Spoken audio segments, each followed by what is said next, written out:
And we're live, Ed. Greetings, everybody, and welcome to the Future of Music, interface design from gesture to instrument to city to metaverse.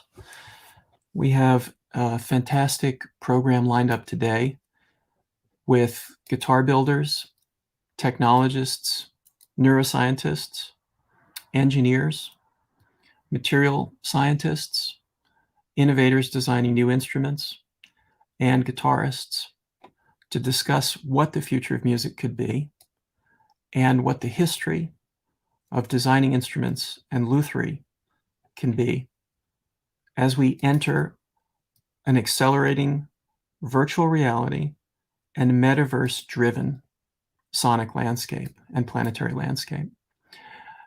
Today we'll be starting with an introductory panel with Jamie Gale and Ed Keller, and then we will divide our panels up into the first panel on materiality of sound from approximately 1:45 p.m. Venice time to 3:15, a second panel on icons and the iconicity of musical instruments from about 3:15 to 4:45 Venice time, and a third panel on gesture, virtual reality, and the metaverse from about 4:45 to 6:15 Venice time. I will list the participants today now, and then I will give a longer introduction for the first panel as we go into the discussion. We're joined by Jamie Gale, guitar industry advisor, consultant, founder of the boutique guitar Showcase. Julio Martins, mechanical engineer, industrial designer, founder of Ava Guitars and Everythink. Zachary Bellinger, acoustic designer, consultant, and researcher. Enrico Di Donato, structural engineer and guitar maker. Ulrich Teufel, industrial designer and guitar maker. Tom Nania, acoustics engineer for D'Addario and guitar maker. Mike Butera, Artifon founder and a PhD in sound studies and interface design. Gabriel Montez, neuroscientist and guitarist. Sandy Ewan, architect and guitarist, fellow architect. Patrick Gadouv from SingularityNet and Museverse, CEO of Jam Galaxy. Diane Krause, the president and co-founder of Jam Galaxy with SingularityNet. And Elliot Sharp may be able to join us for the third panel. Elliot is a renowned multi-instrumentalist, performer, composer, and instrument builder. So we have a fantastic lineup of folks today. The first panel will start after I give a kind of a introduction to some of the themes that we might take on during the day. So what I will do is I'll launch into an overview for the next 15 minutes of some of the themes that we're taking on, and then I will introduce our first panel, which will be constituted by Zachary Bellinger, Enrico Di Donato, Julio Martins, Uli Teufel, Jamie Gale, and Tom Nania if he can join us.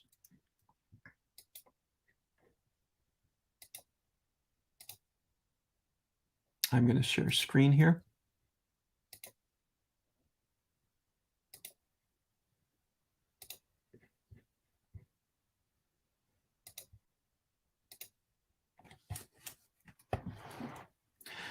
So our event today is attempting to cover an enormous set of scale shifts from the movement of an individual finger or hand on an instrument, a guitar or another instrument, all the way up to the scale of a city or a planet. So we have to question what the concept of a planetary affect might be. The shift in scale beyond the scale of the city and the planet to the multiverse and the increasing presence of technology in our everyday production and consumption of music. But let's start with the instrument itself first. Marcus Reuter said, if you want to play it, it's a good guitar. If it does you harm, it's a bad guitar.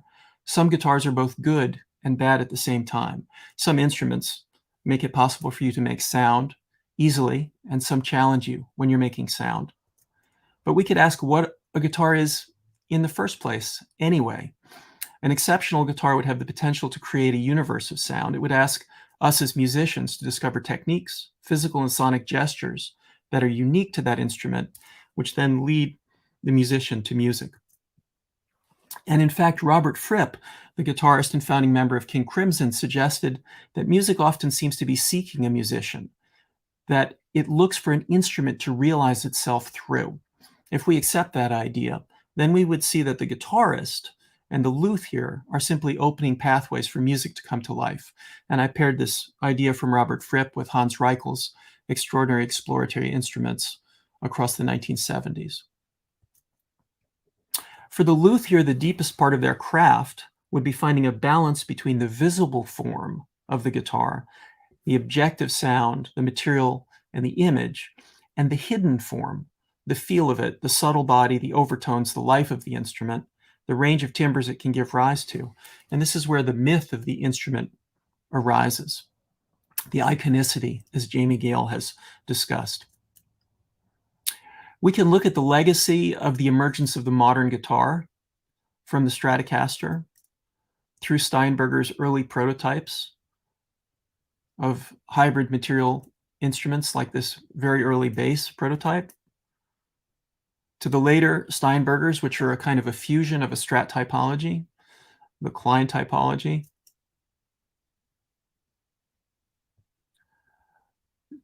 to the advancements of fabrication technologies implemented by Ken Parker with the Parker Fly,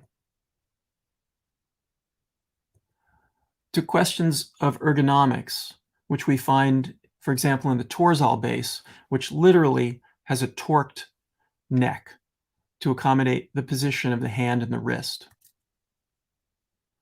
to the Teufel Tesla, Saul Cole's 8-string quasi-jazz boxes,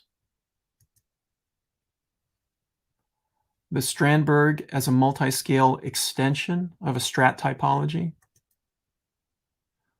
Mike Sankey's experiments with the archtop headless, and Florian Verreiter's fusion guitar, which attempted to hybridize lute construction technology with Japanese paper and a headless design. The question of detail comes to mind here as well, the way that an architect or an engineer would look at detail, and the way that a luthier looks at detail, to understand the transfer of energy, the passage of sound from the interior of the instrument out, the handling of vectors and torque through a system, which functions analogous in the bridge of the guitar to a much larger scale bridge that an engineer would deal with, to kind of fantastic explorations of what the limits of the instrument might be, and reconfigurabilities, and extreme minimalizations of what the instrument is, paring it down to almost nothing, a kind of an existence minimum of musical instrument. And so what's at stake here with the guitar is the overlapping connections between materials, ergonomics, technology, the sociology of the instrument, the gesture of the instrument, at multiple scales in space and time. And so again, one of the themes that we really want to take on today in this event is the leap from the hand, the individual hand or the finger, all the way to the scale of the city, to the planet, and then ultimately to the brain, which could be at the largest scale possible, or it could be close to the neurophysiological scale of the hand and the finger. What does it mean when we compare that leap from the micro gestures of someone playing an acoustic guitar and incorporating strumming, plucking, rhythm, and tapping, to the scale of the city and the media systems that we've built through technology over the past millennia?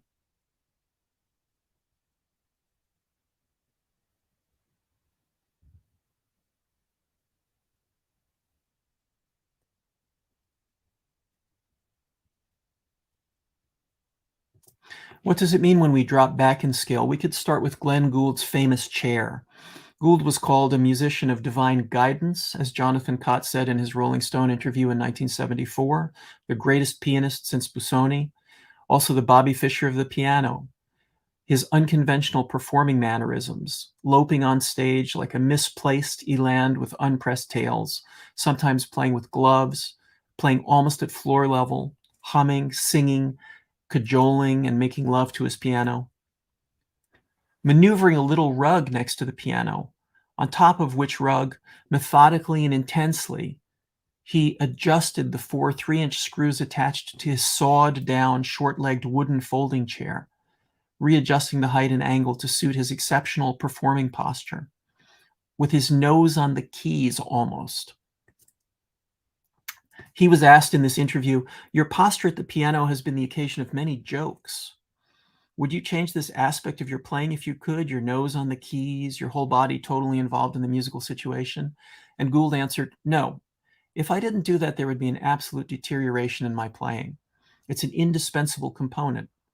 Glenn Gould said, "I discovered early on that there are certain keys to the kingdom in terms of ways of manipulating the instrument, which are not those of the Prussian school, obviously."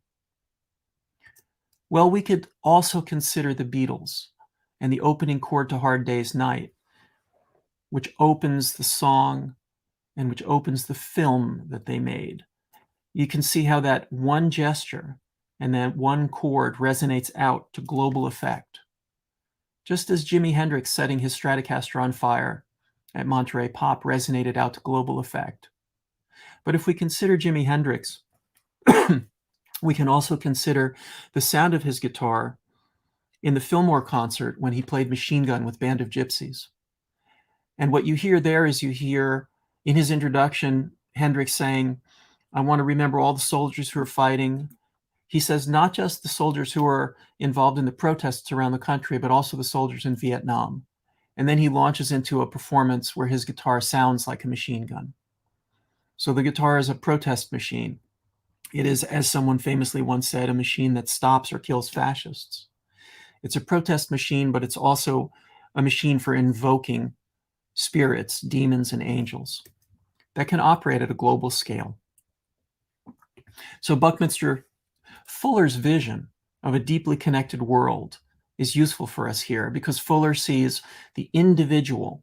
He called himself Trim Tab, the little aileron on an airplane or a passenger ship that can move the entire system, all the way up to the scale of a revisioning of the map of the planet and a revisioning of how energy can circulate on planet Earth. So if we take that vision of almost planetary scale and we imagine the design of early amphitheaters like the Epidaurus Amphitheater from 4th century BC, and we think of the architecture and the designs that are invoked, and Zachary Bellinger will be able to speak to this as an acoustic engineer and designer. And we think of the way that the architects, for example, Hans Scharoun, who designed the Berlin Philharmonic, handled both the acoustic presence of the space for individual performers, listeners, and for the collective, but also the architectural experience of entering the building and the programs underneath the concert hall in this remarkable building in Berlin, which is almost a spaceship sitting on top of a landscape. The Berlin Philharmonic was built near Potsdamer Platz. It was a symbol, along with Hans Scharoun's Berlin Library directly across the street from it, of a form of culture that stood next to the wall. An architecture, a music, a knowledge, a building as landscape, which could function both for the individual person in the building and for the entire population of the city. Of course, Scharoun was closely involved with the reconstruction of Berlin after World War II and was deeply aware of the history of the city and deeply aware of what it would mean to build a building like this library or like this concert hall and position it as a kind of a resonant catalyst for the population of the city across decades or even centuries. So we're talking about feedback loops here, the kind of RSVP cycles that landscape designers and dancers like Lawrence and Anna Halprin talked about in the 1960s and the 1970s, or feedback loops such as Brian Eno developed in his own work and in his collaborations with guitarists like Robert Fripp in the 1970s and the 1980s. The operational diagram for discrete music was all about signal path through a delay line that would return and then play back to, as he puts it here in this diagram from discrete music, a combined monitor output. Now remember, what I'm trying to cover in this introduction is the idea that we could effectively talk about the gesture of an individual hand on an instrument all the way up to the scale of a building and a system. I know that all of the participants today will address this in different ways. I'm thinking here of Enrico Di Donato's ability to take on, as an engineer of buildings, some of the similar energetic flows and structural flow problems that a guitar takes on at a smaller scale. This is, of course, what was attempted with the Biosphere project, creating in the early 1990s a closed environment with no oxygen or energy entering the building or leaving the building. And when we think of scale shifts, and we think of, for example, Venice, where some of our group today is sitting in the Armenian Center at Casa Zenobio, if we think about what Ruskin said about Venice, Ruskin said that Venice was the product of Northern European culture and the flows of the glacier stream of the Lombards, meeting hot Southern European culture, the lava stream of Southern Europe and Arabic culture, to produce Venice as a city, to produce Venice as architecture. We see what it means for a flow to move across 500 or 700 years. And we can understand this in the history of popular music, modern music today. As Bill Morrison and Bill Frisell took on in their film, The Great Flood, which meditated on the 1927 Mississippi River flood and the consequent diaspora from the American South up to Chicago and Detroit, which led to a condensation of musical flows in America, guitar styles. It was a geologic event, a climate event in 1927, late 1920s, which then precipitated a kind of international tide of music. And in a way, this is a flow upstream, not just upriver, but also all the way to the sun, a kind of a journey which leaps off planet as we set the controls for the heart of the sun, which is, of course, what Jimi Hendrix was trying to do as well. And in a funny way, it's an archetypal flow of energy, as we see exemplified by the fall back to Earth. Now, I want to leap through scales one or two more times to invoke what it means to think of the hand as an ensemble which all of these luthiers and guitarists take on, which can then make this leap up to a different scale. When we think about tools and gestures and hands, Leroy Gorhan talked about this in his Gesture and Speech. We see the idea that the gesture presupposes a kind of memory where a program is stored. In animals, this program is stored instinctively.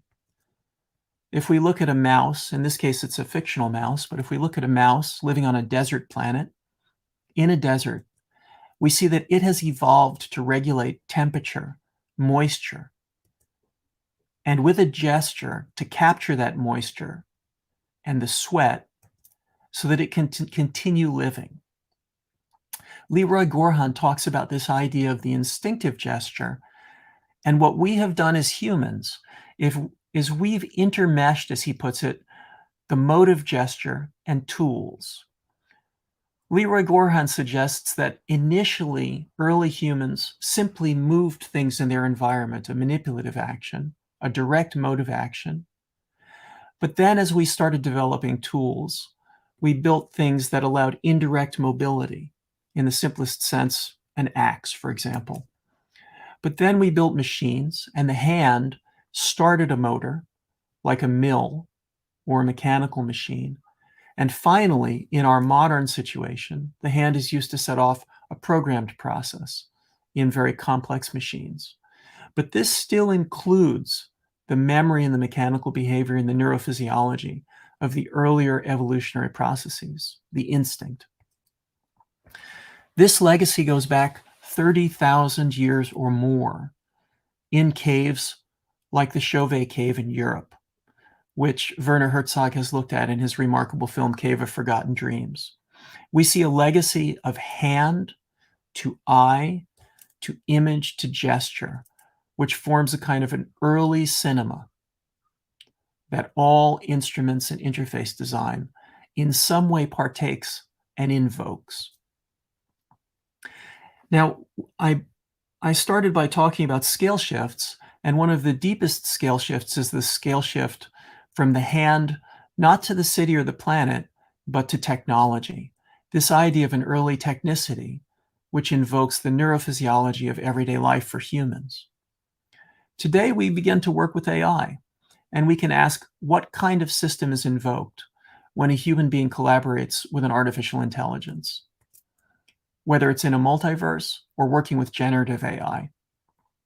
Last year, I had a conversation with ChatGPT about pocket universes in hyperbolic space, and ChatGPT agreed with me that it's possible to consider hyperbolic space and geometry in relationship to music. These images I'm showing were made with another generative AI system called the Generative Adversarial Network to create an image of Venice, the city, through hyperbolic lenses. ChatGPT said that hyperbolic space could be relevant to the concept of expanding or contracting musical structures. This was a conversation, again, that I was having with one form of AI while making images of Venice with another form of AI. ChatGPT thought that a piece of music could be composed in such a way that musical elements would be repeated or condensed or expanded over time to create a sense of depth and complexity, similar to the hyperbolic space with its infinite number of layers or dimensions. And of course, architecture and cities and our world, music, our gestures, might follow these geometric rules.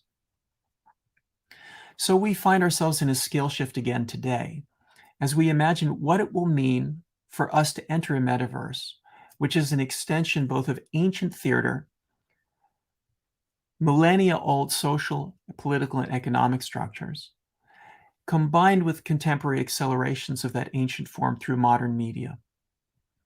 So the metaverse perhaps is familiar, and networked music in the work of folks like Imogen Heap, for example, is also familiar. Even though it seems like it's very advanced technology, it's really something we've been doing for thousands of years.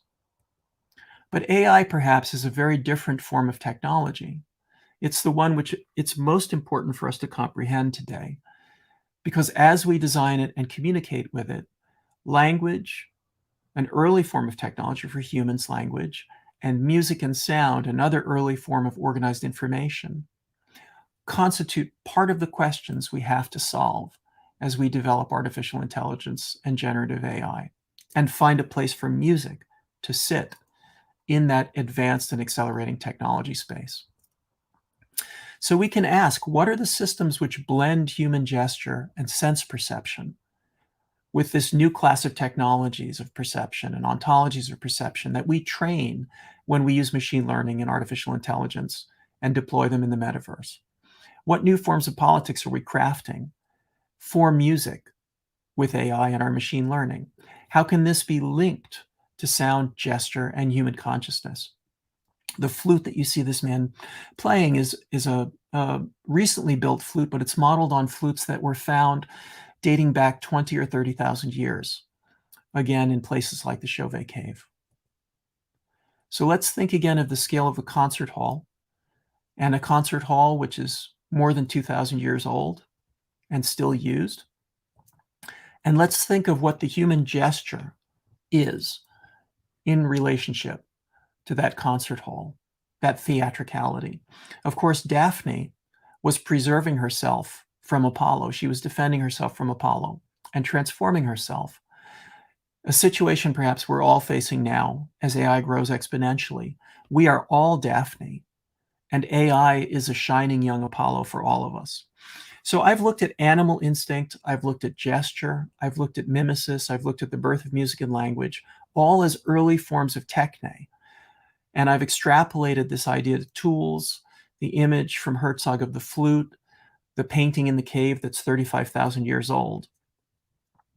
And in the end, perhaps the neurophysiology of the human hand, mind, ear can be reconnected through gesture to a planetary system of music making and thinking and computation, something that Imogen Heap aspires to with her Mimu Gloves project, which tracks motion and gesture, and something which she also aspires to with her Mycelium Music project, which was looking some years ago, maybe 5 or 6 years ago now, for ways to take advantage of blockchain technology in the service of musicians.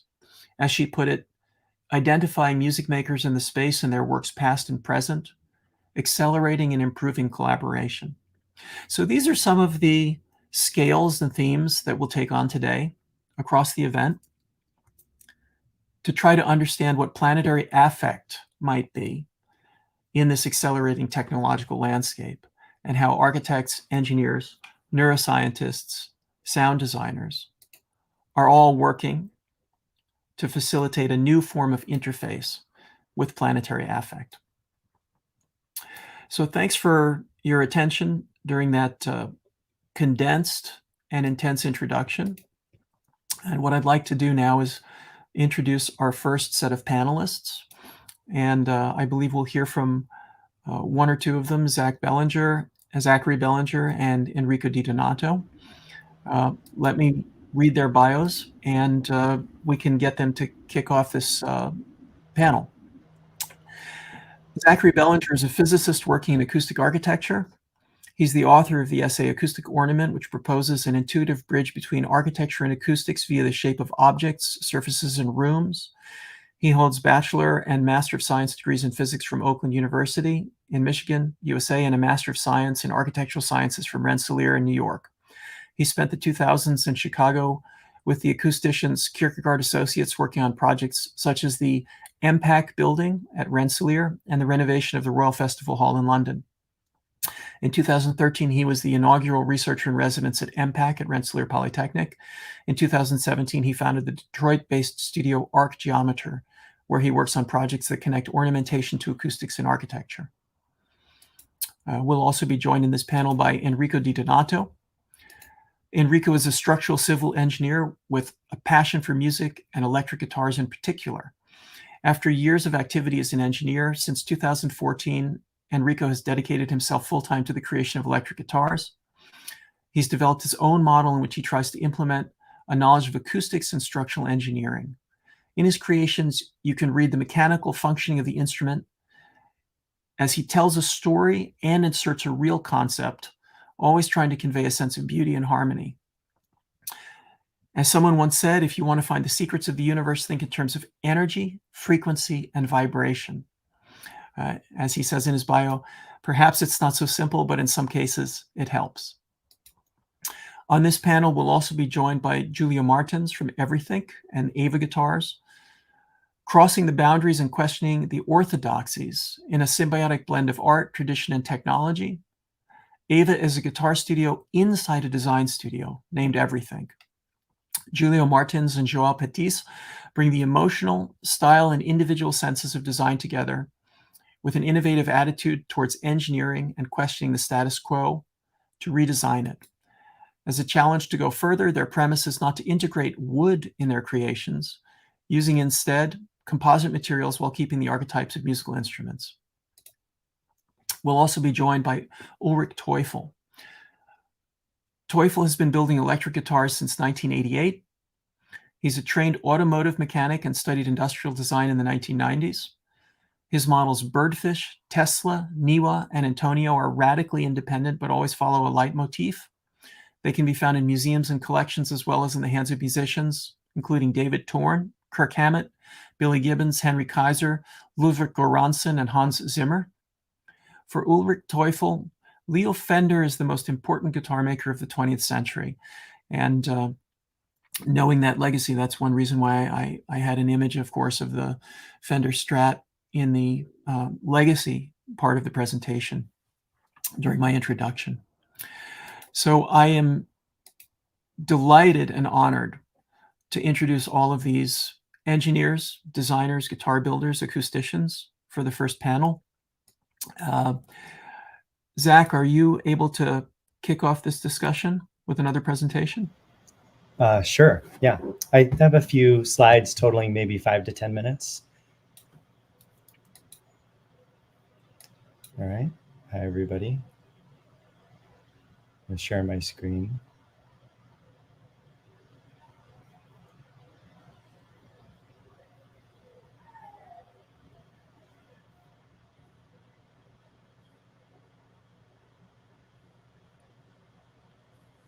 Can everyone see the wall of books? Just let me know if you can. All right. Yeah, it's excellent to be here at such a large range of scales that I'm kind of excited to talk about one thing in particular, which is the word material. So this is just a handful of slides that inspire some of my work. I'm going to show you 3 very humble projects and talk about how they're related, even though they're very different from each other, and show how that points to a potential future for the rooms that we inhabit. So the thing that really interests me is the enclosures around us and their materiality and their shape in particular.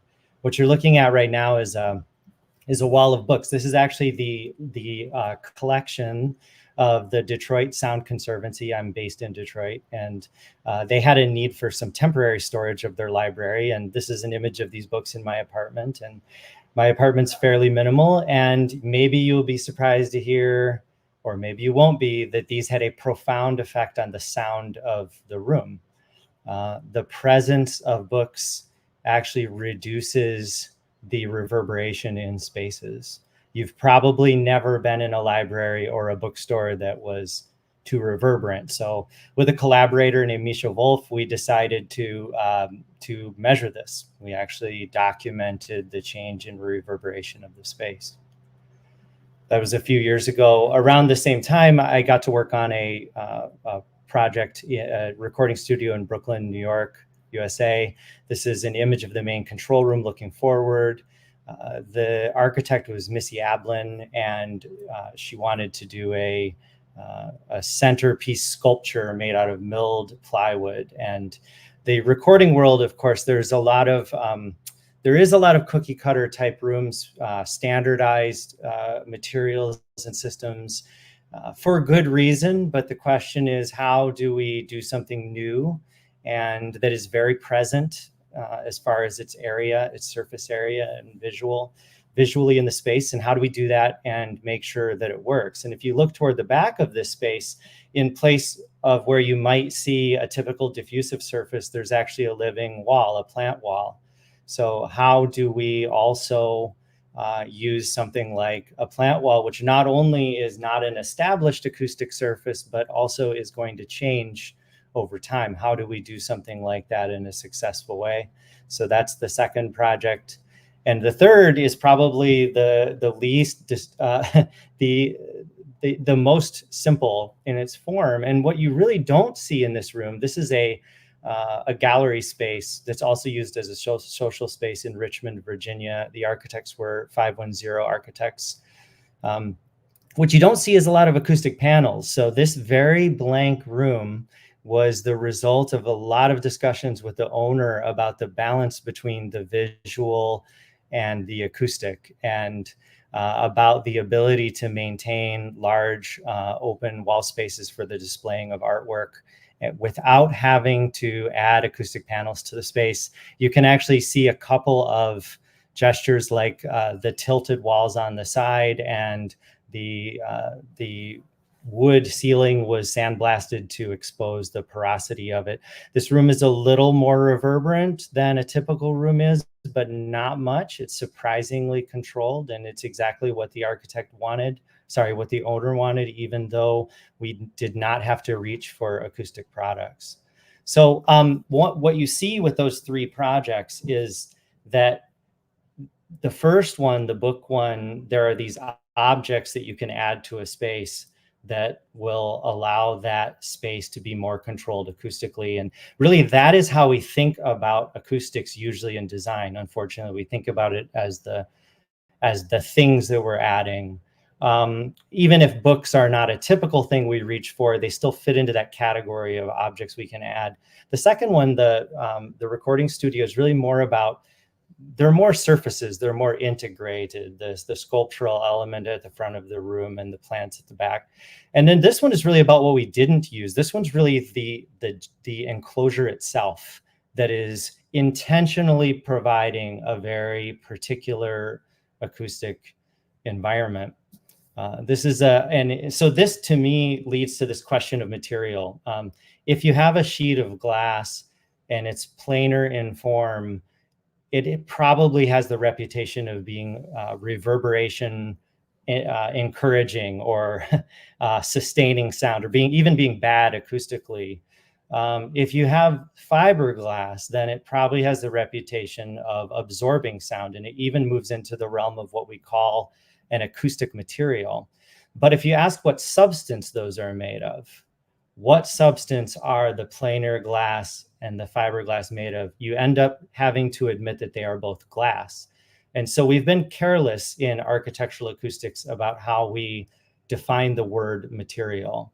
And this concept sketch is a single line that to me represents the potential for the use of materials at a variety of scales. You could think of it as planar glass on the left and fiberglass on the right. And what's most interesting is that it's all connected, it's all continuous, and there's a lot of territory in the middle.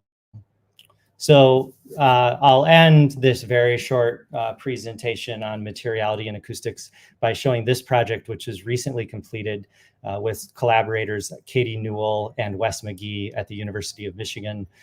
This is indeed a glass surface. These are not acoustic panels in the sense that they're meant to be applied to anything. It's meant to be its own surface. And if you look from left to right, on the left side, it begins with flat panels, which are acoustically reflective. These pieces of glass were slumped in a kiln to give them shape. They have auxetic patterns cut into them.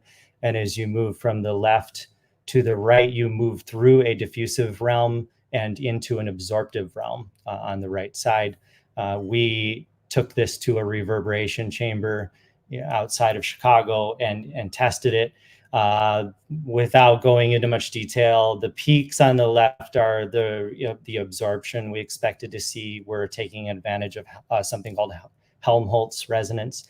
But the remarkable thing is that is that the right 2/3 of this image shows the blue line, above which is the orange, above which is the gray, above which is the yellow.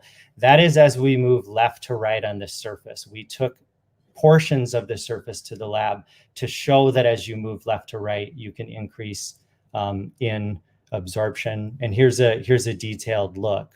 So the interesting thing to me, I think, about material is that we've been a little bit careless of how we define it in the past, and it ends up causing us to categorize materials, I think, too quickly, and to look right past the potential of them. So let me stop sharing here, just a minute.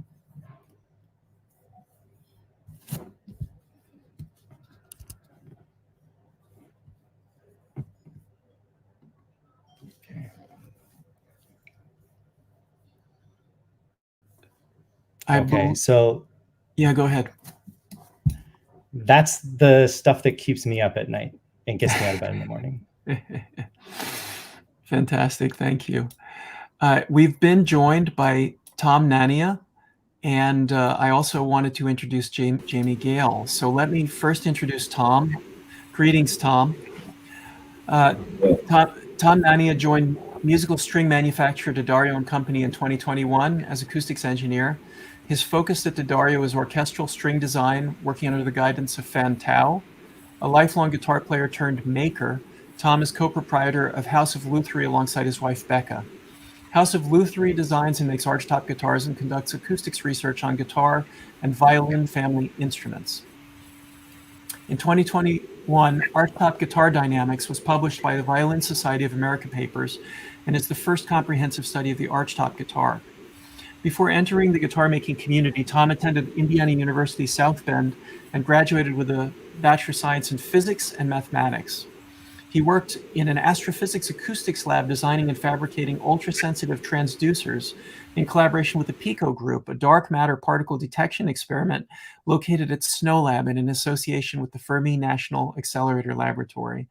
That's a fantastic trajectory, Tom. And just before you begin, before our next presentation begins, I wanted to be sure to introduce Jamie Gale, the co-organizer of this event. Jamie is with us there, the Boutique Guitar Showcase Curator. Jamie's an industry insider, an educator, a consultant, and the founder and curator of Boutique Guitar Showcase. He's shared his unique perspective on the unwritten future of guitar in many of the world's most prestigious institutions, from instrument-making schools with century-old traditions in Europe to the Harvard Graduate School of Design. He's worked in almost every aspect of the guitar industry. He's been a touring musician. He's worked in retail, distribution, and manufacturing. This enables him to see things from many different perspectives. With the Boutique Guitar Showcase on tour, he's taken annual trips to more than 25 cities in 11 countries, and he keeps his finger on the pulse of the global music instrument industry, customer perspectives, and needs. So Jamie, thank you for being such a fantastic collaborator in helping put this event together. And thank you for joining us today. I believe we will be hearing from Enrico Di Donato next. Is that correct? Yes. Greetings, everybody. Okay. Can you hear me? We hear you well. Oh, well, I have no presentation, but I can connect with something that I have seen in the previous ones. Okay, as you said, I started as a civil engineer, so a structural civil engineer. So I started designing buildings, the structure of the building, using different materials from wood, the more traditional wood, to also glass, for example, structural glass also for some structures, and to composite materials also. And then my passion for music and guitar led me to become a guitar maker. I started helping my brother because he is a classical luthier. So he studied in Cremona with the traditional stringed instruments. And then when he changed ideas about what design, he started to build his own electric guitar. So I helped him to develop the electronic part of the guitar. And later, he changed completely, and I decided to continue this job, this passion, or better, to make this passion a real job. So I developed my own model, and as you said in the presentation, there's a lot of structural aspect on my guitar, my own model. I try to keep a very simple, very recognizable shape of the guitar, like a traditional one. But I try to use different materials, not only wood, but as someone that came before me, like, for example, one of these is Uli Teufel. For a little parenthesis, for Teufel, the most important guitar builder of this century was Leo Fender. For me, one of the most important is Uli Teufel. So there's a legacy. Okay. And so I use also aluminum on my guitars. And really there's a lot of acoustic and structural principles on my own design. And one of the most important things when I started building guitars, and I connect to what Zachary Belanger said before me, it's how you use material. I remember that there's a lot of blogs, articles, books, interviews of musicians, even guitar builders, about the sound of the woods and the sound of pickups, how they are made. And one of the most curious things is at the end, there's a lot of false myth about this. At the end, it's really how you use the material. Wood has no sound, I mean. One of the most important things is how the guitar, in this case, is designed. And so how you use the single elements, you connect the single elements together. I remember there's a lot of myth about the fact that, for example, mahogany is warm, the maple is it's a more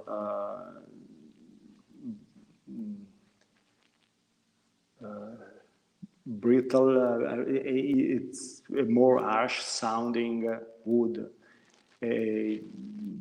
For me, simply, it's not true. It depends how you use all the materials. As we have seen with the glass, for example, for sound insulation.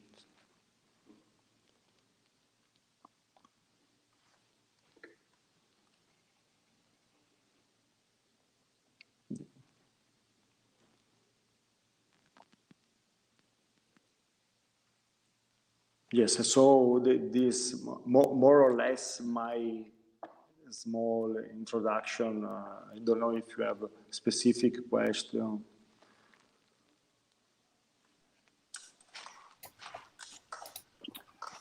I wanted to check in and see if we're going to hear, Tom, are you going to present anything, or are you joining the discussion and that we can just jump in on? I have just a brief presentation. Oh, fantastic. Please take it away then. Sure. Hello, everyone. It's great to be here with you all. What a great topic of conversation. So I do spend most of my time thinking about violin strings and designing violin strings.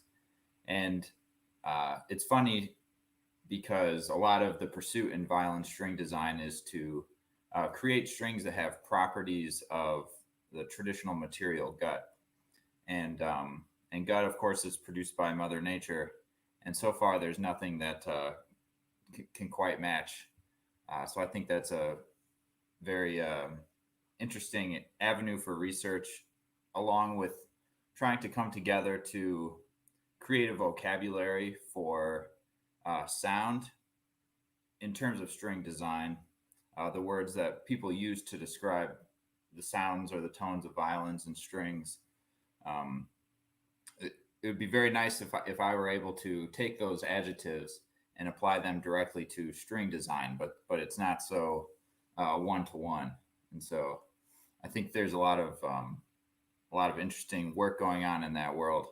Aside from string design, though, my passion is the archtop guitar. I grew up near Kalamazoo, Michigan, very close to Gibson, and I've always been inspired by the L5 archtop. I think that is similar to maybe the 17th, 18th century violin design, where it is sort of a standard. It's evolved a lot, but in my mind, there's sort of a standard for the archtop design. And then moving from Michigan to New York a few years ago, I'm surrounded by the New York builders' works. And so just being inspired by the work of John D'Angelico specifically, I created a website, which I'd like to briefly share, which is, it's sort of an online, a digital museum for historic instruments. And it's a look at the build characteristics and also the acoustics of those instruments. So I'm just going to share.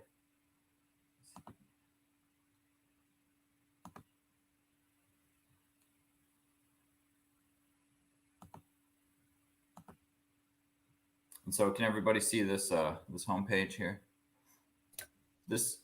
Yep. This is archtopproject.org, and it's a free website. And I just released it about a week ago. I was at a guitar conference last week. It was all about the Archtop guitar, and so the idea is to release one guitar every month. And so, just for example, we currently have 4 instruments that we'll be releasing. This collection is going to grow. And so the one guitar that's up right now is this 1943 D'Angelico XL. And John D'Angelico was very inspired by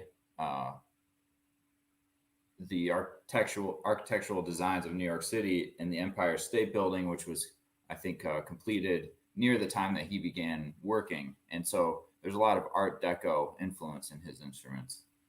And so, for example, for anyone visiting this website, you can see the instrument in details. There's also a few links to some books that are available that really dig into the history of these instruments.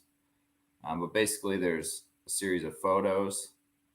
Scrolling down, you can see this is a moving CT scan of the instrument. So to see all the internal bracing structures, and you can actually measure the density of wood with CT scans. And so you can scroll down and see the inside of these instruments, more on acoustics, and then we're looking at the response curves of these instruments and looking at what would be considered the signature modes, or the low frequency modes of vibration. And so for every guitar acoustic instrument, it sort of starts with the air resonance. So that's typically the lowest resonance. The air resonance is derived from a Helmholtz resonance, but not exactly the same thing. And so we can just look at the fundamental modes of vibration for the archtop. And so we see sound radiation patterns, actual modal vibration. So these are direct measurements, the colorful images of the guitars, as opposed to a model.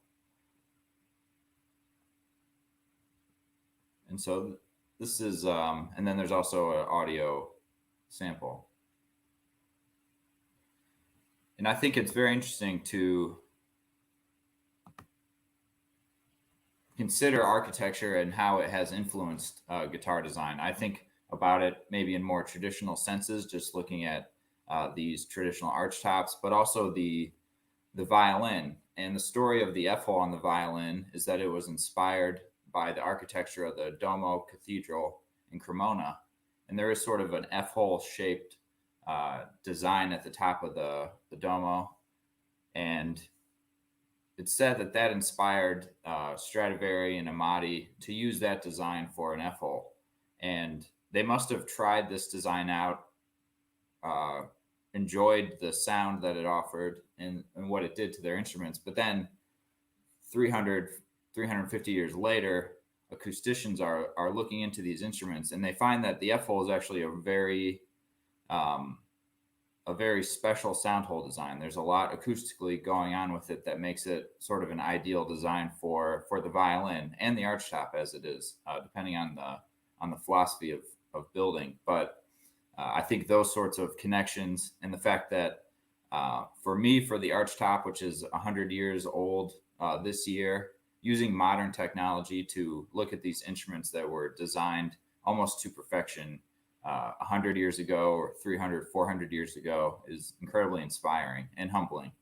And so these sorts of conversations and just being able to engage discussing music and architecture and sound. It's my favorite conversation, and of course these are the things that keep me up at night. So I think we all suffer from that in a good way. Thank you. Thanks, Tom. Super, super beautiful. I remember also coming across a comment on the mathematics of the F-hole in relationship to surface area that I think we can probably dive into in the conversation in a few minutes. Yeah. I believe Uli Teufel is ready, and I'd like to invite Uli in.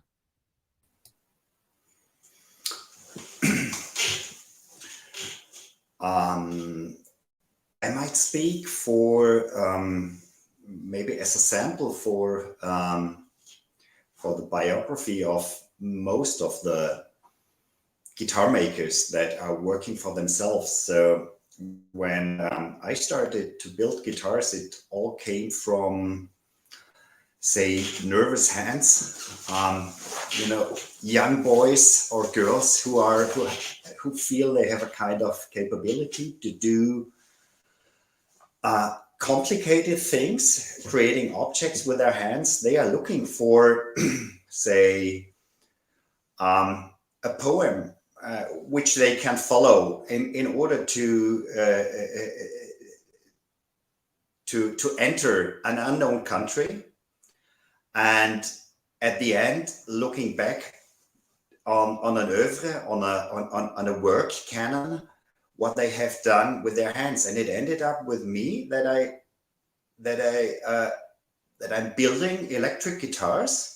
And it started with these nervous hands. I did an apprenticeship at a car producing company, and that gave me abilities to look into other materials that are used that are not used in building guitars. And my hobby was always to build guitars, and I followed the path of an acoustic guitar maker, because an acoustic guitar in that time, when I was 18, was something from a higher order, almost unachievable to build. So in these days now, since we have so many YouTube videos or Instagram videos how to build acoustic guitars, it seems to be more simple. But in my generation, that was quite challenging. And when I started to build electric guitars, because friends asked me to build electric guitars for them, I realized that this world of electric guitars that I understood mostly as a perceiver of pop music when I was young is so deep and so profound that even if it looks simple, because an electric guitar looks just as a board with strings on and something electrical in, people don't know what it is, something electrical in that makes it amplifiable. It's much, much more complicated than just building acoustic guitars. Because when you enter the world of building electric guitars, you are not really standing on the shoulders of a heritage, because you are a time witness of the transcendence of the handcraft, the gilded work of guitar makers, or violin makers, or stringed instrument makers, into a world of building objects for perceivers. When you go back into the Renaissance or into the classical music was not produced for a broad audience. It was produced for people who ordered the music to be written and who pay the musicians to be entertained or delighted by that music. But when we realized that the electric guitar was created just by incident or logically by the outcome of amplification and of visual transportation, with mass media, with the beginning of broadcast and later of TV, we have to accept that there is a world before and there is a world after. And that brought me deeper into the understanding of an electric guitar. When we look at an electric guitar as a pop listener, we still think it's something really simple and it has just to do with shapes. So you can shape a guitar like a V or like a star or like a violin, and it's an electric guitar. But it is much, much more behind that. So when you build electric guitars, you understand that it has to do a lot with materiality, with the resonance of materials, but it has also to do with packing those things together and creating a kind of icon. Because in this liberal world of, or in the variety of electric guitar shapes, you have more to do with suggestions of projection to musicians. So imagine when you play a violin, there's only one way to hold a violin and to choose a violin. And even for experts from distance, it's not possible to distinguish one violin shape-wise from another violin, because there's a kind of common sense of how to present the music and how to do the, say, scenography and the ballad or the gesture and everything. But with electric guitars, it's totally different. So you have to deliver more than only the tone of a guitar and more than only, say, a crazy shape that people sometimes think it's only in an electric guitar. It's more, you enter the field of personality when you build electric guitars or of fashion. So you have to understand much more about what is behind this guitar. And it's a phenomenon of the modern times, even if it refers to the old times due to 6 strings, the interface, the way you play it, you have frets, you have a neck, but there is not much of a link left between the electric guitar and the acoustic guitar, I would say. And that brought me to ending up with acoustic guitars and continuing building electric guitars. And when I was 27, I picked up a study of industrial design, because I wanted to explore more behind that electric guitar. When I was working with my clients before, I realized that this doesn't allow me, when I'm too much connected to daily orders and repairs of guitars, it doesn't allow me to overcome the borders of the field of electric guitars. And so I studied industrial design. And when I ended with the study, I never worked as an industrial designer. So for me, it was more a kind of coaching to free myself and to understand my work better. And after that, I realized that I feel the power and the self-courage to stand in challenging the electric guitar as an icon and trying out things that are not used to do in electric guitars. I mean, there was a kind of, we all know the canon of formal shapes of electric guitars, which we know from videos and from concert visits. But all those shapes, they had to do with with a kind of two-dimensional rollout of possible guitar shapes, but it was not really a challenge of what the principle, the physics from the string to the ear allows you when you build electric guitars, because of this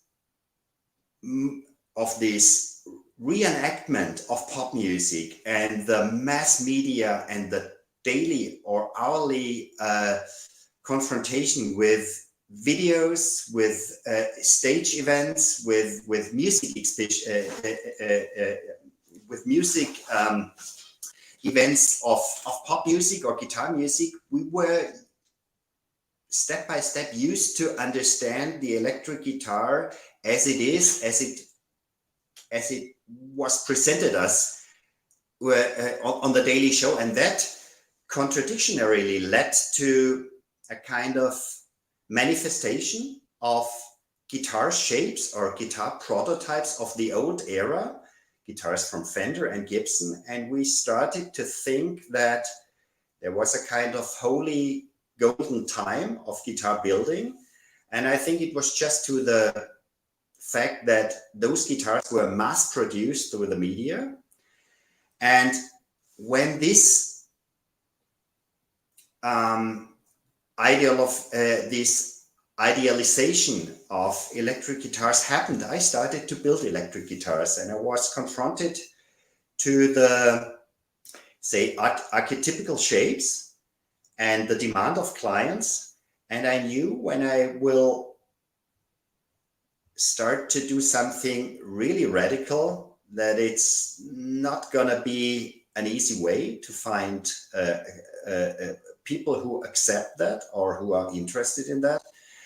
And with the rookiness that I had after my design study, I just didn't care for that. And so I started to do radical guitar designs and realized that there is still an openness for my suggestions that I didn't experience in my local area here, because people in my area were more or less top 40 players, and they went the path that they saw in MTV or on in concert visits.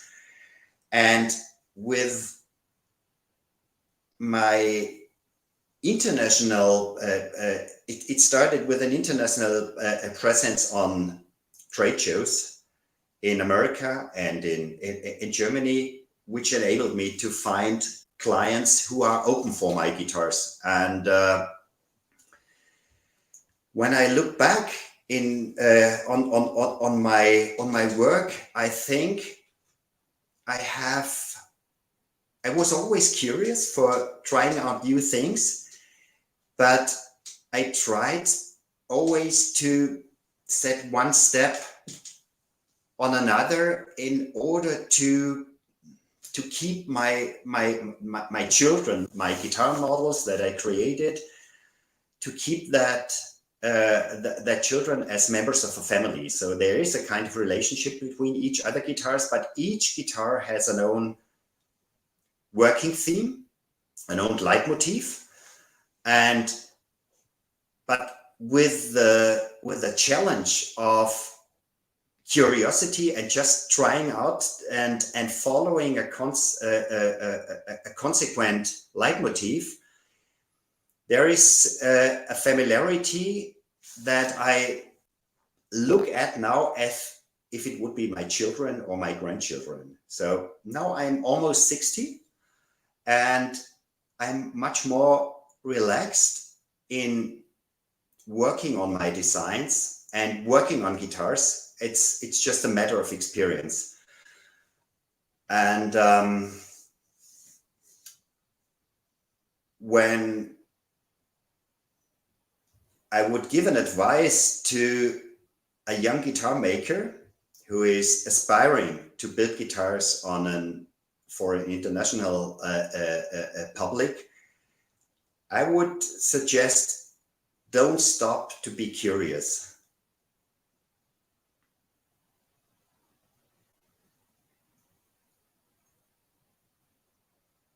So that's from my side.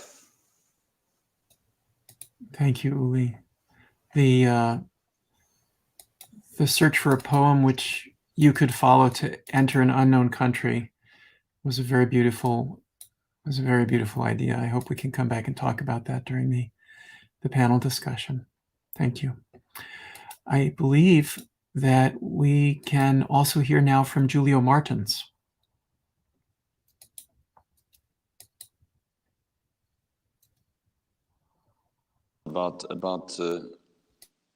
Sorry, I can share some thoughts about Ava and about Everythink. Later on, we will discuss a little bit more deeply into the icons. But about the materiality, what brought Ava to life was a challenge, even still in the faculty, in the mechanical engineering faculty, where we were challenged to understand the opportunities that composite materials could bring to acoustics and dynamic behavior. So we could do that with different approaches, buildings, for instance, or any other noisy things. But we decided to do that with musical instruments, also because we were musical instruments, we were guitar players and other instruments players, and it was a good experiment. We were able to approach musical instruments as a mechanical structure. No matter what, it's a structure regarding its own materials, its strengths, the tensions, the behavior, the mechanical properties, the vibrational behavior, and we were allowed to see this as a system. That was already mentioned today. The context or the concept of a system, a musical instrument, a guitar as a system of different components, different materials, even different sensibilities.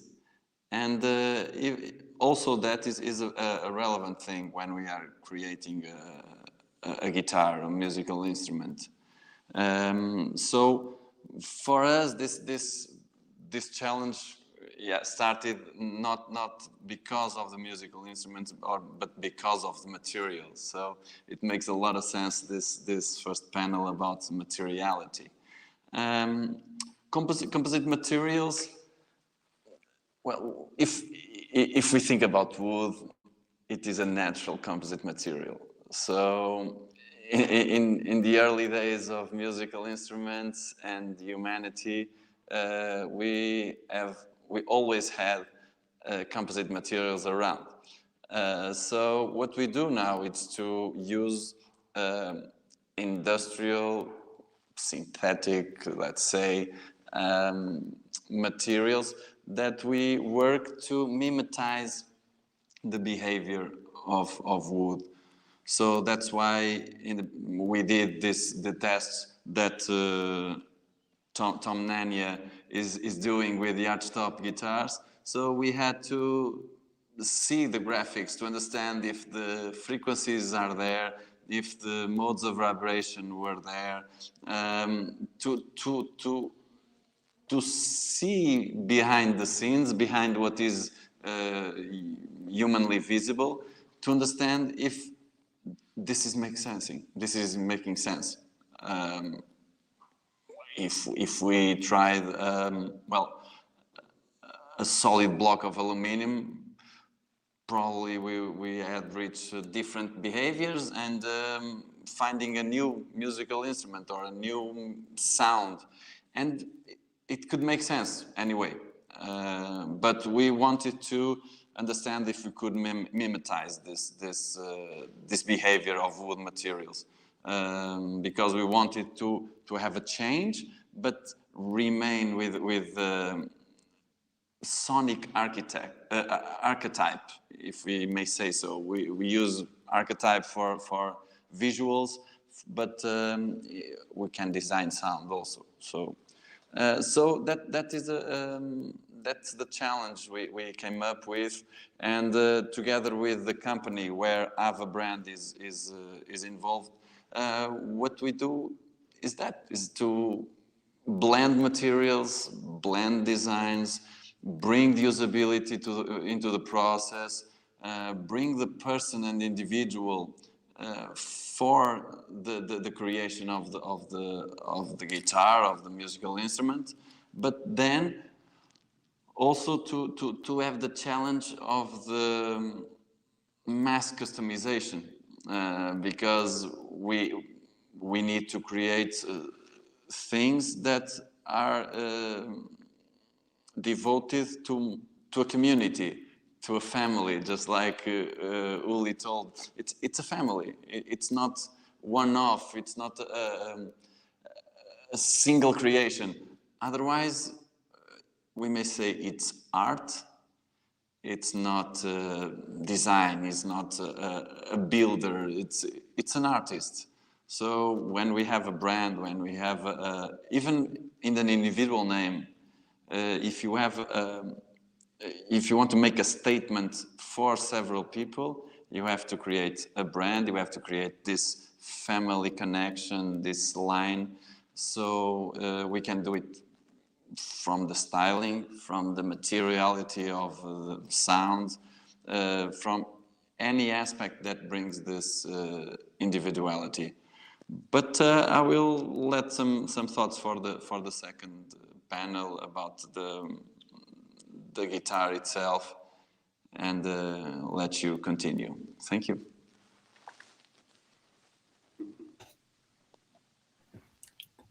Thank you, Julio. I believe that Jamie, would you like to jump in here?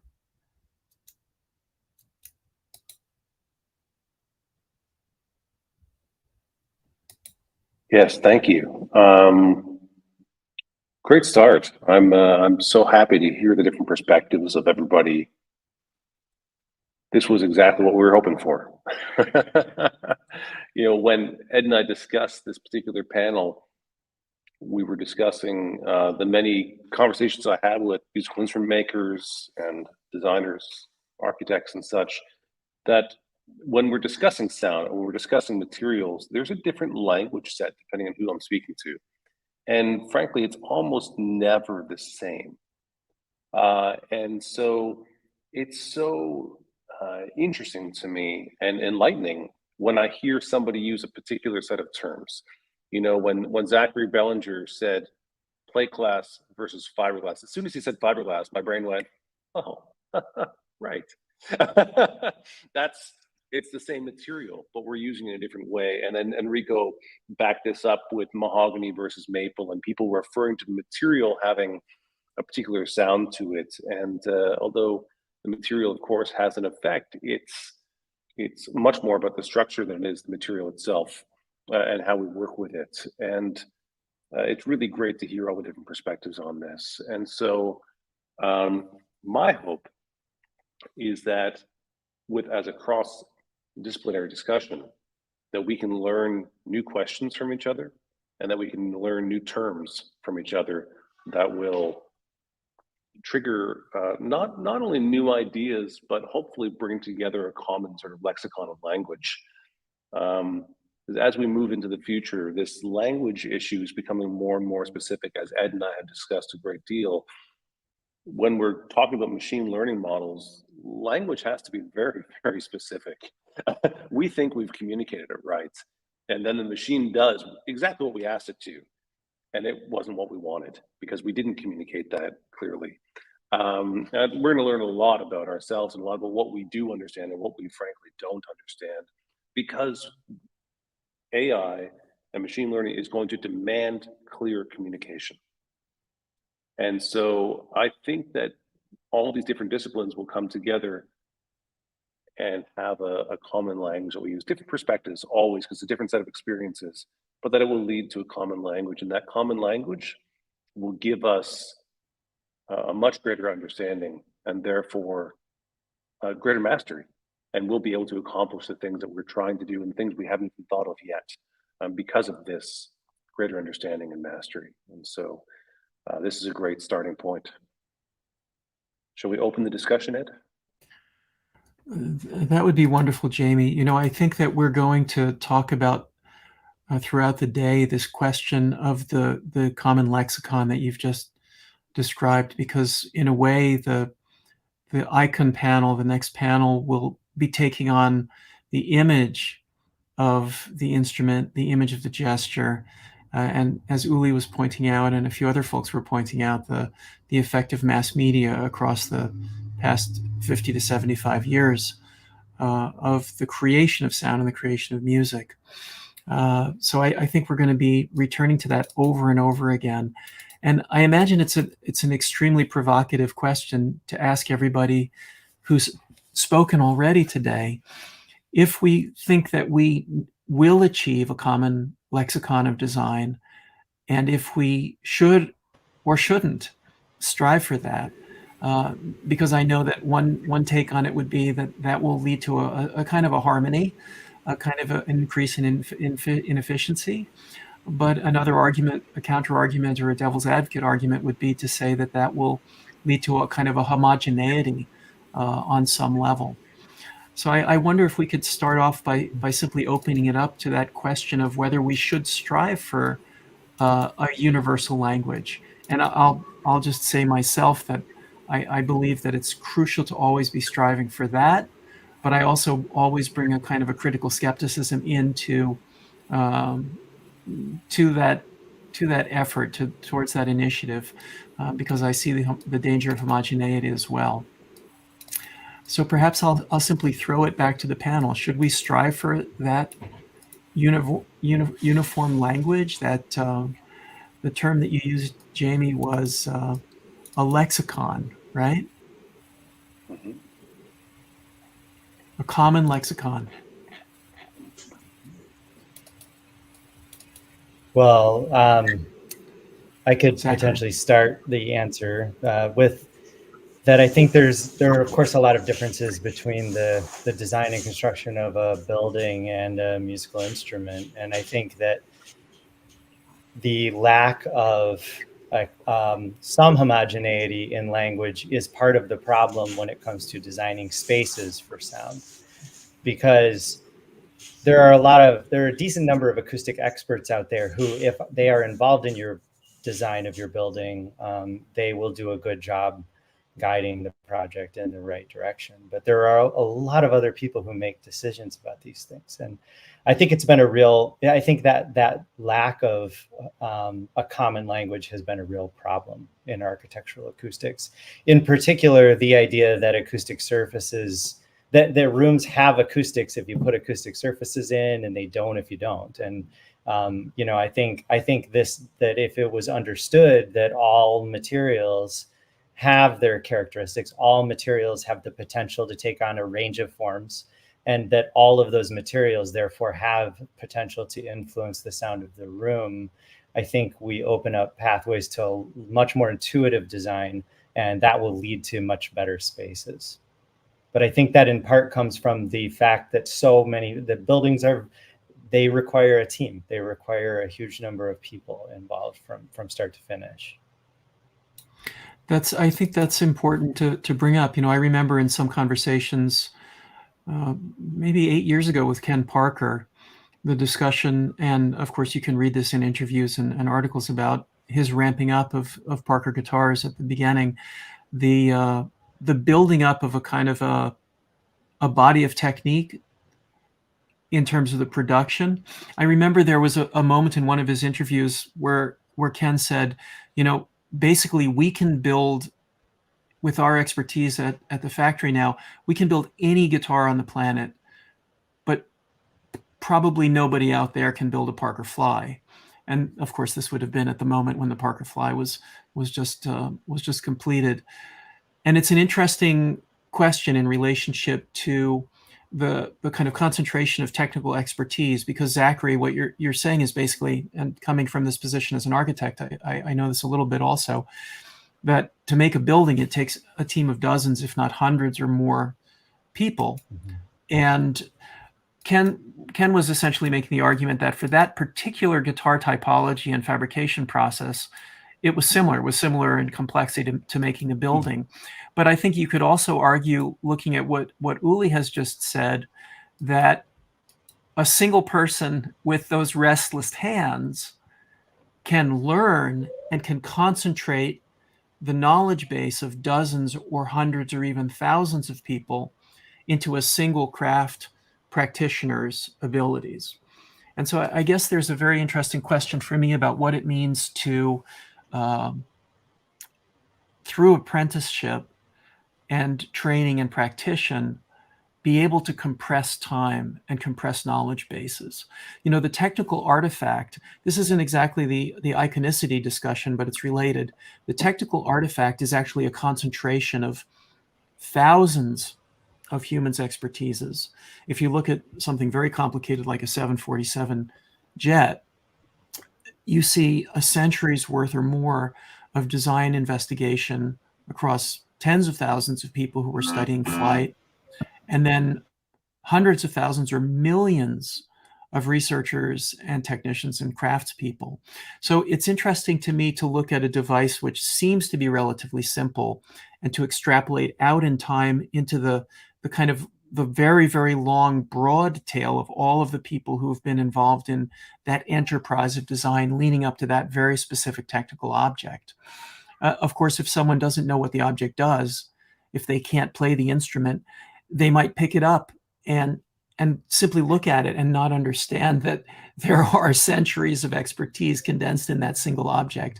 I don't know if everyone remembers, but there's a moment in Antonioni's film Blow Up where the main character goes to a club and Jeff Beck is playing in the club with the Yardbirds, and Jeff Beck takes his guitar and he smashes it, and he throws the guitar neck into the audience, and the audience goes crazy trying to grab the guitar neck, and someone grabs it. In fact, it's the main character from the film, and he runs out into the streets of London. And when he gets away from the crowd that's chasing him, he looks at this guitar neck, which is broken, and you can see he doesn't know what he can do with it. It's not only is it a broken guitar, but he didn't know who Jeff Beck was, and he doesn't give a damn about a broken guitar neck. So he just drops it on the streets of London. And all of the other people in the club who would have wanted to catch that guitar neck don't know that it's there. And it simply becomes a piece of garbage on the streets of London in the gutter. So I feel like there's a very interesting form to function relationship that's been brought up, Jamie, in the search for a common lexicon, and that Zach, you've talked about, and I keep seeing this connection to the idea of the restless hands that Uli Teufel was talking about there. I mean, I suppose from a designer's perspective, we would say, well, we want it to be a perfect form to function relationship. So intuitively, anyone who encounters the artifact or the object just kind of knows how to use it. It's kind of like the seamless industrial design, Giulio, right? Where you're interacting with the industrial design or the interface design, and you're just able to use it. And when I use certain softwares, I'm very happy when I'm just able to launch them and not read the fucking manual. And I can just use the software, you know what I mean? But then again, there's this question of a common lexicon, which goes beyond intuition. So I wonder where that sweet spot is kind of sitting. You know, Ed, this is pretty typical of the conversations that you and I have. You dive really, really deep into the details and the complexities, and I love how you wrap your mind around the complexities and make sense of them. So I'm much more tended to try and break it down to the most simplistic language possible. I'm following more of the Constantine Brancusi sort of method, you know, of that simplicity is complexity resolved.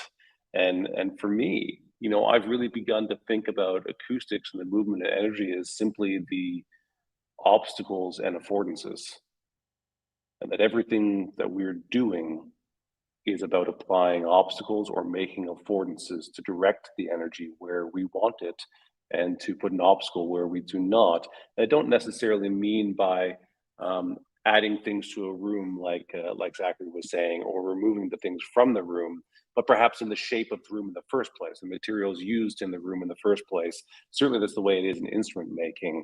You know, when we talk about the materials themselves, you know, as Enrico suggested, and certainly as Uli Teufel's work can attest to, you know, the materials absolutely make a substantial difference. but we can also get the same result from multiple materials. You're not lost in one. And that to me is it too simplistic for me to think about this as making affordances and applying obstacles?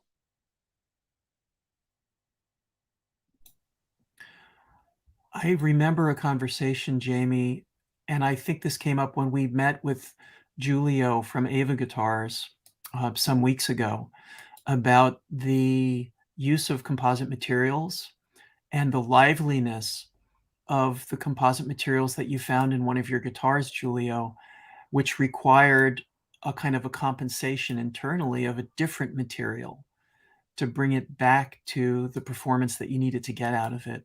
I feel like that's related to this idea of affordances and the addition of systems in a larger system, or the kind of removal of systems in a larger system. Julio, I wonder if you want to talk about that a little bit. Is that a trade secret, or can you tell us? I tell you, there's a lot of trades when we are developing a musical instrument, and what we need to do, we need to understand what each part delivers to the system. So we have to understand why is composite materials, or why is carbon fiber there?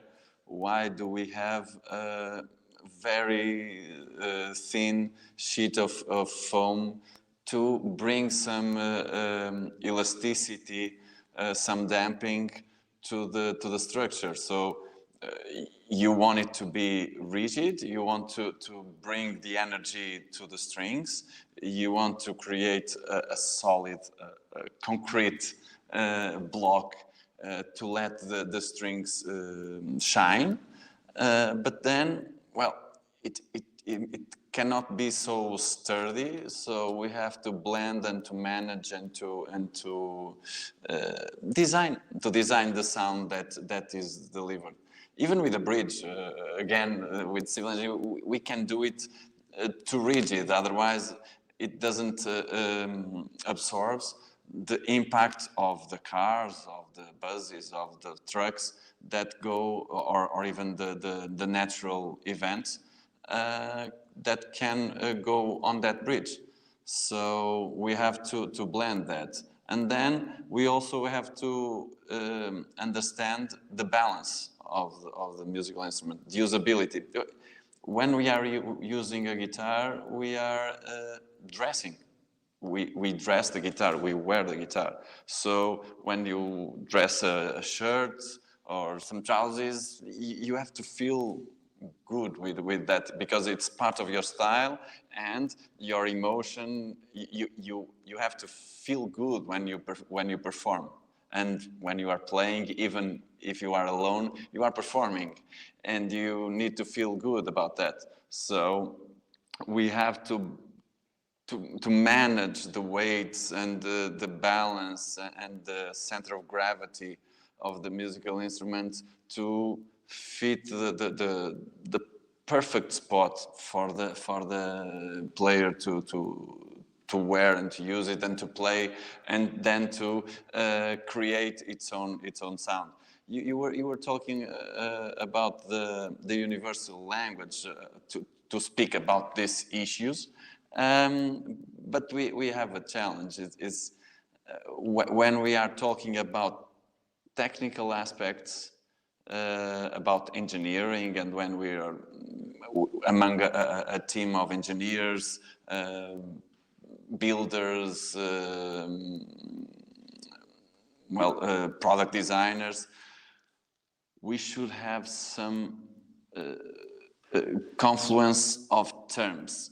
But in design and in these creations, storytelling is a unique part of the musical instrument. And I know lots of luthiers that have that storytelling, that creative narrative, that sometimes it's not technical, it's not physical, it's emotional. And probably because of that emotion and because of some beliefs, the myths arise. So we start having some myths because, for instance, the varnishes of the violins of the woods of the 17th century or something like that. So we created these myths. Then, if we dismantle them, sometimes for the player, a bit of the romance is ruined. So it's an emotional relation with musical instruments. So I think we should have an universal language, but narratives, storytelling, emotion is still a thing to include in musical instruments. You know, Tom, you were talking about the research on violin strings that you're doing, and it made me think about the resonances and materials that operate across many different physical and temporal scales. You know, I'm thinking about hertz and the tonewood question, which Julia was just touching on a bit, but also thinking about the idea of a gesture, the violinist's gesture with the bow and the left hand, assuming they're, you know, playing right-handed, left-handed like that. And typically we would say, well, there's the speed of the physical motion and the ear and the hearing of that. But there's also the gesture that's repeated across decades and centuries.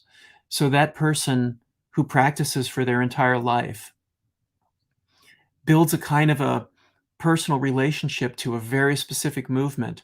I remember reading a beautiful piece that Tanya Kalmanovich, the violinist and violist, wrote, where she talks about the relationship she developed with the violin and, you know, the kind of the problems that a violinist can develop with their neck and their neck muscles and the skin underneath the chin and all of that, and the difference of range extension they get in their left hand versus their right hand, because their left hand spends all of that time, even though the violin scale length is very small, it spends all of that time stretching, and the right hand only spends its time moving like this, and pizzicato sometimes.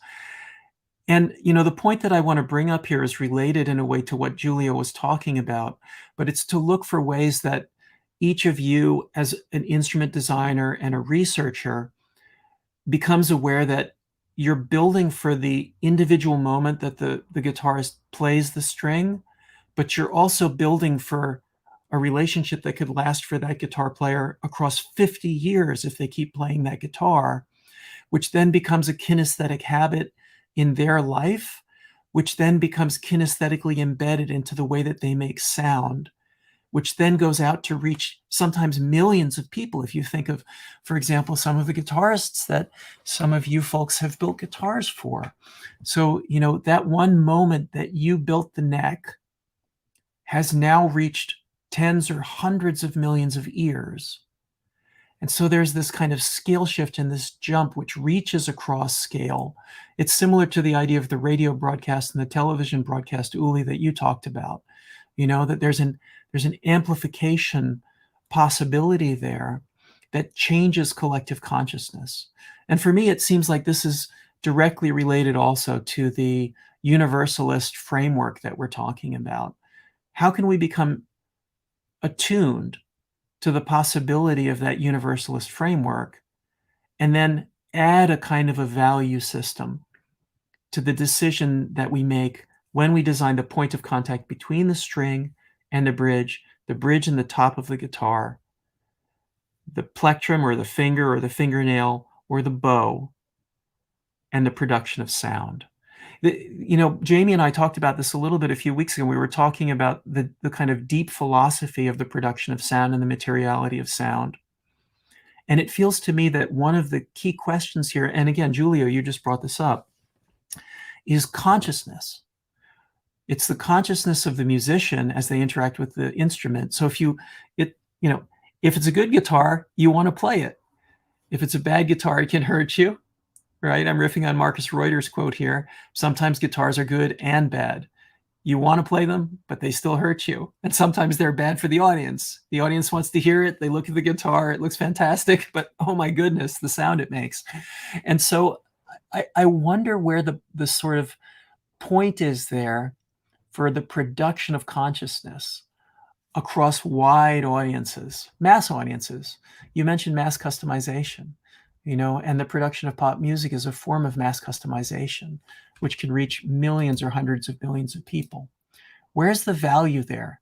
Because again, I've spoken to instrument builders in the past decade, or guitar builders, guitarists who are instrument builders like Elliott Sharp, and some of the instruments in Elliott's studio are pieces of wood and food drum containers he found on the streets in Chinatown, which he strung up and put piezoelectric sensors and contact microphones on, which produce the most extraordinary sounds in his hands that you could possibly imagine.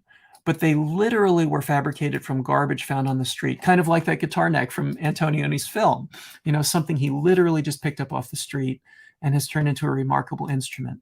So I wonder where the sweet spot is there.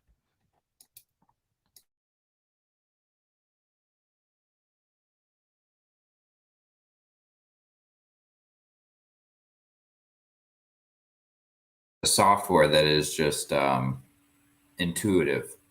I think there are small changes to acoustic guitar design, I guess just choosing one avenue for discussion, where there are certain ergonomic design evolutions that are more comfortable for a musician to play, thinking about an arm bevel or something like multi-scale or fan frets, where it's not noticeable, but there is ergonomic advantage. I think fan frets are something that maybe people are intimidated by at the beginning. And once somebody plays a fan fret instrument, they realize that it's actually a very natural feel, and it sort of follows how the shape of your hand is while you play anyway.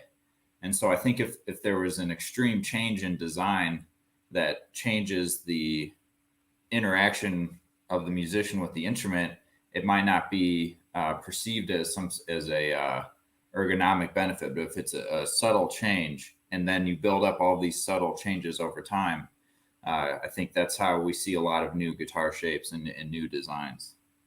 It's a slow evolution, I think, and I think part of that is combating traditional notions and the expectations that people have, and then just sliding in a design change that works and is almost unnoticeable.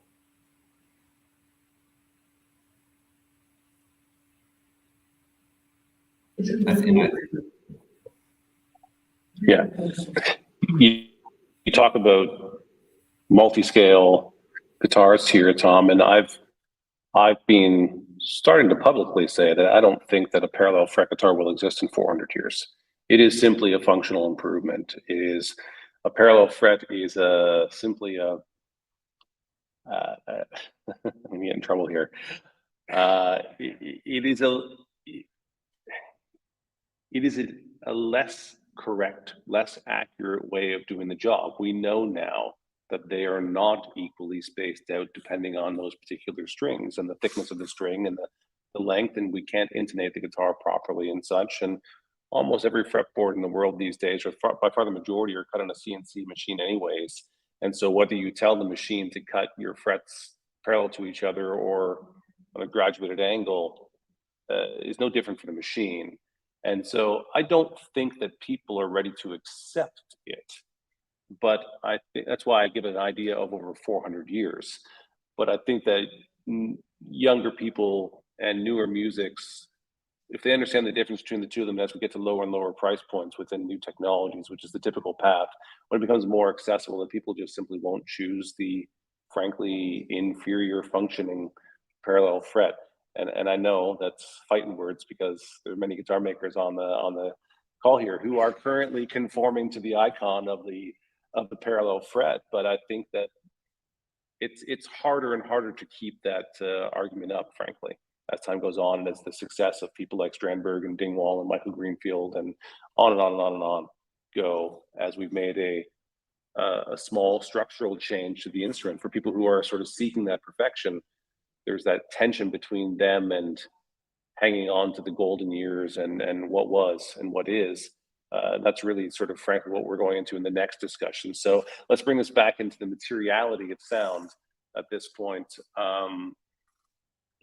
You know, those changes, my observation has been that people have changes they make, whether it's customer requests or an instrument ideas, instrument maker's inspiration, that people look at it and they don't quite know what to do with it.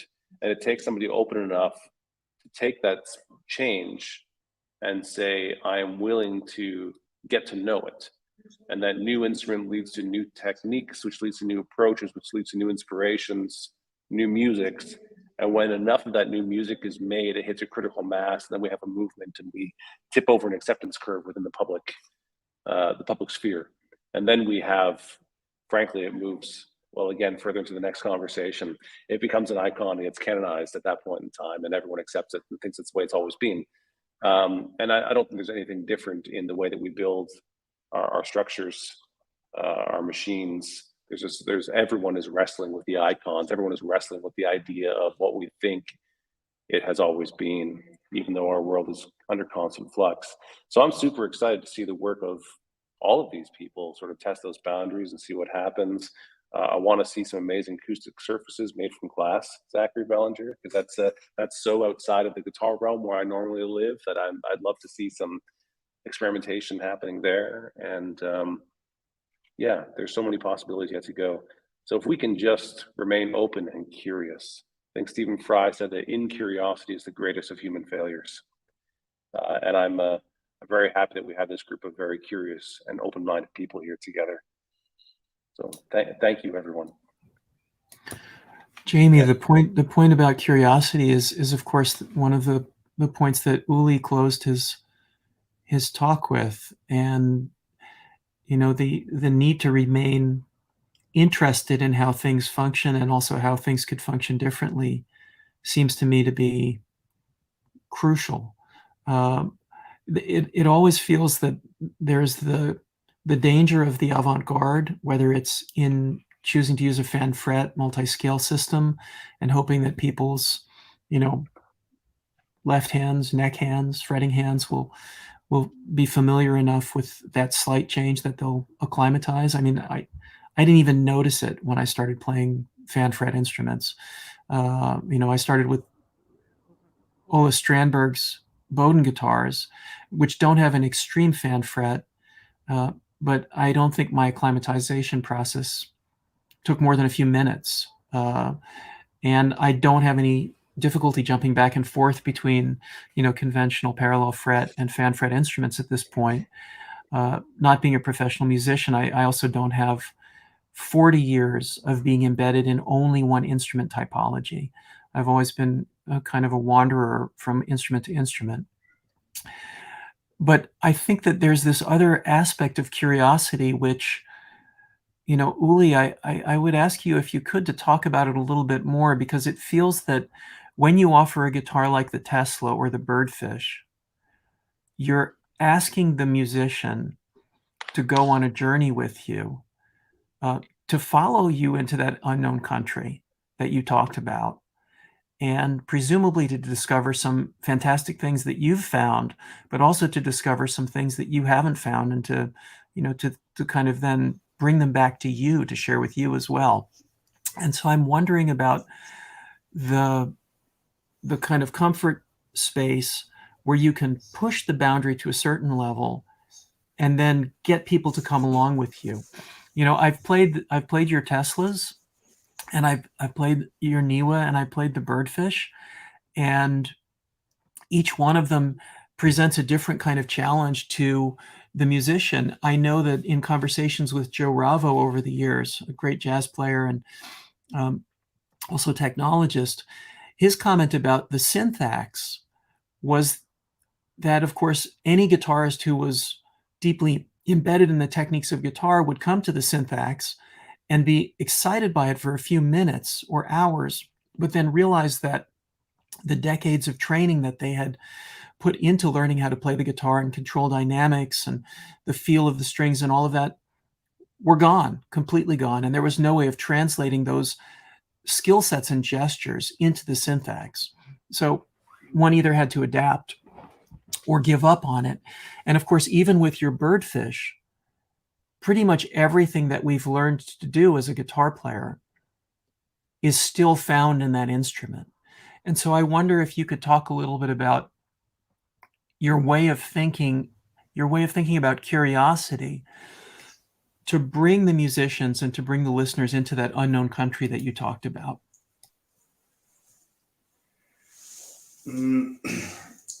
I think it starts with the relation of verbal and non-verbal communication that a guitar does. So that brings me to emphasize Julio's statement with how a guitar suits you or how you pick a guitar, because it's not a guitar that a guitar maker offers guitars. It's that a guitar buyer picks guitars. He chooses his instruments out of a huge range of opportunities and offers. And when you talk about the verbal expression of the guitar, you pretty much talk about the tone that could be even proved in a double-blinded experiment.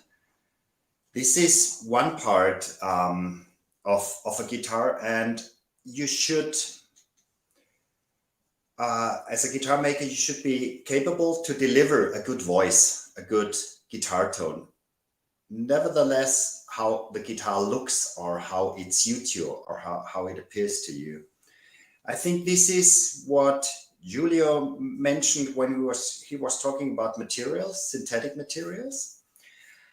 When I define a guitar tone, I would do it pretty much the same way like I define a violin tone. It has to come to the perception of human voice as close as possible. And we have different variations in our vocal expressions as a human being. So we can cry, we can yell, we can shout, and we can calm down a little child when it's anxious with a calming voice.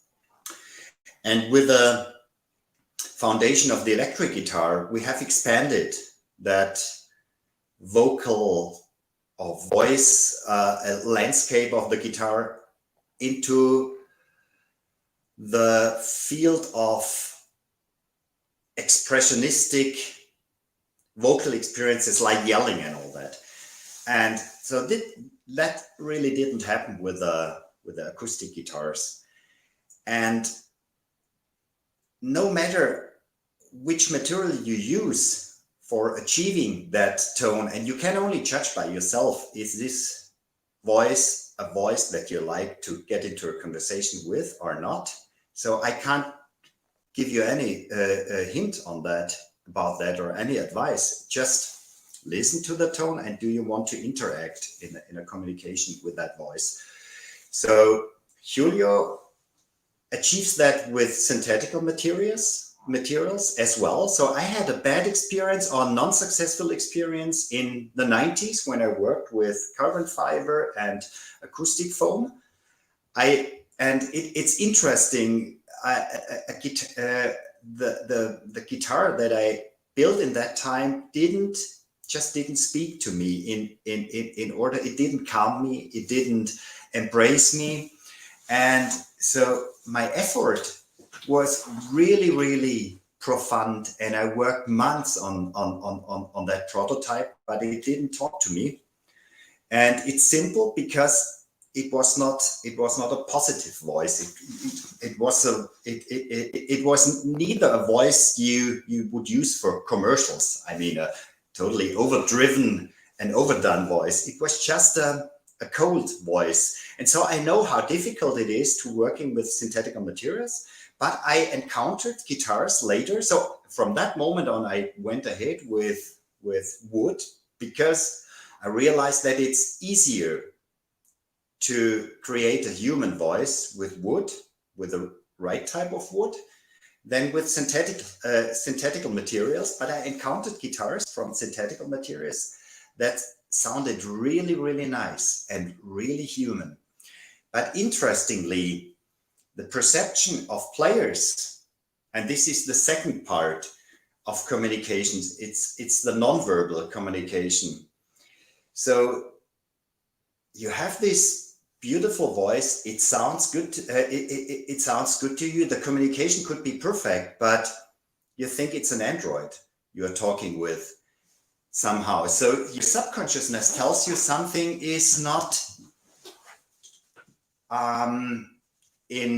something is not in a positive interference with the voice, and it doesn't lead you to tranquility, which the voice suggests you to lead you to.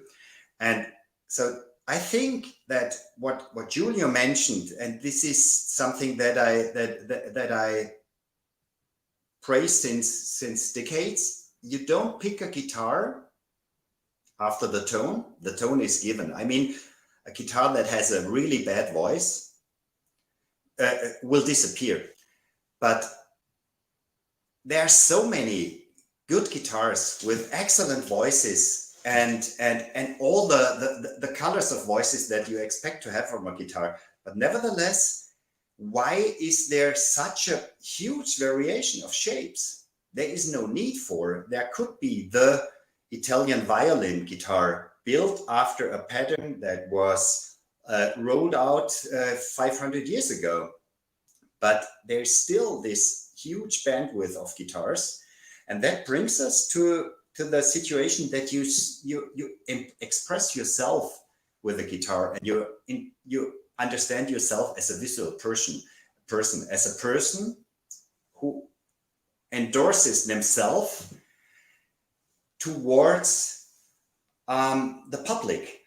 And when you leave your house, most people are dressed different than if they watch a soap. So this happens when you pick a guitar and when you choose a guitar. And interestingly, it doesn't have to do with a kind of expensive value. So when you were talking about Elliott Sharp and the garbage material guitar, it's a perfect example for me that it just had the right voice. And so I would be really, really pleased to play a guitar like that, because it would bring me to express something that I would not do with the suit that I usually wear with my standard guitar, for instance.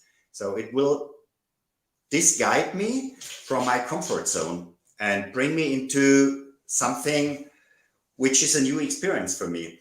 So we can't decide guitars from the look. And interestingly, even with violins from the great era, there is, it's obvious now that even a Stradivari or a Guarneri del Gesù is not chosen by the tone or by its superior and transcendent quality given from a higher spirit. If you follow the double blind test of Claudia Fischer, who is an acoustic scientist at the Sorbonne University, she did a very profound double blind study of classical violins from the Italian era towards contemporary violins. And interestingly, she executed that study with well-experienced players, even famous players. And interestingly, the outcome of the result of the study was that if the players, they were blindfolded with black glasses and played behind a curtain, an acoustic curtain, so in a concert room, so the experienced listeners that were invited to that experiment couldn't decide which violin they were playing, neither the players. And interestingly, the violins that we expect should be chosen as the superior violins, such as Stradivari violins, were not ranked on the first place. So when you disconnect your perception as a whole senses carrying out being, you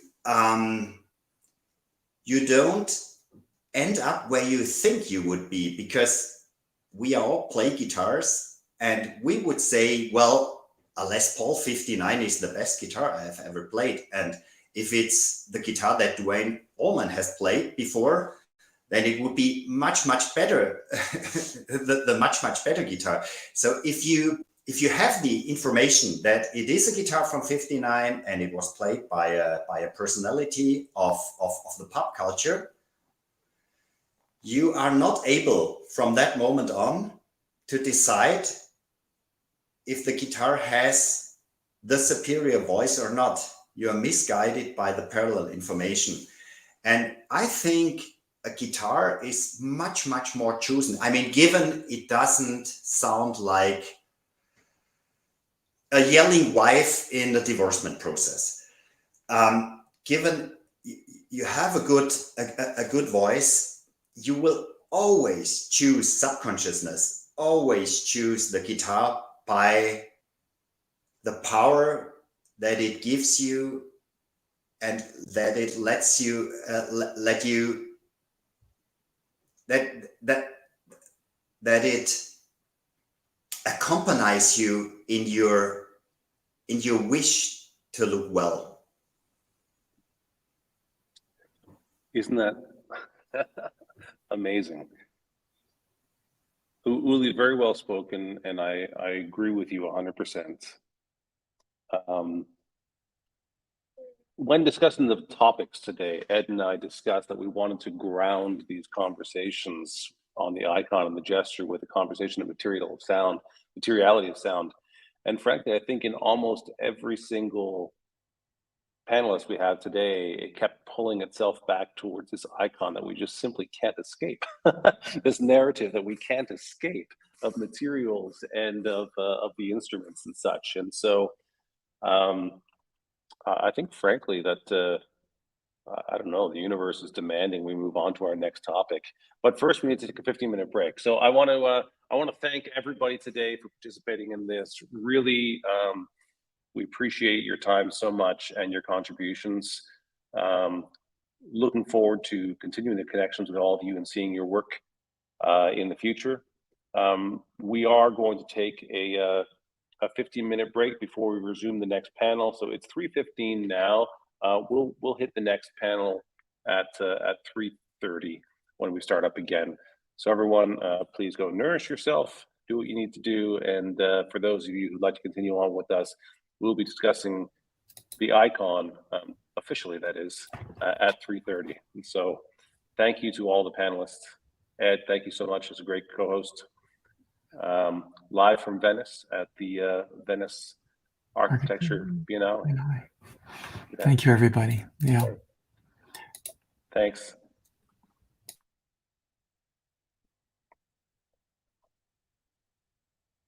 Okay. Zach, we need to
And Mike Butera is going to start. Am I on? I'm live.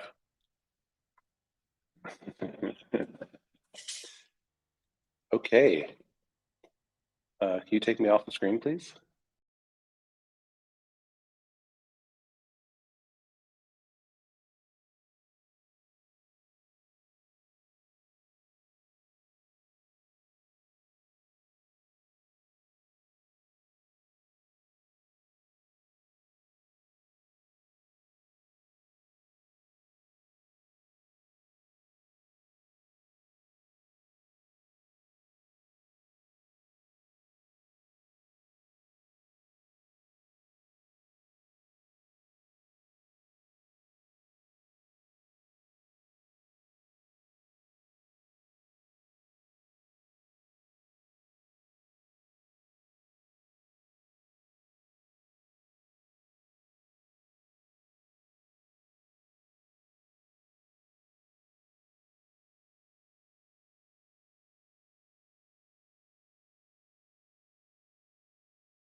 All right. Ed, this is a great first talk. A lot of fascinating people, a lot of good discussion happening there. And as we said, Indeed. it was pulling towards the icon. They're rearing to go to make this next discussion.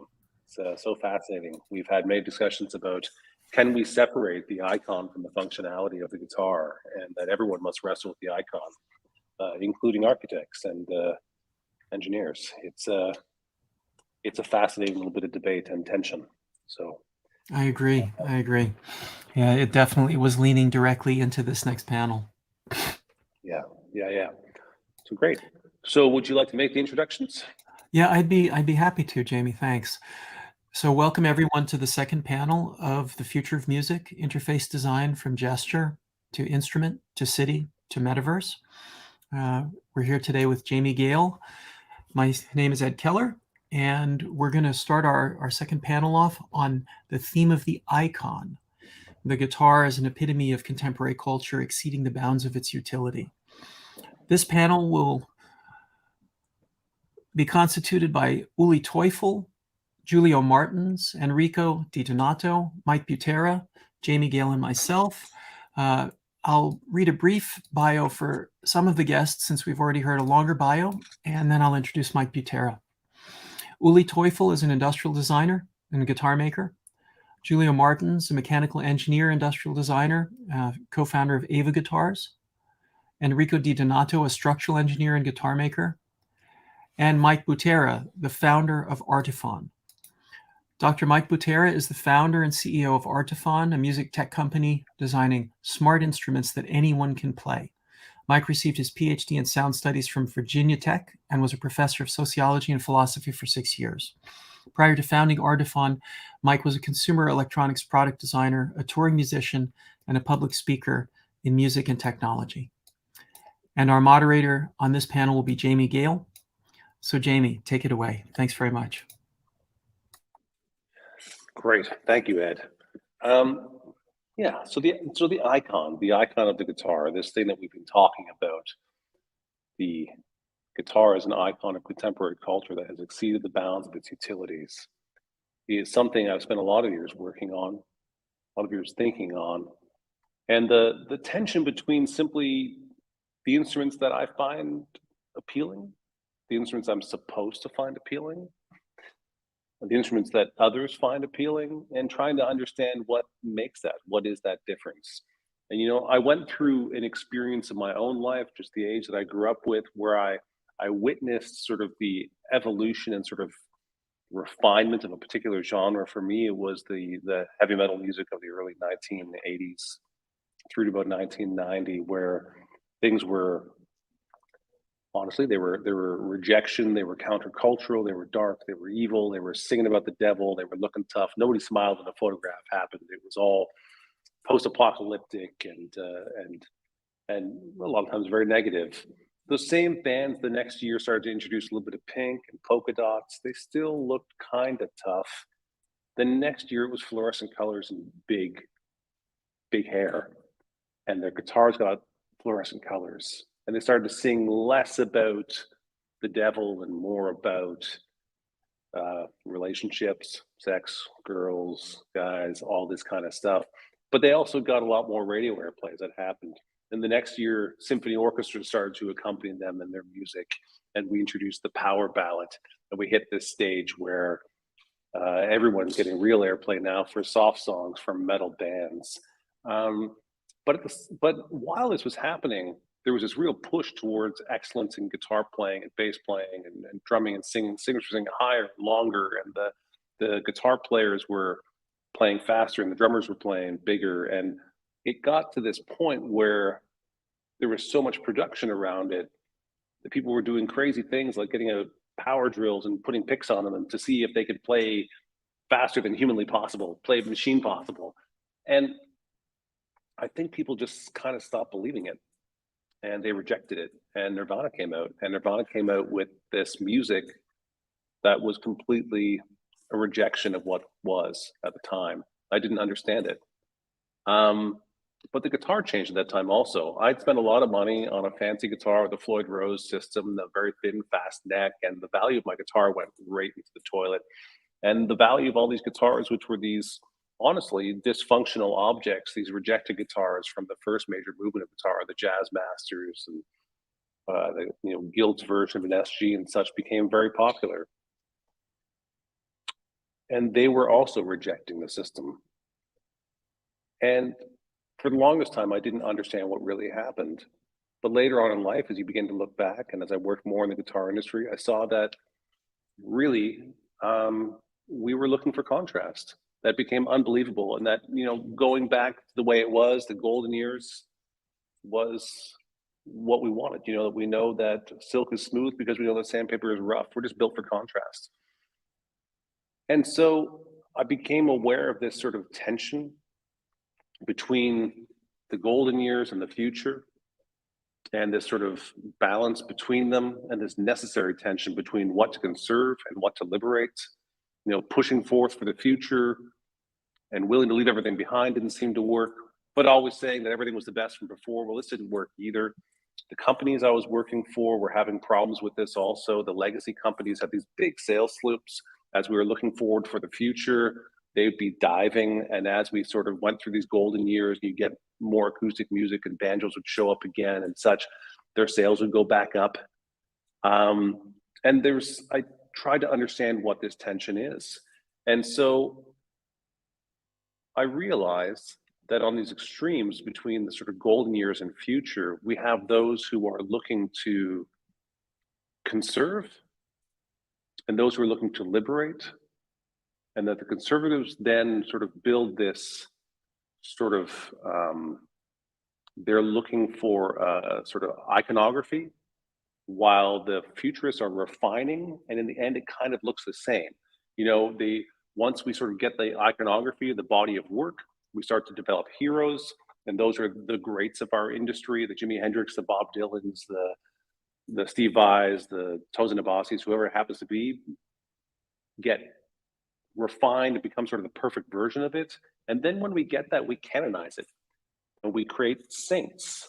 And then we move into this period of cosplay and reenacting the hero. And I know that can sound really negative to some people, but when we see older styles of music and older styles of guitars, we literally categorize the guitar by the name of the genre that happened at the time. We call it the classical guitar, as if that's the only music you could play on it. We call it the jazz guitar. And I know many archtop guitar makers who really fight against this idea that they can only play jazz on this archtop guitar, but it has become an icon of that particular movement. And I think what has happened is these sort of movements have mostly closed because these new instruments demanded new approaches and new techniques, which inspired people to make new music. So when that new music hits critical mass, then we have a real movement and people get behind it and they want to reenact it. But eventually, everything that can be said on a particular topic is said. And then we start to feel like, oh, there's no good music anymore, no new good music. If you walk up to someone on the street and ask them what the best period of music is, depending on their age, they'll probably tell you whatever the music was when they were a teenager into their earlier 20s. And that to them is the best music. But they were part of a particular movement. And the musical instruments reflect this. And so I've begun to see the guitar as icons. Some are current, some are historic, where we reenact them, and some have not built up the body of work yet for us to add to the canon and create a hymnal that future people will judge whether or not it's good music based on.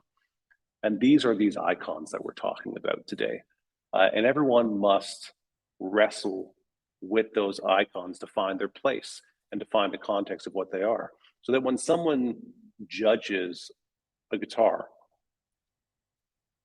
what they're saying is when that's a good guitar or not a good guitar is, how does this guitar play the songs in the songbook of the movement that I'm a part of? And that's really what's happening. The Les Paul was a failure commercially because it was aimed at jazz players, and jazz players just never accepted it. It was too heavy, it was too small, it didn't play right, didn't sound right when you played the songs that were current of the day as part of the institution. But it inspired a bunch of young guys over there in England to make some music through Marshalls with these humbuckers to do things that didn't yet exist.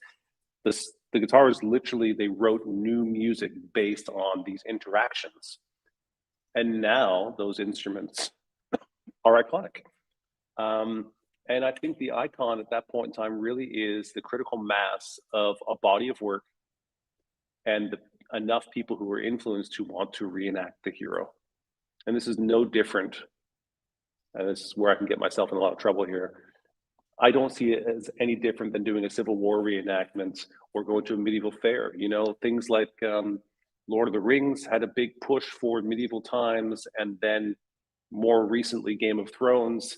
I think people sold a lot more broadswords and fur coats and leather when Game of Thrones came out and was popular. And that's a reenacting of a movement. And that the icons are a part of our culture, they're part of who we are. We love where we've been, but I'm also excited about where we're going. And so understanding begets empathy. And I became more empathetic with the music that I wasn't particularly interested in myself, so I could better understand the people around me. And as a business person, better understand my customers and my not customers, frankly, to understand sometimes that, oh, you're barking up the wrong tree because this actually isn't meeting a need of theirs. And the icons, for some people, really do meet a need. And I mean that legitimately. I don't think of them as better and worse. People are interested in one thing, other people are interested in something else. And I love that interest, and I love the variety. People ask me all the time when we're on tour at the Boutique Guitar Showcase, oh, what's your favorite guitar? The next one. And I love all the guitars that we have at the Boutique Guitar Showcase and many others, but it's not about that for me. I'm most interested in the conversation I haven't yet had. I'm most interested in tasting the food I haven't had. I'm most interested in traveling to the places I haven't been. And for me, curiosity and having an interaction where it leads to new possibilities and causes me to think new ways, this is super exciting for me. And so how far can we stretch from that icon? How do we build upon those icons? How do we meet the needs of existing people while moving forward? And so that's where I'd like to bring in this conversation today. And I think we have a really fascinating first panelist to sort of talk about here, because he's actually one of the few people in this panel who's not really in the guitar industry, but he's absolutely had to wrestle with the icon of this. So I'd love to introduce Mike Butera. We can get Mike on. Hi, everyone. Hey, Mike. Very nice to see you. Yeah. I'm dialing in from Maine, where we currently have a hurricane hitting. Well, I guess tropical storm now, but the materiality of sound is happening right on the windows as well. So hope you get a little bit of that. Yeah. Great. Well, Mike, Ed gave an introduction for you and your work. Would you mind taking a few minutes to tell us about history and what you're doing, and maybe a little bit of how you have to wrestle with the icon, do what you do? Yeah, thanks. Well, I would love to give you just a little bit of background on me, kind of how I got here, and then I'll show you some of the products we've designed, musical instruments that blend history and consumer technology, and wrestling with this whole tradition. And I was really inspired by the first panel on this, so it'll be fun. So I grew up playing violin and classically trained, went to college originally for that, and then discovered studios and all kinds of ways to make sound beyond just the literal instrument. And that got me into thinking about really music technology as a whole. So I went and got a PhD in sound studies, which many of you probably know, a field that's been growing the past 15 years or so, and very interesting combinations of really all the kinds of topics we're talking about today applied to sound in general. My research was mainly on phenomenology and technology of listening, but also then making the world sound the way you want it to, and thinking about control over acoustic spaces from a phenomenological approach through technology. So would love to dive into those topics if we want to. What I realized, and I taught for years in this kind of field, what I realized was I had this real passion about rethinking musical instruments from this perspective. And it was mainly around looking at everyone else beyond musicians, thinking about what are the affordances of traditional instruments for making sound, for looking cool, for feeling accomplished, all those things that musicians can feel, but that the majority of people are excluded in many ways, or feel excluded from participating in.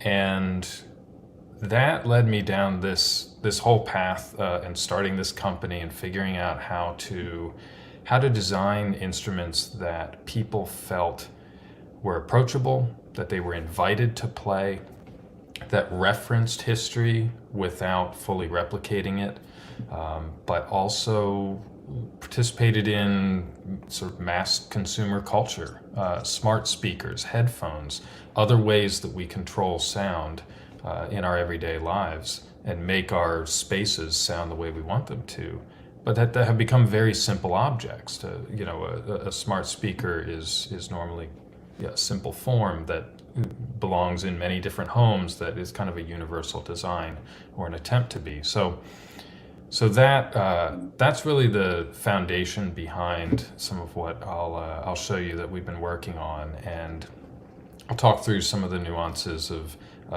the guitar especially, but other instruments and how we've tried to hybridize some of these forms. So I will share my screen. Is that Yeah. Wonderful. Okay. So I started this company Artifon a dozen years ago to tackle some of these design challenges and figure out, could we create these kind of consumer-friendly creative devices, and so I've been doing that ever since. The first instrument that we designed was called the Instrument One, and the main goal of this was to think about what we called it a multi-instrument, one instrument that you could play as many, and looking at different ergonomics, looking at how traditional stringed instruments are held, which could be across the chest or more upright, looking at more piano and drum machine type type sort of positions, and then how your fingers interact there. And then as a violinist, I had to make it compatible with the shoulder, of course. And so the Instrument One was this, at the time, somewhat audacious challenge to design all that, not as just a professional instrument, but as a real consumer instrument. And so we actually launched this on Kickstarter, and we positioned the Instrument One as an instrument that anyone could play any way they want to, the instrument that adapts to you. And so if today you wanted to play a piano, pick it up, put it on your lap, tap out a piano. Tomorrow you want to play a guitar, press the button, it becomes a guitar. And the technologies we were using at the time were force sensing resistors, if anyone's encountered those. So it's all pressure sensitive. It detects vibrato and velocity, of course, and all kinds of things. This was a lot of fun. We made an impact. It was the biggest Kickstarter in the world for a musical instrument. And so we set out to make them and build the company around this. One thing we quickly realized is that, and to the theme of this panel, the iconography of the guitar. And this was, I was designing this about 10 years ago, was so dominant that even though that was just one of many ways to play it, it became the primary way that most people saw this instrument. And that wasn't really the goal necessarily. But these things happen culturally, and innovation is a collaboration that we have with culture. And so this inspired us to actually go a bit more abstract, and I'll show you the product that we just launched actually about a month ago. This is Corda, and Corda is in some ways a successor to the Instrument One, playing with this kind of length and universality, but simplifying the interface. So we took off the strings. The Instrument One, you can see, had these kind of string-like ridges.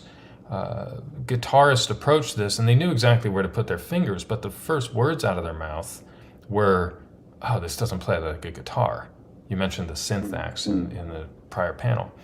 And so we said, well, to get away from that, let's take off the strings, and let's really treat this as a set of keys or pads that can trigger all kinds of things like automatic chords or arpeggiators or single notes that you can play with the pad as an object in itself.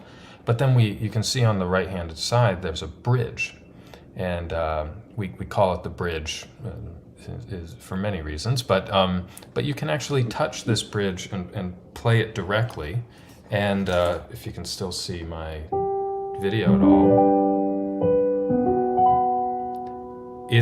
we're using capacitive touch. So this is technology similar, well, identical to your smartphone or trackpad on your laptop. And so it's instant.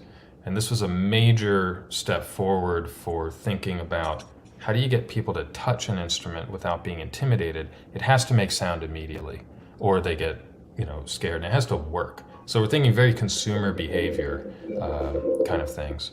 And then the other part of Corda is that you can change the different instruments, the way it plays. You can actually build whole songs on it. So I was gonna show you just a quick video, and I don't know if the sound will come through, but Jamie, maybe you can let me know.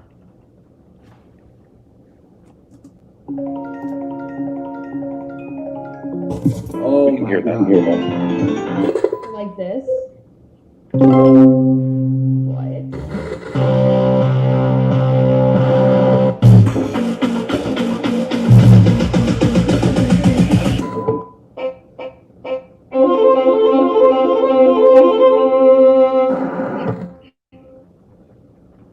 Introducing Corda, the instrument designed for everyday life was the last word there. So that's Corda, and then I was going to show you Orba now in just about 2 minutes. This is an instrument we actually designed before and launched before Corda, but just to kind of complete the arc of abstraction in a way. We designed Orba because we realized that, again, so many people were playing the Instrument One like a guitar, and yet our technology and our ethos is really about going beyond any individual instrument. And so we looked at the ergonomics of how people were holding different everyday objects, teacups, oranges, and game controllers, and how they were texting on phone screens. And so we designed an instrument really that does all the same stuff that our more traditional elongated instruments do, but that was more of a personal, almost fidget spinner of an instrument. And Orba can play any sound. You can map these pads to drum, bass, chord, lead. You can actually sample sounds out in the world and load them onto the device. And this is a bit of a joke, but just to give you a sense of scale. And positioning, Orba is really about minimizing the instrument down to, this thing you can touch that you want to hold that gives you the affordance of playing sounds, but isn't tied to the tradition of of instruments that are based on mastery or even virtuosity. It's really about immediacy and giving people something that they can enjoy in seconds. We've found that a lot of kids love to play it because of that immediacy. We find that a lot of parents buy it for themselves and then their kids steal it from them. And the reverse, that they buy it for their kids and then the parents are like, oh, this is kind of fun. I'll use this while I'm on mute during a Zoom call. And so I'll give you just a quick video on that, and then Jamie, maybe we can launch into a broader discussion.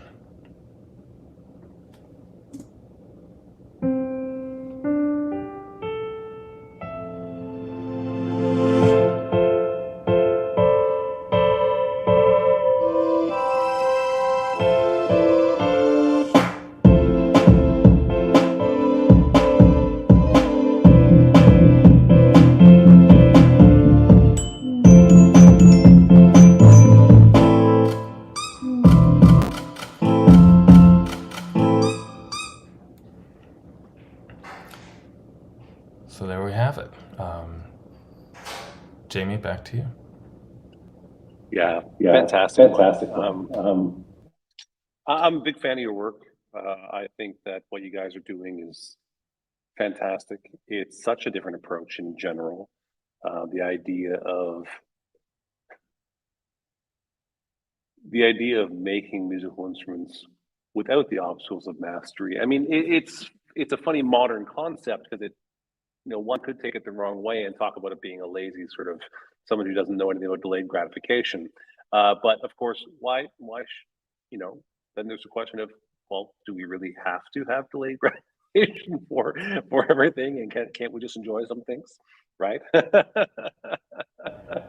Yeah, as we discussed, I also found it really interesting that your first piece, the gestures, I mean, as you look at it, it's so very clear. I mean, and you're marketing, you're riffing on all sorts of icons.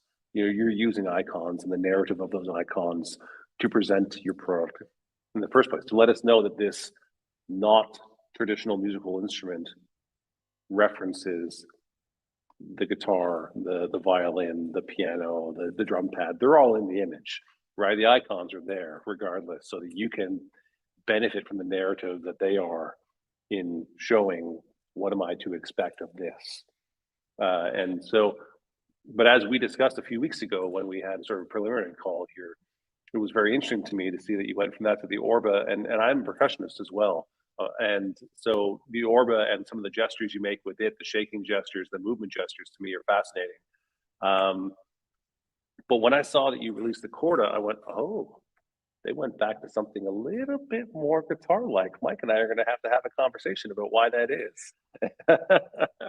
And so I think that's, there's so much important what you can contribute to the conversation today. And so let's bring in some of the other panelists, and we'll talk about this. Our technical crew can sort of bring everyone else on board.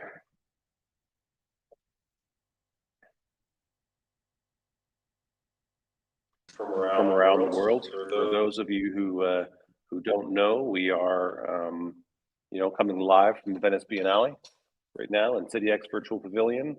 We are here in Venice at the 18th Venice Architecture Biennale. Myself and Enrico Di Donato and Giulio Martins and our crew, and others are coming in from all around the world, from apparently tropical storms in Maine and New York. Uli Teufel should be joining us. I think Uli's having some technical problems from Germany. It really is a global representation here. The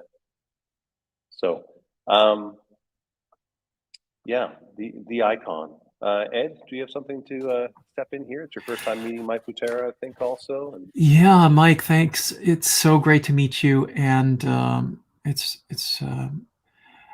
really interesting to talk about that idea of rendering something accessible in a way that is oriented towards affordances. The term that you use, the affordance of creating an interface that invites or encourages someone to make sound, and it's interesting because I guess one thought that jumps to mind is, the perhaps apocryphal quote from Willie Nelson that you really only need to know 3 chords and then you can pretty much play all the music you need to play. Of course, I'm sure even Willie Nelson knows more than 3 chords, but the point is extremely well taken, that there's a different level of communication beyond just knowing a lot of harmonic or rhythmic structure. That is part of music making, and it's part of the kind of culture of music making and what we hope to invite people to do. Then there's the other way of looking at it, and we'll, in the next panel, I hope Sandy Ewan will be able to join us. She's someone who plays with an extraordinary range of extended techniques, often on a guitar that looks very familiar to us, like a 335, but playing it with a railroad spike, laying flat on her lap, but not like a lap guitar, more like an interface to a sonic landscape. And on the one hand, you could say, oh, well, that's interesting. You don't really need to know how to play a guitar to make that sound. But of course, that would be simplifying things tremendously, because Sandy knows very well how to play a guitar. She's a virtuoso at playing it. And she also is a virtuoso at playing it with a railroad spike. So there's a really interesting question there, which for me links back to one of the points that Uli Teufel made in the first panel about curiosity. And Mike, it seems to me, and correct me if I'm wrong, but it seems to me that you're driven by that curiosity. You want to hand the curiosity to the people who pick up your instruments so that they'll be encouraged to be more curious. And it's true. I had a moment when I was a teenager, having been raised in classical music. I mostly read from a sheet of paper and memorized that. But I was invited to do a solo with a band. And so I transcribed the solo from the original song, and I had my piece of paper on stage, and then I lost my place. And it was terrifying in that moment, but I was in D minor, so I played an F and an A and, just random notes from the scale. That's all I could think to do. And honestly, looking back, I was so naive, but I started to improvise, and it just changed my life, like that one moment. And so my goal since then is figuring out how can we design technologies that get people there faster. I had spent years playing the violin, and that was the mechanics of it were second nature.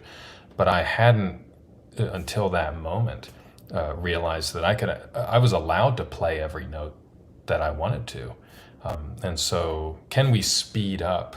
My goal, at least with this design project, is speeding up that path to people getting the instant gratification.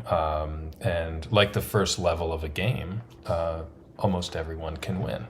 And it gets you feeling good immediately. And then for the vast majority of people, they need some affirmation early on if they're ever going to explore all of the paths that music can take.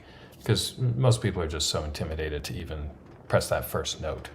So very different design project than, the kind of instrumentation that we've been talking about today, and I hope we continue to, because it's all focused on those, not just beginners, but musically curious, as you said, Ed.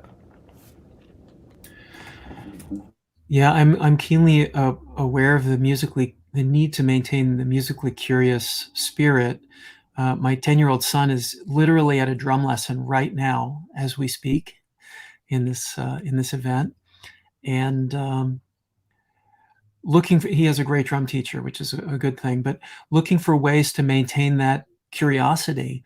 I was very lucky. I was having a conversation with an old college friend of mine last night, who was a year ahead of me and was a virtuoso guitar player when I first met him, tremendously influential on me. But we were acknowledging that when we came up in the early 1980s, we were very fortunate, not that moment was special in the way that Jamie, you were describing it. This was more that we were just lucky to be in a school that had very good musicians and very good professors who were all about that enhancing and encouraging that curiosity. And it's difficult. I know people who, Mike, like you, were trained intensively in classical music and, for example, didn't learn how to improvise. And it seems to me that one of the fundamental ways of approaching this is to start with the most basic lesson, which is you bow and you simply listen to one string playing open. And, it's the usual starting with the simplest thing that you can possibly do, but then maintaining that as a practice through your entire musical life so that every moment of the first bow is not just a moment of habit, it's a moment of consciousness. And it seems to me that, I'm trying to connect this to another point, Uli, that you made a little while ago about the musicians seeing themselves through the instrument and in the instrument. And it's an interesting thing if one is doing something in front of a mirror to practice it, if one is an actor and one has to tune one's facial expressions and muscles, or if one's a musician and rehearsing stage moves, one is confirming by visually verifying and physically verifying and sonically verifying that one has done the right thing. And through that act of confirmation and affirmation, one then says to oneself, oh, that's me. It's an interesting power dynamic, and I actually would refer to a passage from Andrea Dworkin here, if I remember correctly. She commented that the beautiful person or the beautiful woman who looks in the mirror looks at themselves and says, that's me, and doesn't stop to contemplate what's in the mirror. But the person who isn't conventionally beautiful looks in the mirror and says, that's not me. And of course, there are power relationships that are built into that. And Mike, the affordances that you were talking about, especially if someone is neurophysiologically not capable of moving their fingers like Steve Vai, for example, or any virtuoso that we can think of, this becomes a very, very interesting question. Because to me, it's linked to the idea of curiosity. If one looks in the mirror and sees something and says, that's not me, or if one hears something and says, that's not me, then it starts to diminish curiosity. It kind of robs us of curiosity. But there's a paradox there too, because we need to encourage curiosity to encourage exploration, which takes us deeper into the beauty of sound, which takes us deeper into something which you could call expertise, except by building something that's about affordances, you're not focusing on expertise, you're focusing on something else. And I think, Jamie, the way that you've talked about icon, it's very interesting to go back to the 3-chord model. A lot of rock can be played with only a handful and a half of chords, and even just a handful of chord shapes. And you could encompass a huge percentage of, quote, popular music and rock music. So you could say, well, it's about affordances. The guitar is a uniquely affording instrument. You can pick it up and learn to play it in a week, and you can go on to play music that people play and millions of people hear. It's more complicated than that, of course. But there's a space in there between the icon, the curiosity, the affordance of the instrument, and encouraging exploration to build more curiosity. I feel like this discussion about icon is all about. And Mike, I keep hearing those themes come up in the way that you were talking about your design thinking, which was very beautiful. I just to complicate the conversation a little more, and curious on reactions to this. The instruments that we've designed don't just play individual notes, but we can actually load stems or tracks of songs that have been chopped up and mapped, and we can take any song and make it interactive. And so this idea of an instrument as something that is sort of inherently silent until you play it, and then when you play it, you choose every little piece of that. Even the piano isn't that. The piano mechanically has chosen how the strings are going to sound.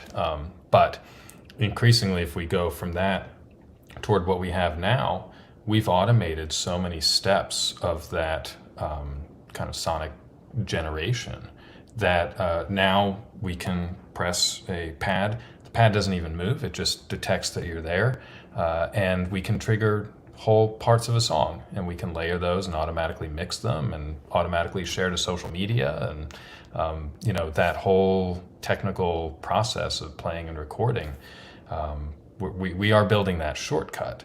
And so if an instrument can play a whole studio's worth of other instruments that have been pre-produced and let you play with them ergonomically in these different ways, I think there is a basic complication that we're doing of these traditional forms of an instrument does one thing that you train yourself to, compared to an instrument that adapts to however you want to play it. There's maybe an inversion there, but I'd love to have a little debate about that if people are up for it.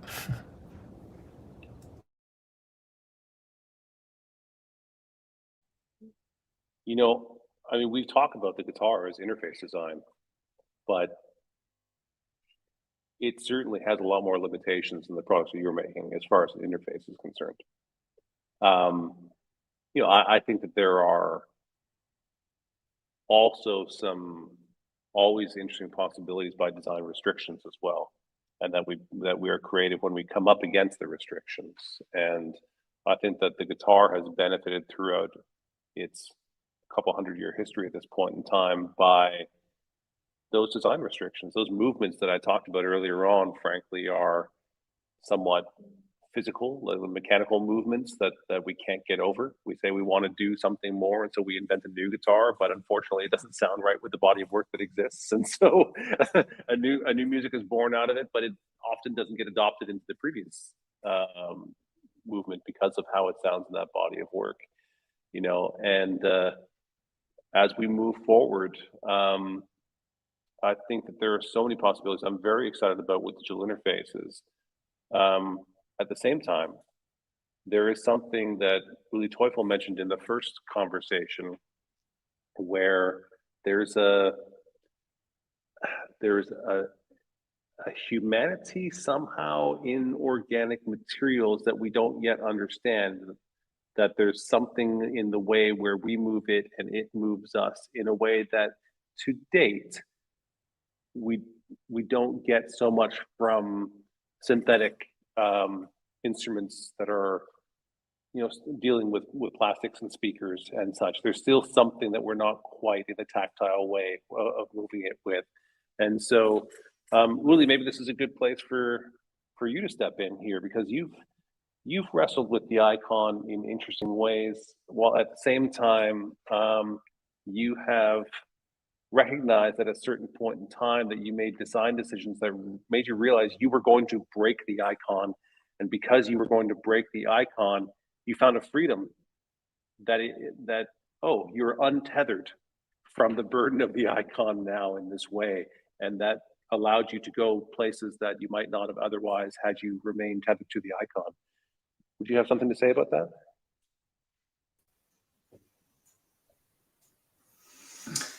Yeah, but this is happening in a niche only. I want to, when I watched Mike's explanations on his instruments, I really enjoyed it, that the separation from the interface to the historical from the historical message of an instrument is a really refreshing and powerful tool. So it reminds me, so I imagine if I would touch this instrument, I would immediately produce or create something that would even fulfill my expectations in the first second. And what I love with it is that you're not preconditioned when you touch it.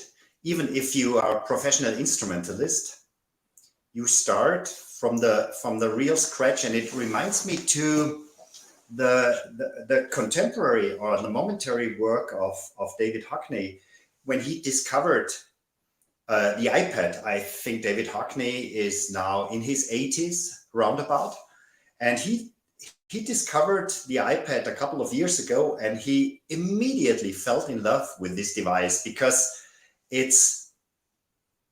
you make paintings. He makes paintings with it, but the interface is totally different from his studio interface when he paints with brushes and color, and it pushed the envelope for him. And I think that even for professional artists, these instruments which you created could be powerful tools. So that's really, really refreshing. But just the thinking or daring to split the interface from the historical burden of an instrument is a brilliant idea. And it takes courage to go to market to that, and you did it. So congratulations. And thank you. Courage and pushing against some of these cultural icons has backlash. We've had wonderful conversations with the public and especially musicians who are, and there's an undertone, here as well. And Jamie and I have had great debates on this, who are saying that the culture needs to be preserved, that we shouldn't give shortcuts, that this is cheating.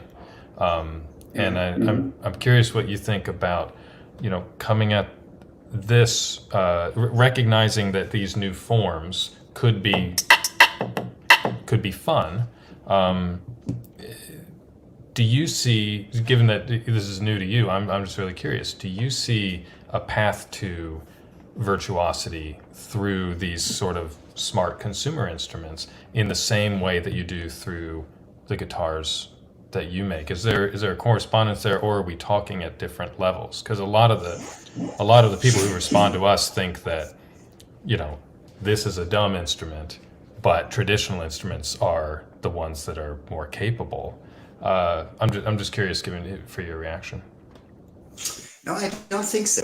It's a blank canvas, and that's important. So when you touch a classical instrument, be it a piano, be it a violin, be it a guitar, be it even an electric guitar, because I subsume it under classical instruments. If you play a classical instrument, you know that you are fighting with expectations, even if you play just for yourself. And this is not the case with this blank canvas. And I would not dare to pick up my guitar and go on stage with, I'm not naming anyone from the Champions League of the guitar playing stars. You can name the lowest league. I wouldn't stand the expectations, so I wouldn't do that. But I would go on stage with Joe Bonamassa, with your interface, and would have a nice jam with him, because I would not be afraid of. So, but what will happen with that is, I think that every instrument, even if it's a blank canvas like yours, won't stay a blank canvas through the decade. So it will turn into something iconic either.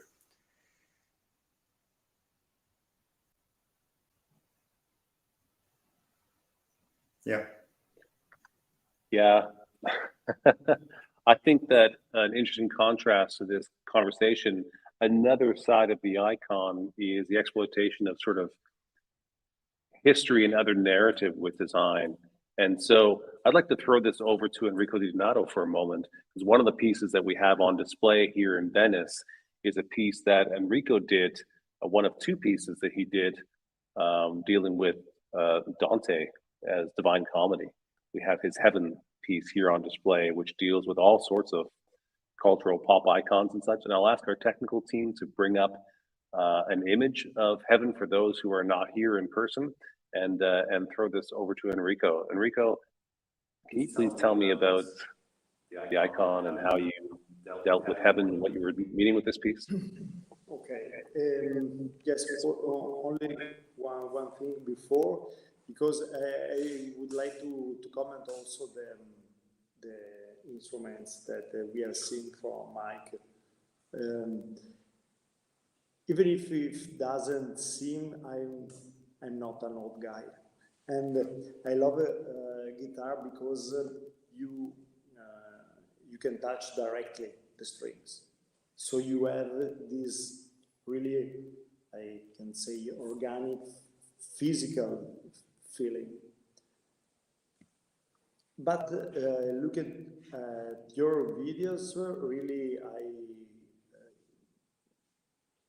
get very, very curious to try your instruments. I agree with the other comments.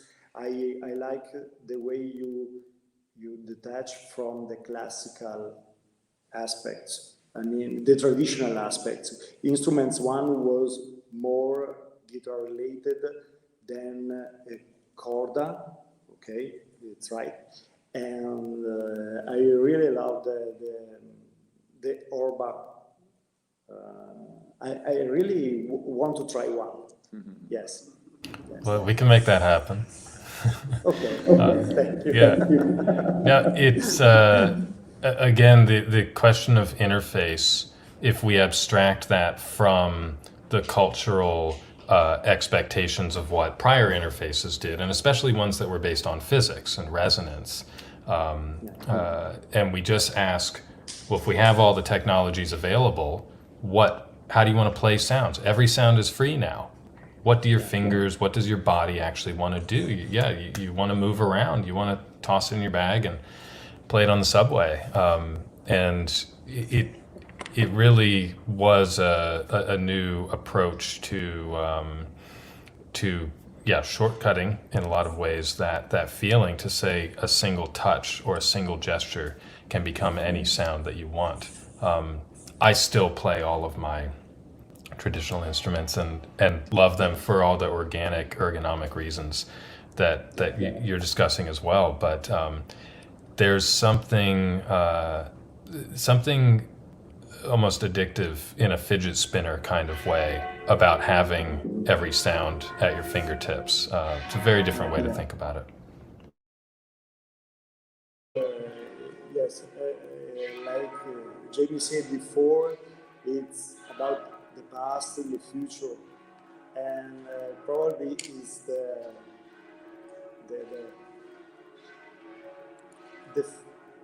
you have to wait for the bells. Okay, this is organic. Sounds good.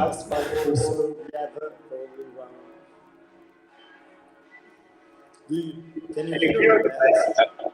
Yeah, Yes. as I mentioned, we're coming live from Venice. Yeah, the bells. Enrico, you're a local. How long will these last?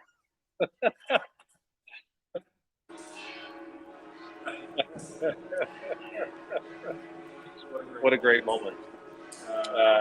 Thank you. Thank you. Thank you. You know what? Ed, do you have something to say for a second for a microphone that's not in Venice? You got it. I was just thinking of that beautiful song on one of Emmylou Harris's records, where she asks where I'll be when my bell calls. I think that maybe was a song that Daniel Lanois might have written or co-written with her. But I was thinking in the jump from engineering to the instrument, Enrico, it seems to me that there's also this very interesting question of what constitutes the iconicity of a building, or even something inside the building that people don't usually look at, but that you look at because you're an engineer. I know that you and Jamie went to see the Michelucci Church in Longarone a few months ago. And it's a church that Jamie and I talked about. I have adored Michelucci's work for my entire time studying architecture. And that particular one has been coming to mind for me recently much more because of the way it does some very unusual things with the amphitheater and the gathering place on the roof, and the way it faces the Vajont Dam, and the disaster that led up to the building of the church. But inside the church, there's the structure of the building, and there's the thinking of the architect and the engineer to create something which mirrors the event, the disaster that took place in the village, but in a very interesting way. It's also part of a biblical disaster. I mean, we look back to the flood and we remember the ark, and then we know that Longarone was lost to the Vajont Dam breaking and the flood that came after it, and almost nothing was left of the village except the church steeple, and then the church was rebuilt. And so there's, for me, this very, very interesting act of positioning a memory marker. And I see this as a kind of a mystical act, not so much a straightforward religious act, but more a kind of an act on the part of almost like landscape design and engineering of the landscape by Michelucci and the team that worked on that building. It simultaneously mirrors the turbulence of the vortex of the waves, but it builds a strong rock that can let the waves pass around it or through it. And it seems to me that there's a very, very interesting iconicity there. I mean, we could go down more than just a mystical path. We could go down a path that engages religious discussion, because the icon is about a kind of a rendering profane in the human sense, something that's divine, something that's beyond us or more complex than we can fully comprehend. And it makes it accessible to us. So that idea of the icon makes it accessible. But the real kind of angle that I wanted to approach here, Enrico, with your work, is you understand the structure of a building like that as an engineer, and you can translate that understanding to the interiority of your instruments that you've made. And you can see the link to what constitutes the iconicity of a piece of architecture, both as a cultural artifact, and you can see that same kind of resonance in the way that you positioned your heaven piece. Yes? So you have the materiality of it and the beauty of the finishes, the richness of the finishes, and you know that it can play like a guitar because it's a beautiful guitar, but it's also embedded within this tableau, which has profound cultural resonances that kind of jump off screen. You know, they jump out of the picture. And when someone perceives them, the guitar player or the audience then pulls those resonances back into place. And it becomes a reinforcement pattern. Again, I'm thinking of Uli's comment that, oh, the church bells are finished. It becomes a kind of a reinforcement pattern that makes the musician and the audience able to position themselves in that space. So I wonder if you could talk to it a little bit more from that perspective. Yes. From which point I have to start?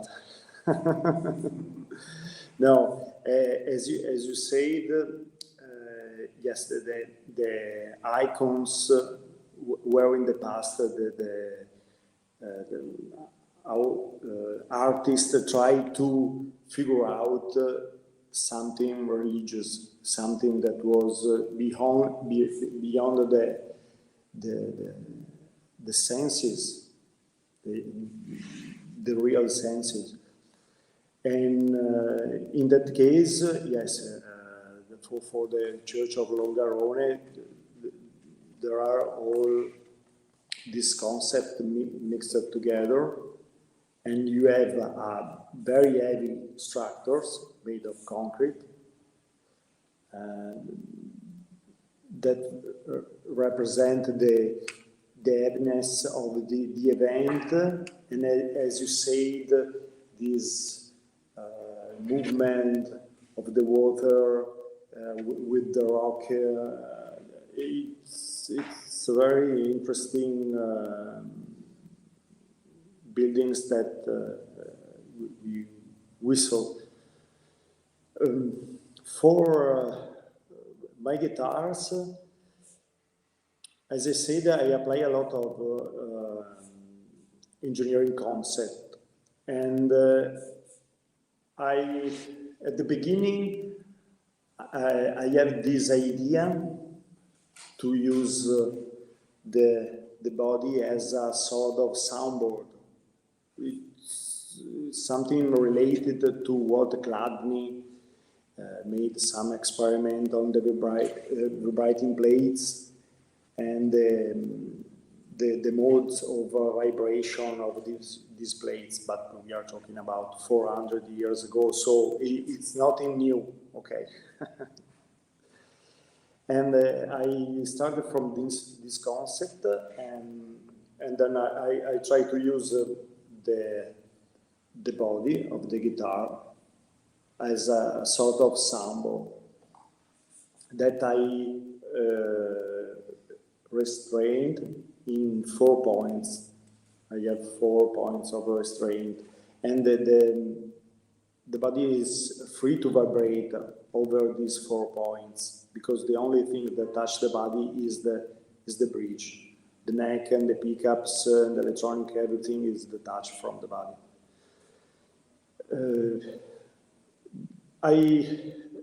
I started also with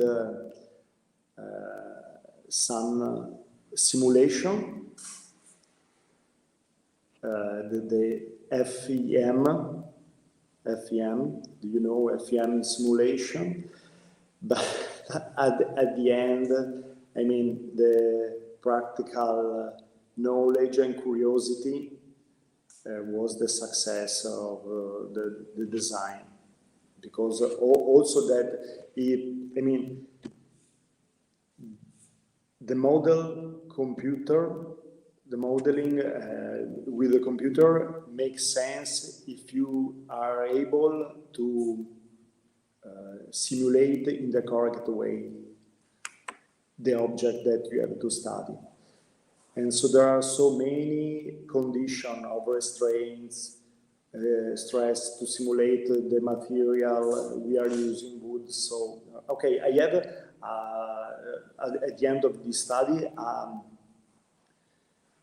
a very general description of the behavior of the guitar, but it was not the correct one.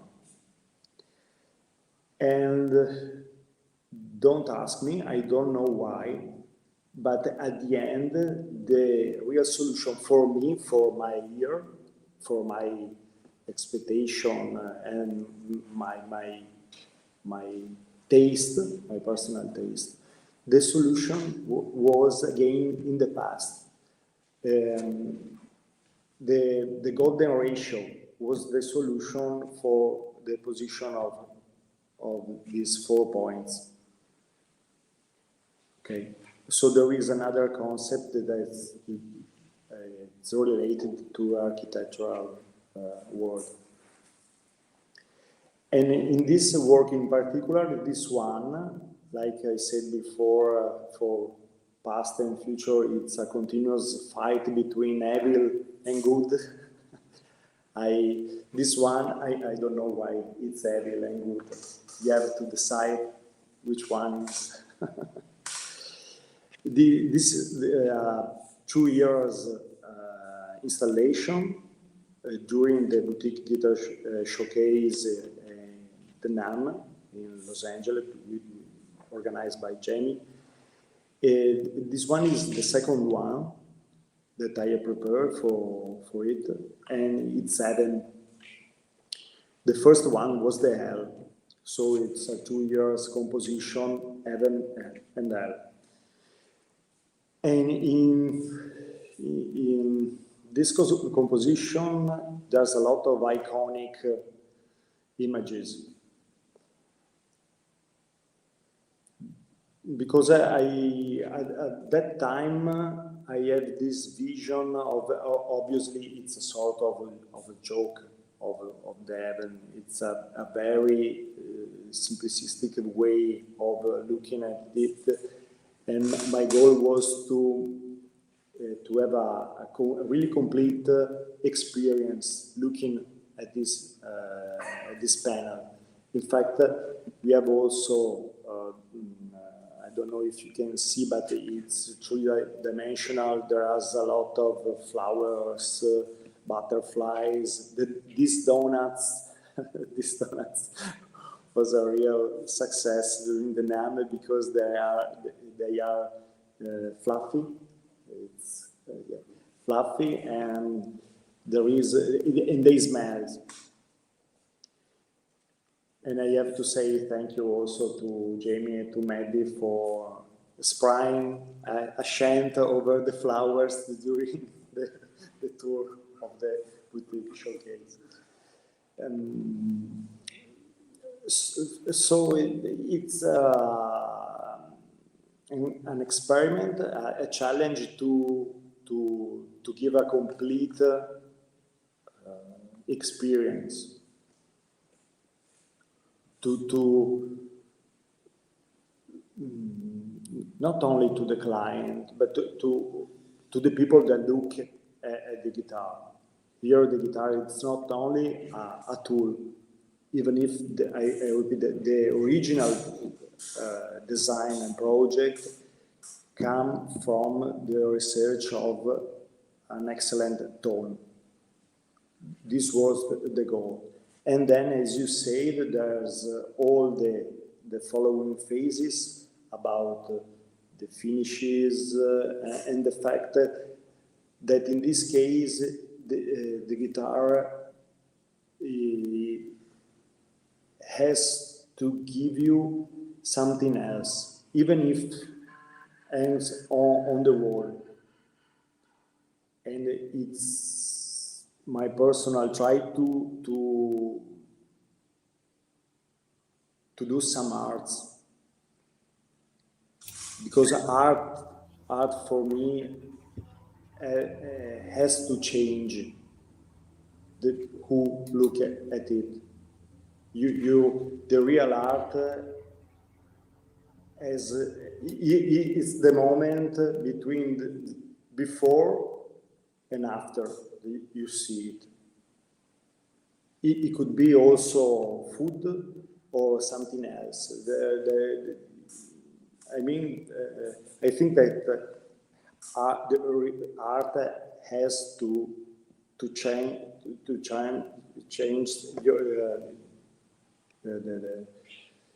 the spectator. You know, I know we need to move on to some other parts of this discussion, but I just wanted to say one thing, because Enrico, it was interesting that you said you went through simulation, but in the end you made some decisions based on your knowledge of material. And you also mentioned the golden section. And of course, from an architect's perspective and from a materialist philosopher's perspective, specific mathematical ratios and proportion can be extremely important to how a space feels and how an architect imagines a space performs, how it works. And of course, if we go back through Pythagoras and we think about octave and all pitch subdivisions of a vibrating string or a bar of metal that is hit and held in different places with different lengths to develop overtone series, we see that there's an implicit, structure to sound and structure to music, which is based on a set of physical principles that we can describe mathematically fairly precisely. And it seems to me that maybe that's actually part of the iconicity that you're working with as well. There's the external iconicity, which is the reference to a familiar guitar form. And then there's the narrative of the iconicity around the guitar and the ensemble and the story that it's built in. But inside the guitar, there are nodes of resonance. There are places of resonance. You mentioned the Chladni plates.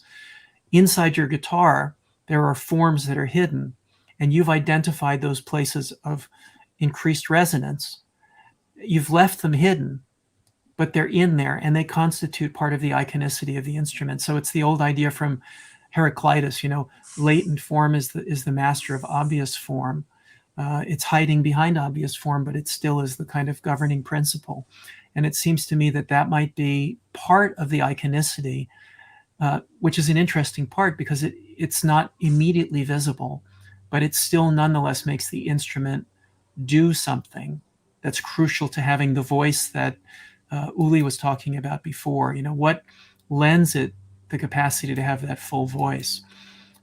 So I just wanted to articulate that because it's interesting to me that the icon, of course, is all about the superficial recognition of a story or an image, but behind it, there's actually a structural system that's also related to the icon itself. For those of you who'd like to dive deeper into that particular topic, Enrico and I had a conversation in Padua a few months ago, where we talked about this topic a little more deeper. Actually, we went a little further. We had a little more time, and so one of the points he didn't talk about is the nodal point of his neck joint in his design, and how he sees it as a central column with extensions in either direction. And so we'll actually be releasing that video this next week on Jamie Gale Music. So if you want to go check that out through Boutique Fair Showcase or Jamie Gale Music, it'll be out this next week on YouTube, so you can hear more from Enrico there. But we need to move on this conversation over to Julio Martins, who has also wrestled with the icon. As a matter of fact, I don't know this for sure, but I associate the term wrestling with the icon with Julio. I think I might have picked it up from him in a conversation we had years ago.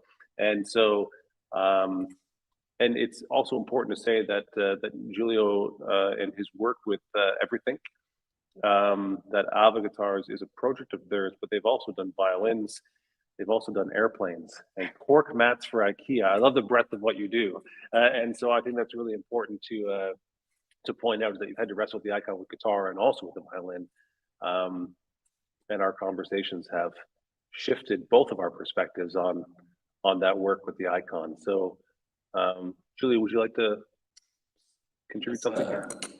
Yes, I can bring some thoughts. The first one that comes to my mind is we were talking about the blind tests, and on that side we mostly with the violins we did some of those testings, and indeed it happened even with composite materials and versus wood instruments. Obviously, we didn't compare with Stradivarius, but with the same range of price and quality we were expecting, we tested in the same level of market, and that indeed that happened. But then, so we have to struggle from the beginning. There's a word we always use that, and it's something that is studied, that it's psychoacoustics. And many times psychoacoustics is overlaid in these talks and in these topics, because it's what happens in our mind, it's in our own mind. It's not what's happening in the instrument. So that's why there are icons, and they are icons. That's because I like it, because of the brand, because of the endorsement that Slash plays with the Gibson Les Paul. So I'm a huge fan of him, and so I will follow his sound. And I presume that using his guitar, I will play like him, and I will have the style that he has.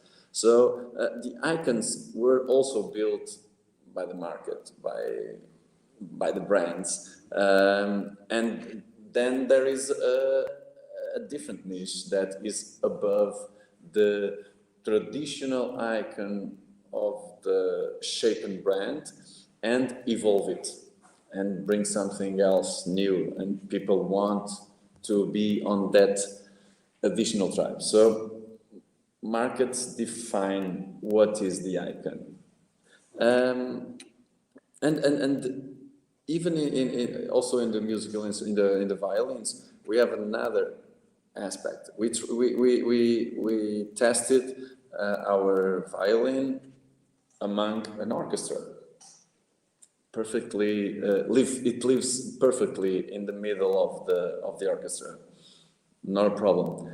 The point is the peers, the other violin players will look at you and say, "Will you play with this?" It may not be the worst. It's an average violin for an orchestra, but the peers will see the ugly duck, because they know that it's not a traditional one with the same shape, with the same contours and everything. So we have different approaches. In musical instruments, we have the electric guitars, where we want to be always, or at least there is a an interesting market for innovation, for creativity, for rebuilding and redesigning the culture and challenge the way we reach some other stages of excitement with a guitar. In classical instruments, sometimes, or most of the time, we find that classical temperament and classical mood to keep things as they are. So we, in rock stages, we use the clothes we want and we feel better. In an orchestra, they are always with a bow tie and tuxedo. Well, so that changes the way we think about the icons. Then in terms of creating a guitar and working with an icon, first thing I noticed and about still about the Artiphon products, one thing that the guitar and most of the string instruments, not piano, but the other ones have, is the portability.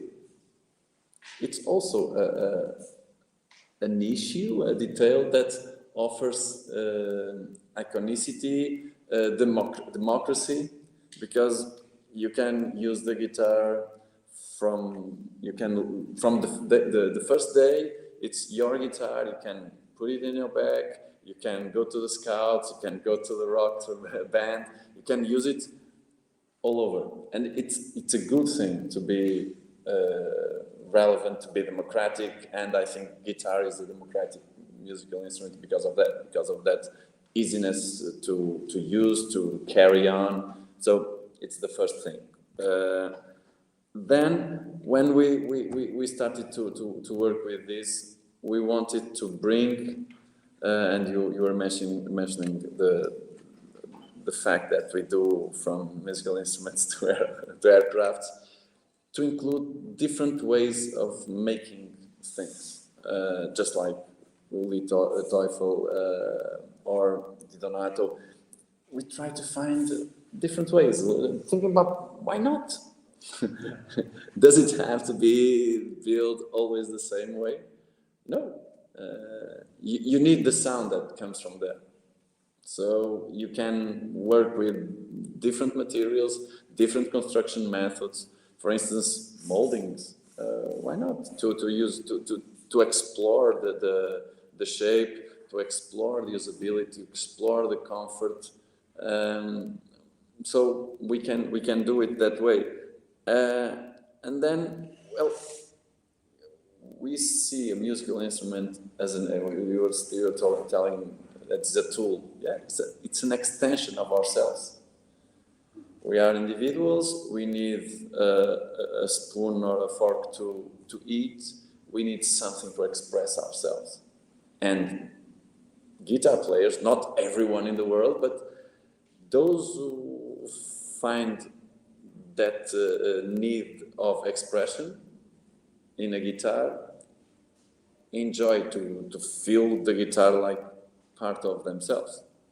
And emotionally, it's a very relevant thing to think about. It's the extension of ourselves. And that brings the icons. Then we can play with them. Our main statement in the beginning was to keep and respect the traditional icons of the guitars. We could go to an approach of a totally different design, but on that, what we thought at that time was if we change a lot the shape and we go with other materials, probably it's too much to offer to a music player. We have the same with aircraft. So if we do a lot of innovation in a single plane, no one will want to enter in that plane because it's too much innovation at the time. Guitars have the same thing. Yeah, that's a theme that is discussed about how far we can stretch the icon. As a matter of fact, it's one of the first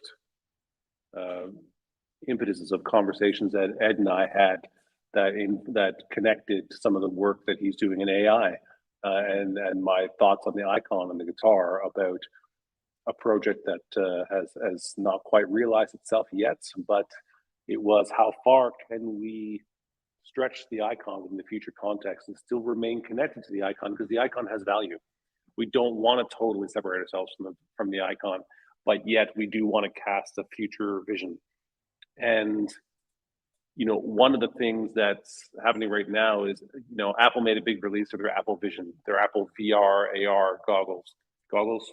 They probably don't want me to call them goggles. Their AR, VR reality at the developer conference, because the first thing that has to happen is they needed people to develop a body of work to give the Apple Vision context.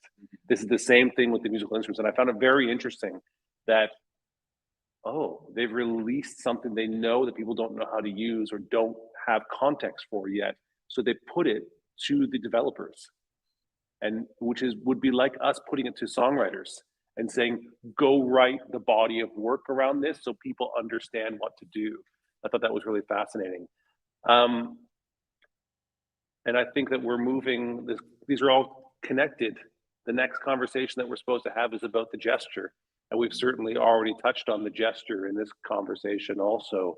And we're going to transition more into some of the AR, VR, Apple wants to call it now XR. I think we haven't decided those terms on yet. But thank you so much to everybody for being a part of this. Because I really hate cutting off conversations. I would talk through the night like this, but we told people a time and we're already over. So perhaps we'll, like Bill Maher does, we'll continue this on real time afterwards, and we'll cut some stuff in afterwards.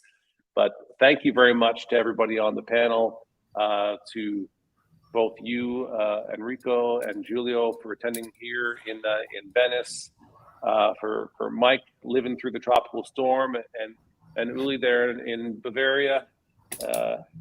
Ed, thank you so much. Ed, do we have anything else to say to sort of wrap this up as we move on to our next panel? It was just a beautiful discussion. Thank you, everybody. Feels like we're building a lot of momentum from the first panel through the second panel. How much time do we want to take to switch to the third panel, Jamie? I think that we'll just have to take maybe a 5-minute break to let people do the necessary things that they might need to do, and we'll resume in, well, let's say 5 to 7 minutes, but we're going to get it going as soon as possible. Okay, very good. 5 minutes. Thank you, everybody, again. See you in 5 to 10 minutes. Yeah. Yes, thanks all.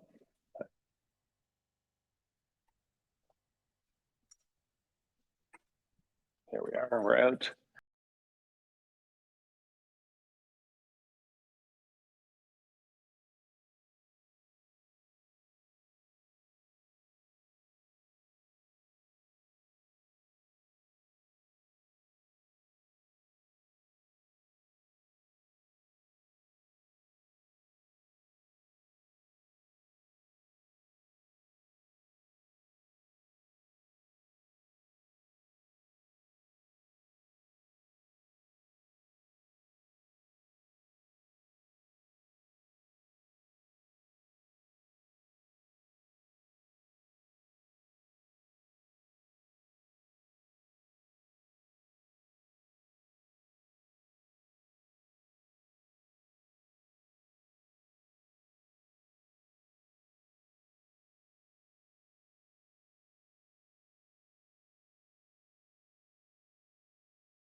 Greetings, everyone. Are we live?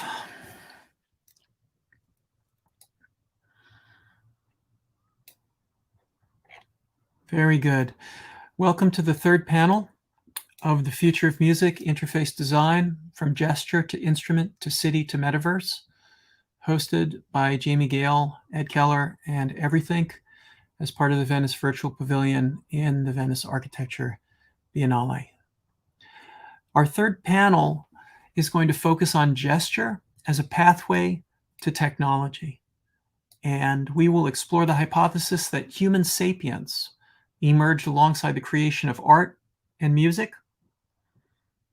And we'll consider the evolving role of musical instruments in our rapidly advancing technological landscape. We're joined by a number of new guests. Uli Teufel is going to continue with us through this third panel, and Jamie Gale.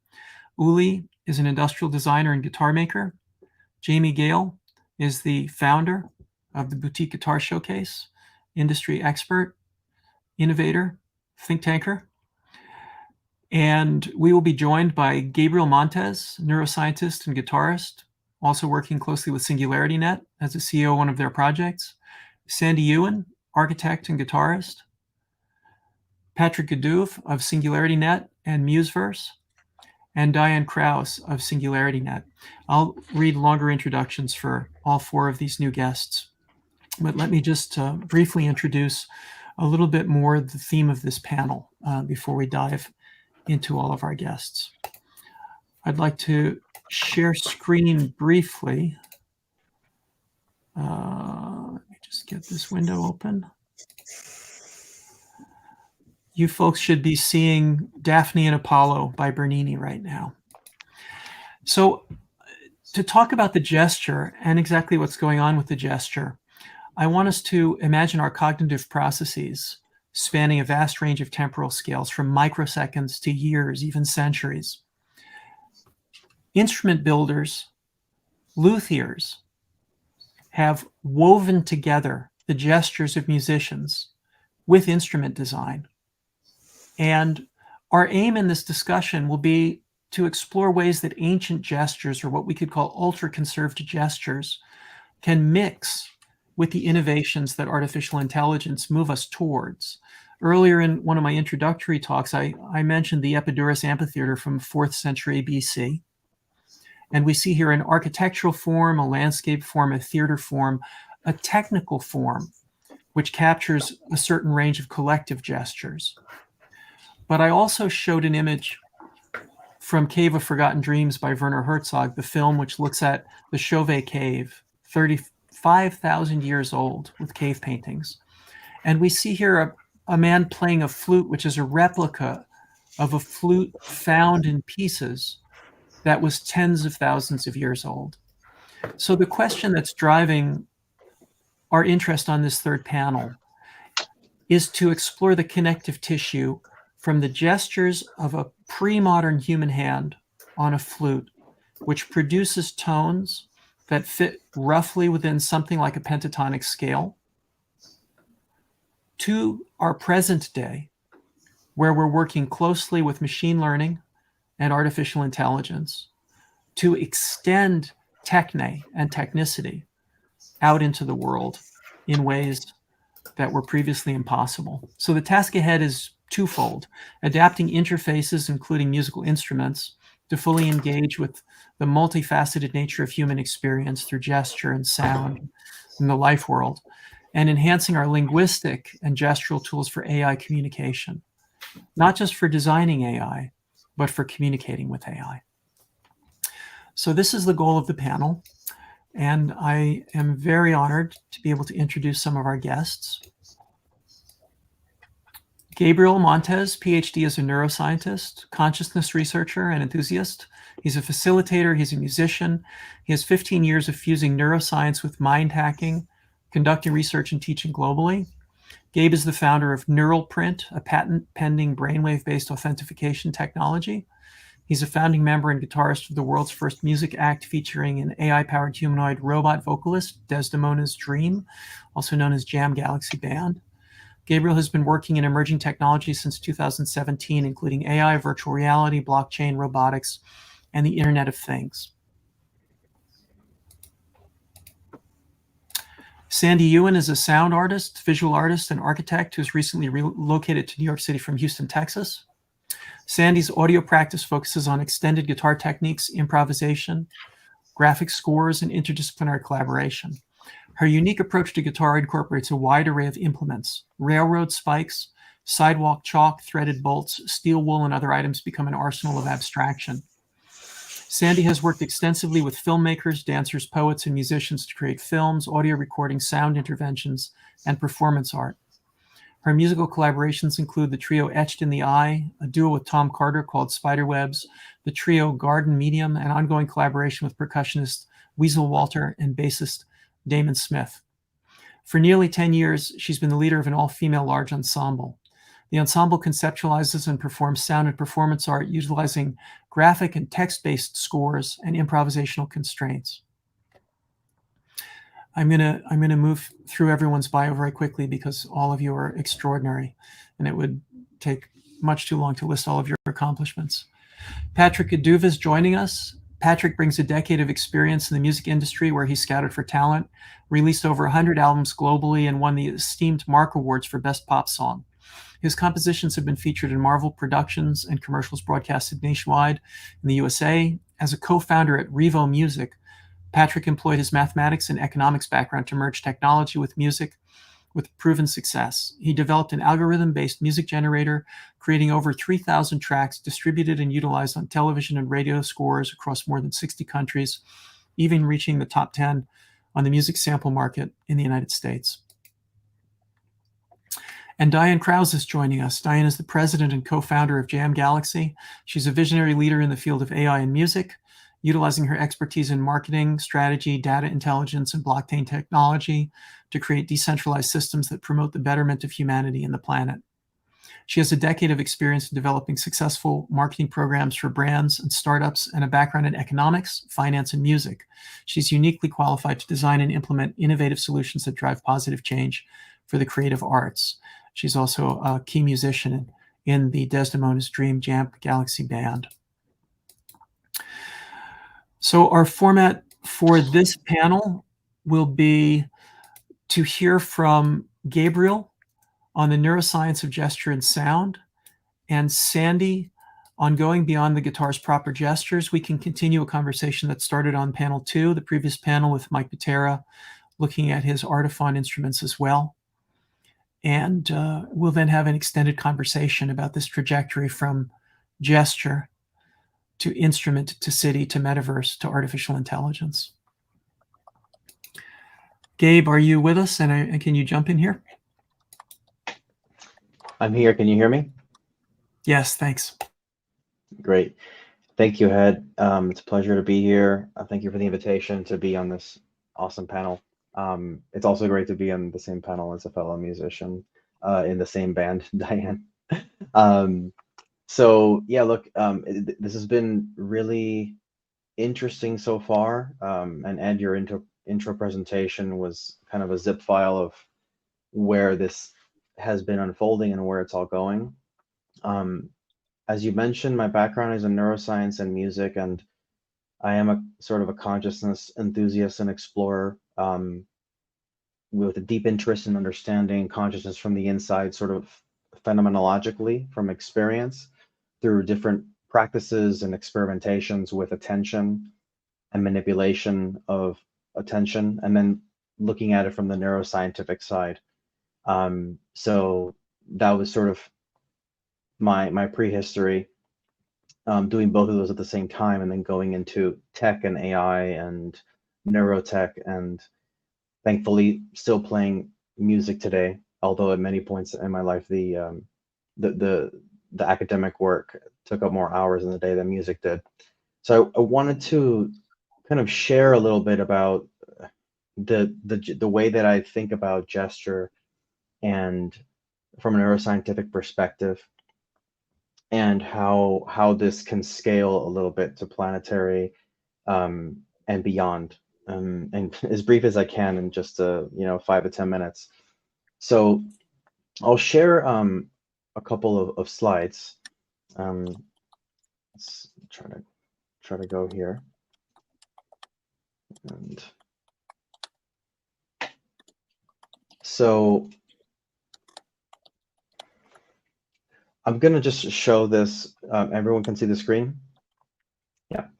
So Yep. this is when we're thinking about, Ed and a few of us have mentioned creating a universal language, or just the idea of creating one, or the gesture itself of wanting to create it's kind of a framework for understanding gesture across scales. And the first thing that came to mind was the sort of all quadrants, all levels integral map that was kind of popularized by theoretical psychologist Ken Wilber in the mid to late 90s. And the way that he described sort of the unfolding reality was the subjective and between the interior and exterior, individual and collective. So these upper two quadrants are the sort of individual, and then the bottom two are the collective. On the left-hand side, you have the interior side. On the right-hand side, you have the exterior. And all these are sort of correlated unfoldments with each other, depending on how you look at it from the inside or the outside, or in terms of the societal ways that they manifest at a social and cultural level. So a lot of these things are fuzzy between each other, but you get the general idea. There are certain sorts of internal experiences that correlate with certain external nervous system and physical and behavioral correlates, and these also tend to correlate a little bit with the stages of a society. If you look at the lower right quadrant, when you get a certain level of emergence in a society, techno-social emergence, then you're going to have certain kinds of experiences and other sorts of interactions at a socio-technical level that are going to yield new experiences, and these are all going to feed back on each other. So just on the right-hand side of the slide, there's a few quick examples just to illustrate the point. Interior individual is internal mental states. Exterior individual is the actual behavior and the physical entities involved. Interior collective is shared knowledge, social norms, and so on. And exterior collective is the actual physical environment, organizations, companies, and so on and so forth. So this can be kind of useful, I think, to look at a gesture and it's sort of rippling out, and how gestures even come to be formed is they're so much informed by the market and an icon, and how we want to play an image as they are by the instrument that is sort of inviting us to be known for what it is. So there's a lot of layers that feed back and forth between each other. Jumping in a little bit into sort of some of my prior work in neuroscience, essentially I took a useful view of agents as Bayesian optimizers. And what that means is you're sort of reducing uncertainty in aspects of your actions and your environment in order to hone in on your model of reality and helping reality meet that internal model. And so it happens in a basic way, forgetting all the math you see on the slide. It basically, if you're reaching for something, you have an idea, I want to reach for this green ball in front of me. You're basically predicting a future state of what it feels like to reach this ball. And your movement arc in your arm is going to fulfill, like a rubber band, the actual movement you're intending, by reducing the difference between what you imagine and what you actually currently feel until that difference is zero. So if my arm is here and I want to reach there, there's a big difference. And my brain will constantly predict, sending downward signals into my spinal cord until there is no more error in that prediction. Oh, there's an error here because I'm not there yet. And it's finally fulfilled when my hand reaches for the ball and it's finally grasping it. So this is prediction error reduction. And in a sense, we already have a model in our mind of what it feels like to grab a ball. An example of not having a clear model is if you're in a room you're not familiar with, and the lights go out, the power goes out, and you need to slowly make your way through the room, feeling everything in a hypersensitive way, and you don't know what you're gonna, touch at any given moment. That's when you don't have any model. So that's kind of like dancing in the dark and coordinating a little bit. It's a very different experience, and having sort of these ingrained underground representations that are in your spinal cord that you've learned throughout your whole life of what it feels like to grab a cup of coffee, that you don't need to think about it anymore. So our models in our mind are not only based on our own experience, but they are based, of course, on our culture, on the way we were raised as an individual within a community, and so on, and whatever socio-technical stage our society is at, whatever forms of technologies we use. If we use a stone axe or a stringed axe or a calculator or ChatGPT.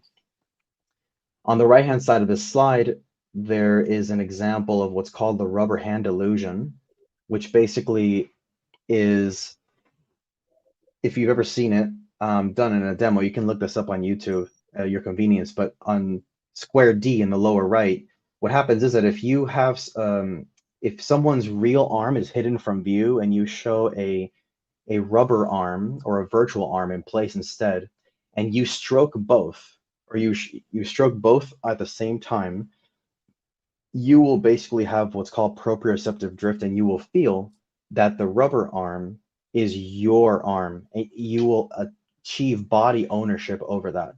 It's an illusion in a sense. But in a sense, this kind of proves that the body itself is an evergreen statistic that is simply something we have learned to treat as always there, ours. And it certainly is convenient to do so, because that's where we want most of our attention, on this physical sense, this physical body that we're constantly using. So this illusion reveals almost the sense of, okay, our body's under constant proprioceptive statistical constancy that is being maintained in order for our survival. This also occurs at the full body level, and that's why I use this lower left-hand image, just to illustrate the same exact concept. If you look at square letter B, it's a wooden block that looks like a coffin. The body transfer illusion does not really happen with objects that are very different from your bodily shape. So it has to have some similarity. It has to have the correct orientation, which is square A. Okay, and so then you'll have the appropriate body transfer illusion. If you look at D, image D, then you'll see the same as the rubber hand illusion, where there's a virtual body, the person's wearing VR, they see their own body in front of them that's being filmed with a camera, and their movements are copied, and then they're stroked on their actual back, their physical back, as well as the virtual avatar's back. And then what happens is that when they are asked, where do you feel you're located, they will actually report being located further forward than they really are in their physical body. So there is a kind of a drift. So there is enormous potential for virtual reality technologies and other technologies to really shape how someone feels in their bodily sense. On the upper right of the slide, I show peripersonal space. So what someone considers an intimate interaction is when someone is, within half a meter or less close to them. We all know this feeling, when someone's in there that's not supposed to be. And then the personal space is a certain amount. It's basically your arm's length. If you stick your arm in front of you up to where your middle fingertip is, that's about your personal space. And then beyond that is extra personal space, social, and beyond that is public. Interestingly, this is different from culture to culture. So the way that we respond to people in these spaces and the way that we gesture ourselves within these spaces to communicate is going to change quite rapidly. So I hope this illustrates the point that all of this is very body dependent, and the way the brain represents these fields of personal space is different and in different brain regions for your head, your torso, and your arm. They each have different spatial fields. And if you walk into a room in a hotel or even your own living room, you can tell there are different representations of space that you relate to at a certain level. If you are looking at your kitchen and you are hungry, you're going to move your body, and that's more trunk based because it's your body's position in space. If it's your head, you might kind of turn to the side looking for certain objects once you've reached your destination in the house. And your arm, your hand, is going to have its own representational neural space. Literally, different neurons are going to be firing compared to the head in terms of how you perceive your space when you're just trying to reach for something. Now, tool use reshapes the boundaries of body and peripersonal space representations. So as you are learning to use any tool, whether it's an axe or a stringed axe or anything else, it's going to be constantly shaping your sense of self and your sense of bodily self at a very core level. Different techniques and tools that could manipulate this bodily self sense could be VR, and they could also be something as simple as flotation tank therapy, which will actually shift the bodily image of anorexia, people with anorexia condition. So this is, and it's been shown to do it favorably. So there are little mind hacks you can do and treatments that actually affect these things. Quick slide here on the left hand is what's called oscillator death. Every organism, every sense of self is a self-contained system that identifies itself as separate from something else, whether it's a physical separation or it's a mental construct. So once you have the subsystems of any system, which are all the little circles in these images, once they are closed off to one another, once the subsystems are closed off to the functions of another subsystem, they cannot be interacted, they cannot interact functionally with each other, you will start to experience decohering and lesioning, and the entire system will slowly lesion off, so on and so forth, until the entire system is basically decaying and it is no longer functional. This somewhat reminds me of the music of William Basinski's disintegration loops, which is in replaying tapes over and over until the noise and the cracks increase as the tape continues to deteriorate. This would be like a musical analog of this phenomenon, which is basically complex systems dynamics.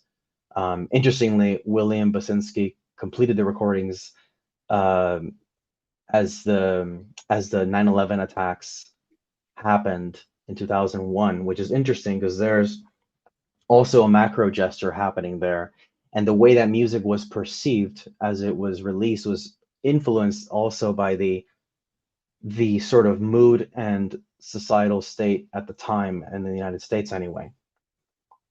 So I show this slide because of the point that I want to make, that the sense of I, the sense of self, is really composed of a lot of incoherent senses of smaller self, and every bodily feeling that we have has a sort of own micro universe associated with it at just a cognitive, phenomenological, psychological level. And many of these things, of these senses of I, have different personalities oftentimes, and it's like a condominium of different voices. And these are often not very well integrated. And so there's a point to be made about the value of bringing coherence to one's own system, so that gestures are, whether it's musical, artistic, or any kind of gesture that you make embedded in your society or your group, are linked together with your various senses of self, and it's less fragmented. So yes, there is a pivotal biographical agent in the world, which is generated and produced through the filtrations of the brain and so on. But there's all these disparate eyes or senses of self that are sort of at the unconscious level. And they can wreak havoc on each other, in a sense. So all these various different actions, all these different senses of self and micro identities that form our complex psychology are all influencing and making up the aggregate self that interacts in the world. And many of these fragments are informed by the societal psychology. And when we gesture, we're actually connecting with what's happening at a grander scale, not just this totally sovereign atomic self. And so the way that all these things interact in us, the things that come from us as a child or things that come from the external world influence through us like memes, they're functioning like a giant knot or a set of orbitals that are spinning, like you've seen atoms with different orbitals. They're all spinning and they're all creating this aggregate sort of phase that functions together. And so there are different ways to kind of integrate those things. And there's a lot to be said there about consciousness integration and techniques to do that. But it is an observation to be made about how we interact with the world and how coherent something is based upon the neuroscience of psychology, the degree of psychological integration there is within an individual at any given moment. On the right-hand side, I kind of just show sort of 6 different domains of cognition that are involved in reaching for any goal. So attention is where you are in a given moment. Intention is where you want to go. Expansion is the vector of the step you take to get from A to B. Refinement is how do you improve that vector to make it more efficient based upon what you learn and what you integrate about a given action and a given thing you learn. Engagement is another way of saying transfer learning, is how do you take what you've learned and apply it to something different or apply it in a different setting. And then evaluation will be what you can call metacognition, which is zooming out and observing the overall habit of a system. Doing this kind of thing mindfully with any given thing can really help to change the way that one interacts with the world, the way that one is gesturing and interacting with others' gestures. And I wanted to reflect on a little bit about how an artist would gesture or a musician. So when an artist is communicating, they're enunciating through every effectuator in their system, their body, their voice, their affective state, coming from many places in their system, all these subsystems I mentioned, whether they're relatively coherent or incoherent. And in terms of the future of music itself, one could wonder, how can we communicate sonically as opposed to verbally? Could such a thing be possible? Could we replace language and the sort of multifaceted meanings of any given word or phrase and move towards something that is more analog and more maybe directly communicating with different aspects of our system? And there could be help from AI, help from different technologies and neural interfaces, perhaps. And this, I think, could shed light on different fragmentation in ourselves and where different frequencies are coming from and how we can bring more coherence to ourselves and our life journey. So I will pause there and leave it to the discussion and to others to take this further. Gabe, fantastic. Thank you so much. I was taking notes like crazy there. That was amazing. Sandy, are you up for jumping in here? Okay, we need to unmute Sandy. Unmute me. Here, look. I unmuted myself. Can you hear me? Gotcha. Awesome. I really liked what Gabriel was saying about like how gesture and tool use becomes sort of an extension of yourself. I think that's a really important part for a lot of musicians, just to have such practice with the thing and repeating it that it becomes part of a neural pathway. I'm going to talk about my guitar practice, which is different from most people's in that I really embrace a lot of accidental and unusual sounds.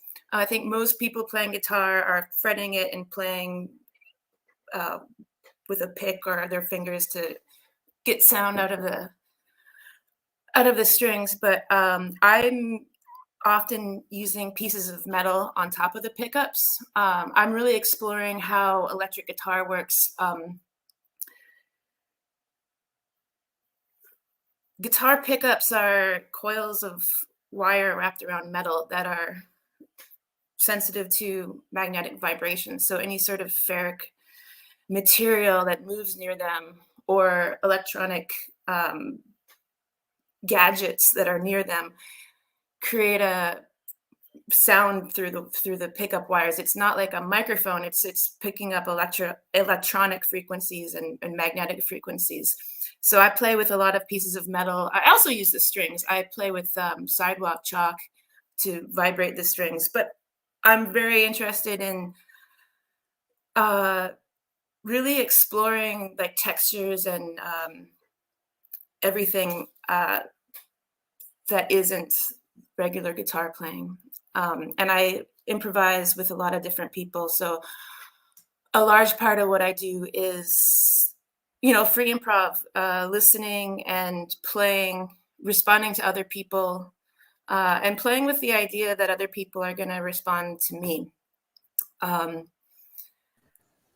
It's interesting to think about how my practice could be put in some sort of virtual world.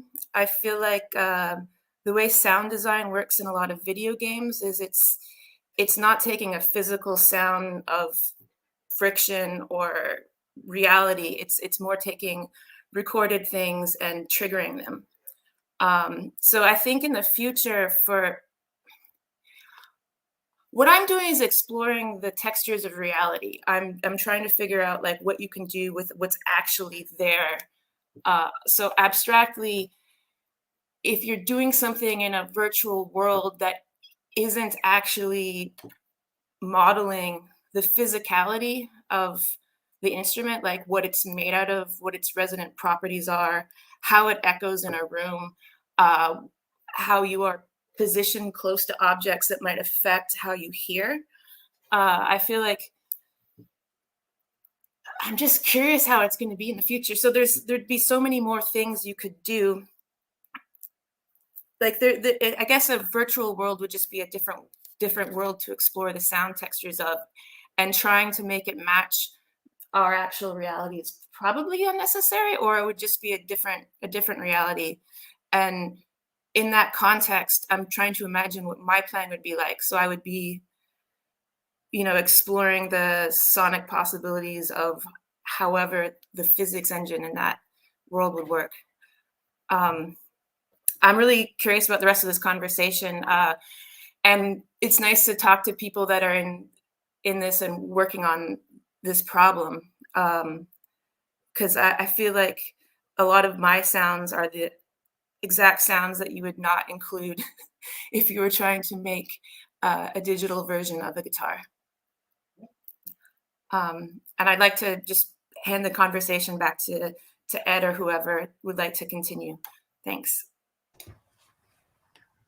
Sandy, that's brilliant. I wanted to underscore for everybody that one of the most mind-blowing sets of guitar performance I've ever seen was Sandy performing at an event we did, I think it was 4 or 5 years ago. It was definitely one of the best concerts I've ever been to. It was just marvelous. And I wonder, Sandy, if you could talk just a little bit more about what happens when you work directly with the instrument. Before we do that, though, Patrick, did you want to talk a little bit about, because I know your time is constrained, did you want to talk a little bit about what you're doing with Museverse and some of your other projects? Yes, of course. I would love to tell a little bit more about how we see the future of music, how we see how the... I hope you can hear me, and I'm saying hi from Singapore, from streets of Singapore. So I hope yes, you can hear me clear. Please talk to us, Patrick, and Sandy. We'll loop back to you because Patrick may have to jump soon. Okay, Patrick. Thanks. Thank you very much. Thank you very much, Edward, that you invited me here. So what I believe in what is the future of music is that we can see like how music is transforming through these years with technology. When we saw music in a classical music, like when we were making a musical instrument with wood, which we are still certainly doing, but we can see like how technology is influencing. It's also with the recording, like where we had cassettes, we had CDs, it comes to vinyls, and it also comes to streaming and MP3s. And we can see like how people are consuming music in a completely different way. We have access to all musical tracks almost in the world just through our mobile phones, through internet connections, and we see that the technology is really influencing everything in a perspective of humanity, but definitely it's part of a musical industry as well. And I believe that the technology that is really still missing, that's gonna define completely the musical field, is the connectivity. We are very advanced with how to modulate new kind of sounds like electronic sounds, and we have very advanced digital audio workstations where like such as Ableton, they did tremendous job over the years. So we can have a very high quality audio sounds like from computer made machines, synthesizers like FM synthesizers and everything. It's completely changing the way how we can produce music. But what I believe is still missing piece is the interaction and connectivity between musicians around the world. We saw it in COVID times that there was, of course, suddenly times where there was no way how to make music together. Of course, there was a first tries of bringing the connectivity, but of course the latency problems and still not existing infrastructure was making it very difficult for musicians to play live together on the online space. But I believe we are bringing the new way of where this new time can bring the new opportunities. And I believe that there is a way how we can build this low latency solution, build this infrastructure, which is a part what we are doing now with Team Galaxy. And I believe that the importance is really make the connectivity between musicians in online space. As we are all here, everyone is in different part of the world. I believe that there is going to be a platform that is going to be huge, which is going to connect all the musicians around the world, and that can make music live.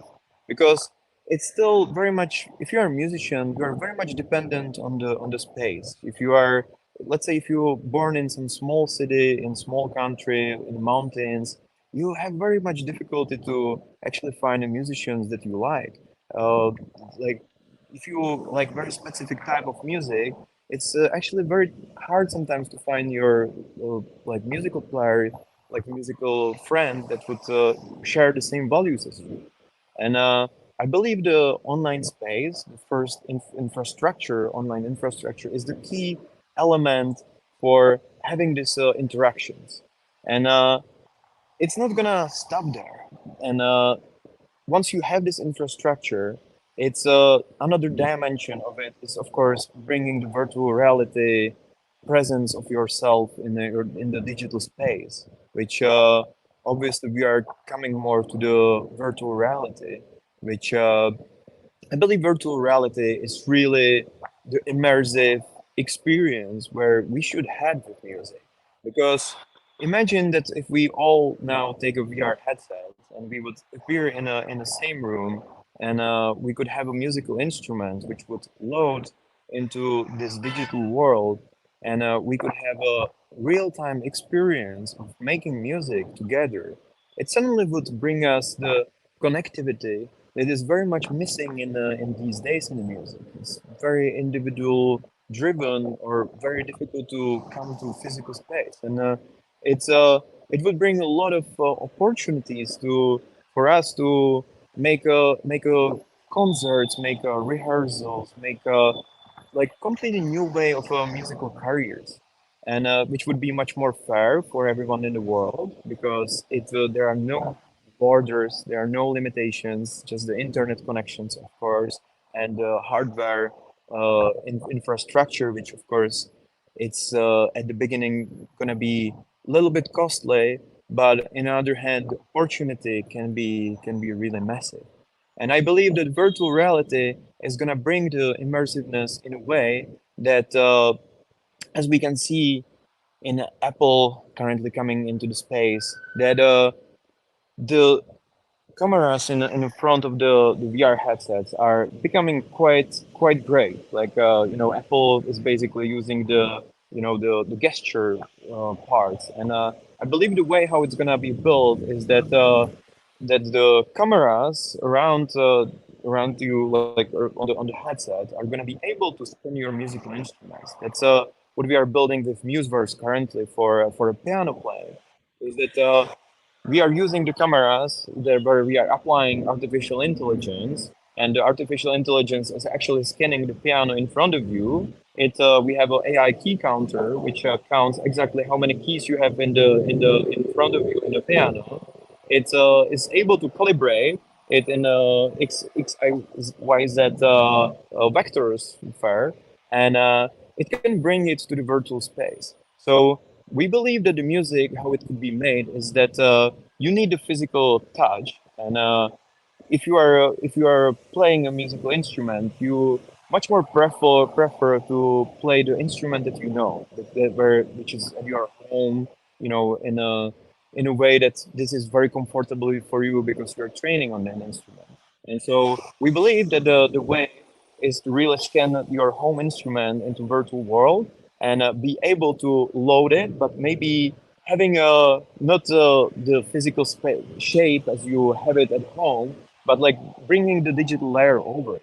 So we are making currently 3D models that are like very futuristic, like piano models, and which would be basically layered over your instrument at home, but you would still keep the physical touch with your instruments.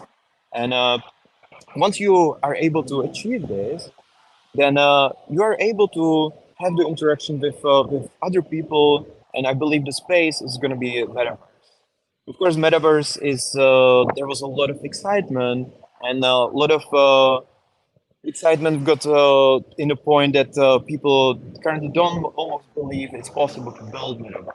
But I think it's just about a matter of time. It was just too big a challenge at that moment. But as I'm daily checking what is happening in the space, I believe it's just a matter of years, really, where we will be able to connect all the people like that would handle like hundreds of thousands, maybe even millions of people in the same time being in a virtual space.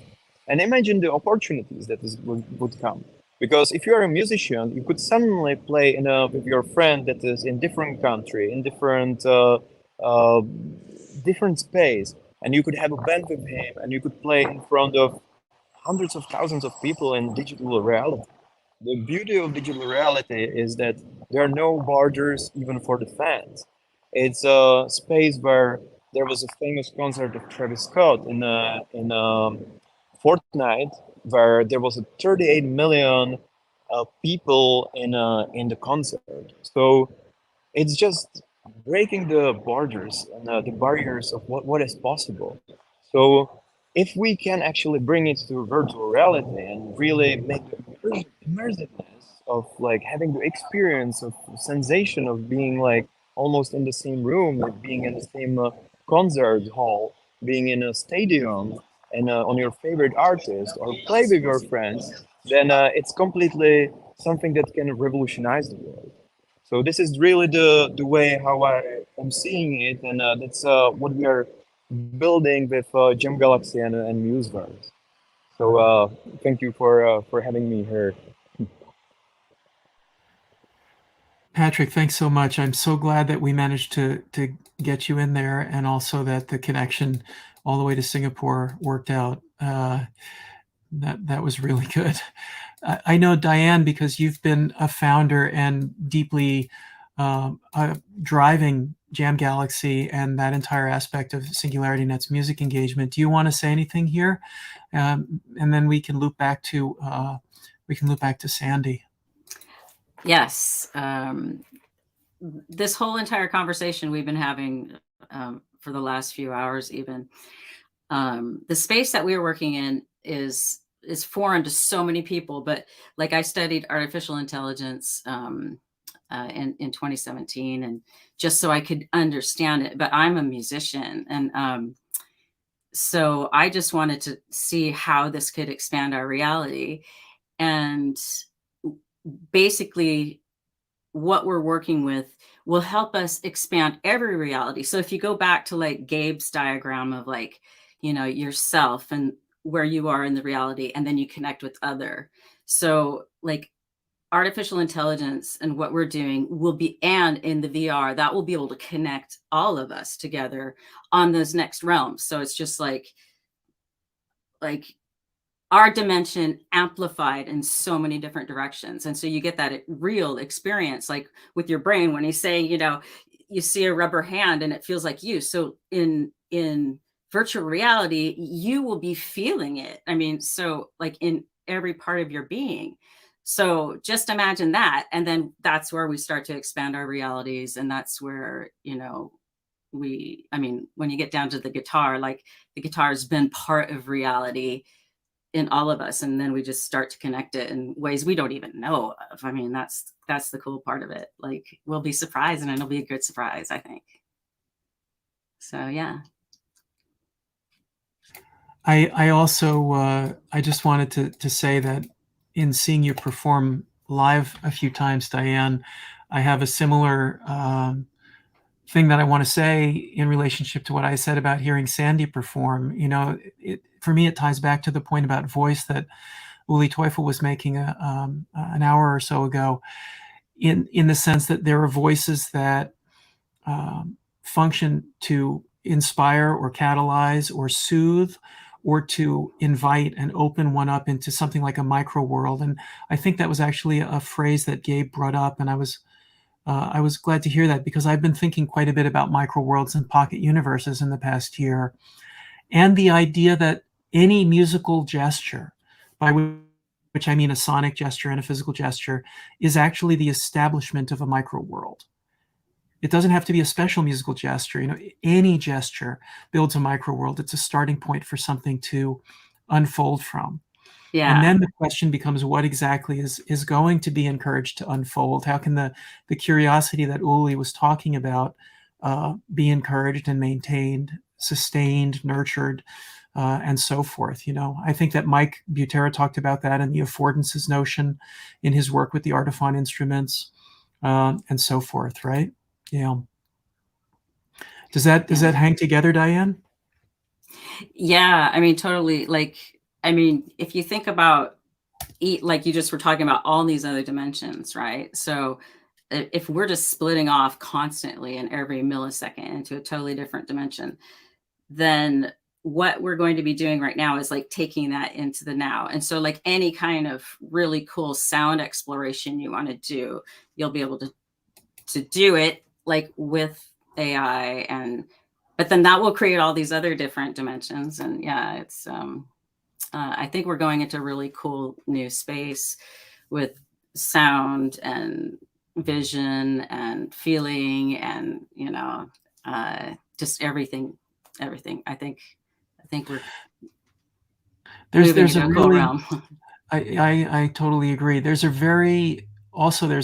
the pros and the cons to the extension of the body, because of course, if I know that those therapies, Gabe, they've been used to help people who've lost limbs, right?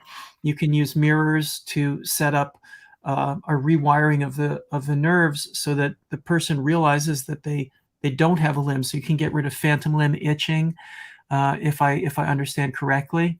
But you can also make someone feel that something very good has happened to them or something very terrible has happened to them. So we're all neurophysiologically very vulnerable to the fact that our minds are constantly rendering reality around us. And those affordances can give us a lot of freedom, but they can also make us very open and very vulnerable to, you know, danger as well. You know, and I thought that was a funny twist to bring that back in, Diane, but I also wanted Sandy to talk about what happens when she plays her guitar with a railroad spike. Because most of the guitar builders in this conversation would say, oh, it's cool to have a brass slide, you know, that's okay, or, you know, a glass bottleneck slide, but whoa, a railroad spike is something else. Sandy. Oh, she's muted right now.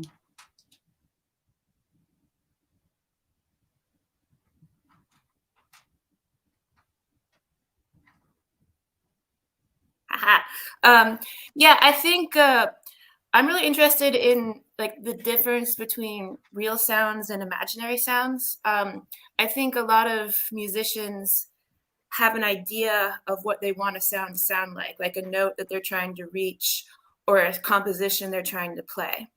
My playing is based on what actually is happening with the things I'm using in the space I'm in, with the people I'm playing with, or whatever else. So like the actual physicality of what's happening in the room to people's ears in real life. And yeah, so if you're playing with a railroad spike, it's a physical heavy piece of metal. You put it right on top of the pickups, and anything you do to it, just slight rubbing it or hitting it with the screw, just it amplifies through the pickups and into the room.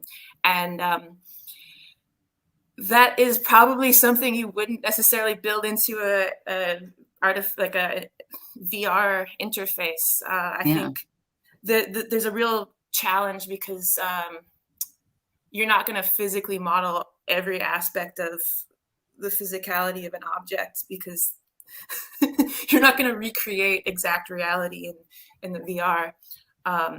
So you have to make sure that if you're programming these things, that you're not forgetting to allow for failure, or you're not trying to assume a musician's intentions. So you have to make sure that that you can break it, that you're not trying to pitch correct, or just you're not trying to make assumptions about what the sound is supposed to be. And please make sure that you can turn off all, like, allow people to break it, allow it to fail, allow it to have the nuances that you think no one would want, because maybe if it sounds broken, there's an interesting way to play its brokenness. I think that's sort of how you have to create it's a new reality. So you have to make sure that there's room for exploring what that will be. Yeah, absolutely. I mean, one thing that you have to remember is you will always choose to go into this reality. So if you don't want to go into it, you don't have to go into it. You know, we're going to always be living in this beautiful world. Yeah. You know, I want to try it out. I'm curious.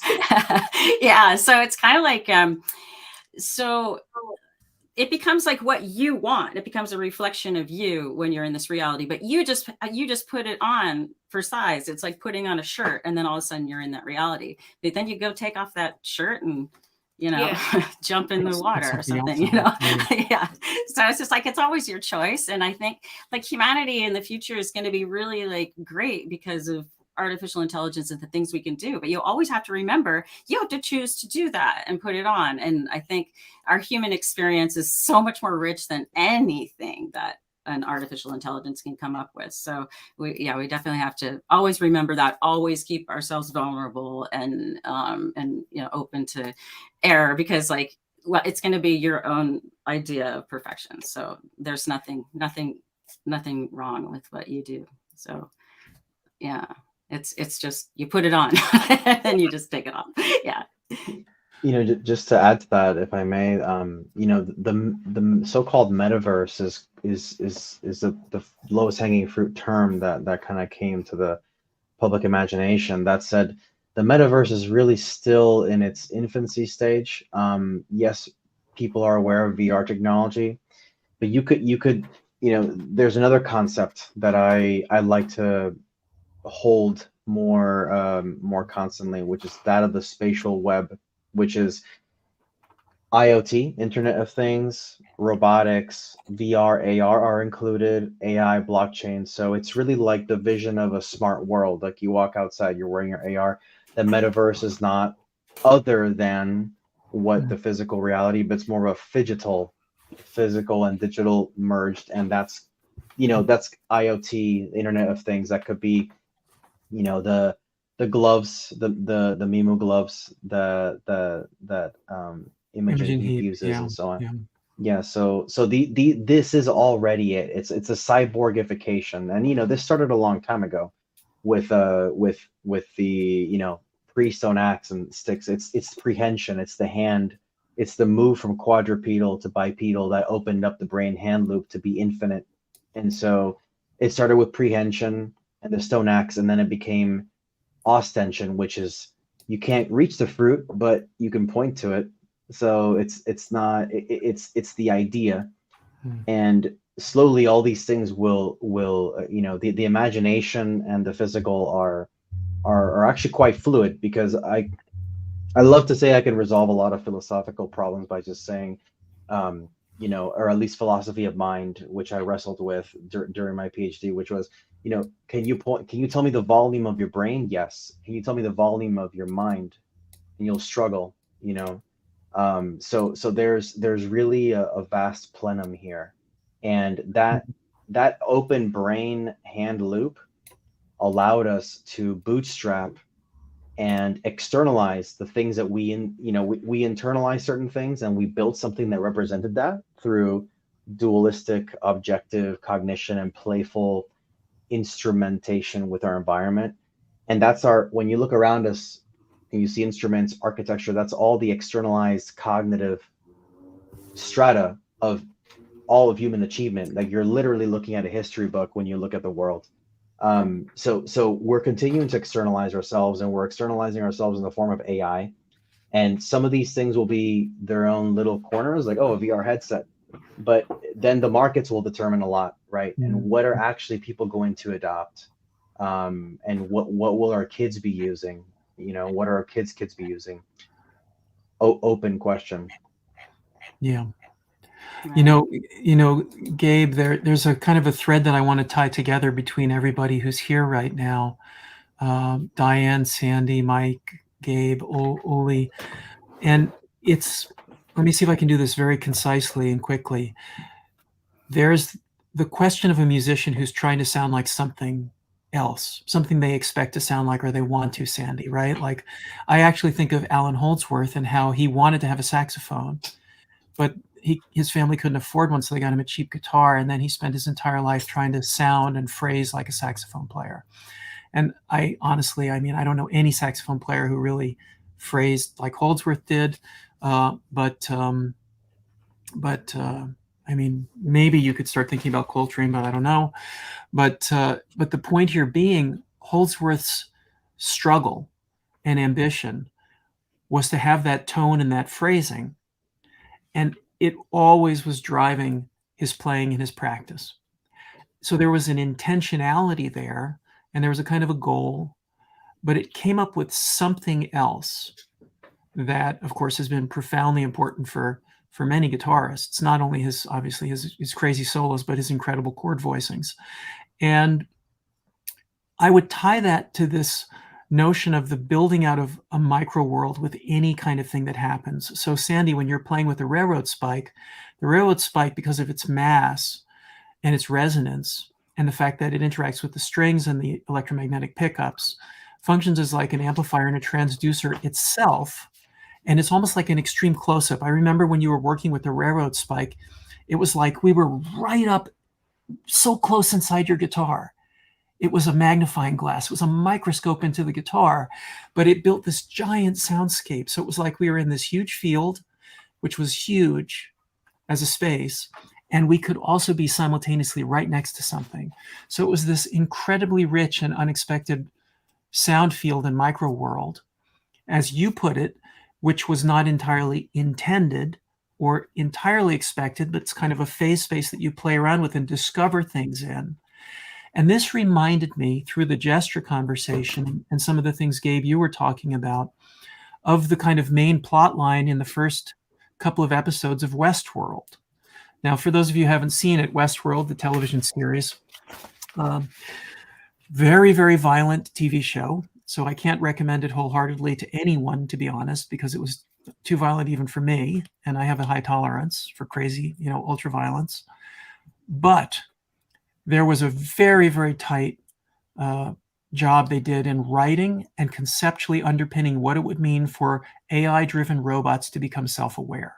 And of course, one of the main subplots was that one of the designers of the entire system, Ford, started giving the robots abilities to have reveries, through microgestures that were linked to emotion, or they were linked to some subtler form of cognition. Like we look at the television show and we look at robots, and the robots are fighting and dying and having sex and, you know, learning how to think, and we think it's emotions.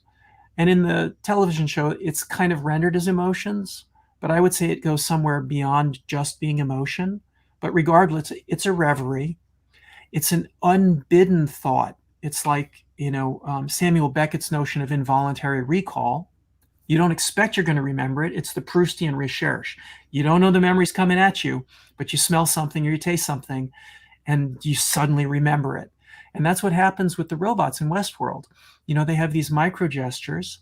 Now, the interesting thing about the micro gestures is neurophysiologically, they're linked to higher innervated sensory areas, like you're stroking your lips or your chin, you know, your cheeks.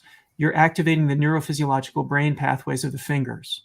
And so the reveries are already about a neurophysiological feedback loop that's got a higher bandwidth potentially, or more possibilities for feedback and feed forward. So the concept in Westworld there is that those pathways can be duplicated artificially, and they should be, because that'll be the place where sentience and sapience emerge, because there's enough bandwidth for those feedback feed forward loops to emerge, to happen. And so you can kind of see how I'm trying to bind all of this together, because Mike talked about affordances in his instrument design with Artifon. Uli talked about maintaining curiosity and that kind of invitation and the finding of the voice, which opens curiosity, and it opens a feedback loop with self, where we see and hear ourselves in relationship to the instrument, or the instrument becomes this gateway, which makes it possible for us to reinvent our relation to self. And Gabe, you gave us a bunch of models that are neurophysiologically related to the constitution of self, and then going beyond self, which is about going beyond the limits of what the instrument makes possible. And Sandy, that's what you're doing. That's what you're talking about. So I'm trying to build this like web of relations between each of your works and each of your projects, to then ask this question: is that actually the model we should be working towards? Because usually we would just say wholeheartedly, yes, we need to work towards those forms of sapience, because then we will have greater intelligence. Those feedback loops are what we need. But I wonder sometimes, you know, to take the devil's advocate position, is total self-awareness the path to go through? And, you know, here's how I'll conclude this point. I know this is a long point, so bear with me. In that interview with Glenn Gould that I mentioned a couple of hours ago, there's this really funny moment where he talks about having a stumbling block performing a piece of music. And he gets completely blocked, partly because the piano he's playing is not a good piano. It's not even a piano he wants to play. It's just a piano that hurts him and he doesn't want to play it, but he has to perform on it. And so what he does is he imagines himself playing his piano at home, and he brings the kinesthetic of his piano at home to his imagination, not sitting at a piano, and he plays the piece in his mind, and then he can take that kinesthetic to this horrible piano he has to play, and he can get through the piece. But then he also says, but by the way, did you hear of this novel form of anesthesia that dentists can use now? They put headphones on you, and they play a piece of music that you know, and they give you some dials, and the dials control white noise. And so just before they start drilling your tooth, they start playing the music and they give you the dials and they say, try to find the music that you know. And Gould makes this very funny joke in the interview. He basically says, like, I would never try it, but it's had 100% success with everyone who's been willing to try this form of anesthesia, because you don't get an injection. Your mind is fighting with itself to locate something you recognize in a field of noise. And that is so distracting that someone literally could be doing a root canal on you and you wouldn't notice it, because your attention, and this is the rubber hand model that you talked about, Gabe, right? Your attention has been thrown out to something else and involved so deeply that you no longer have a sense of sapience of self. You only have sentience, which is awareness of something and a limited feedback loop to reestablish self, or reestablish now, or reestablish the punctum of being. right? And so it's a really amazing interview with Gould. It's this one from the 1970s. If you folks haven't read it, I can't recommend it highly enough. It's mind-blowing and hilariously funny and fascinating. But the main point there is about what constitutes the musician in the moment of making music. And is it consciousness of the moment, or is it the dissolution of self into some other field condition, which is totally music and totally perception and totally expression, but it isn't paying attention to itself, right? And so there's this tension in what reality is being born by this experience that I feel is at the core of what we're about to do in building AI and in modeling AI on human sentience and human sapience. So I know that's a huge, kind of spider web of connections, but I'm trying to link between what you're all focusing on and put it in a kind of a framework around gesture, neurophysiology, kinesthetics, memory, sentience, sapience, and then, Diane, the world that we're trying to create, right? The universe that we're trying to give birth to. Yeah.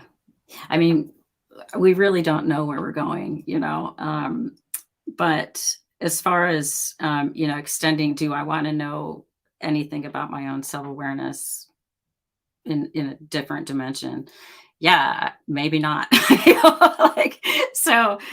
I just think that, no matter what we're doing together, I think it's just going to enhance our humanity together. So if we're practicing that in a metaverse and then coming and bringing that back into our humanity, maybe that'll help us get to another level. So that's, I think, what it's all about. So I mean, again, I've seen you go out there, Diane, and I've heard you go out there. And you find things and you bring them back, you give them to us, and then you come back. Yeah. That's how it is on stage. So, a lot of people, we haven't talked about this, but I play in this band with Gabe, Jam Galaxy Band, and now it's called Desdemona's Dream. And Desdemona is a humanoid robot, and we play with her, and she's an AI. So we're getting this extra human experience just in what we do together on stage. So if you go out and you listen to our music, it's trained on an AI model that is trained on Philip K. Dick, and then another person that we work with, Ben Goertzel, who's this artificial general intelligence genius. He came up with the term AGI. So we're in this band with him. It's me, it's Gabe, it's Desdemona. Desdemona is like spewing off these amazing lyrics that are trained on Philip K. Dick and Ben Goertzel. So it's just like, what it does to me is it transports me into this other realm where I'm feeling Gabe and what he's doing, and I'm feeling our drummer, and I'm feeling, Danny, and I'm feeling what Ben is doing. So like in that question, it's like, it's more like we're going out to another realm. And that's what we're doing with just in a little example of Jam Galaxy Band, with a humanoid robot. It takes us to this extra level that I would have never imagined. So it's just like, it's sharing that with the world and other musicians that I think, yeah, it's going to be all about experience and what we can do and extend in our own experience with others. Yeah.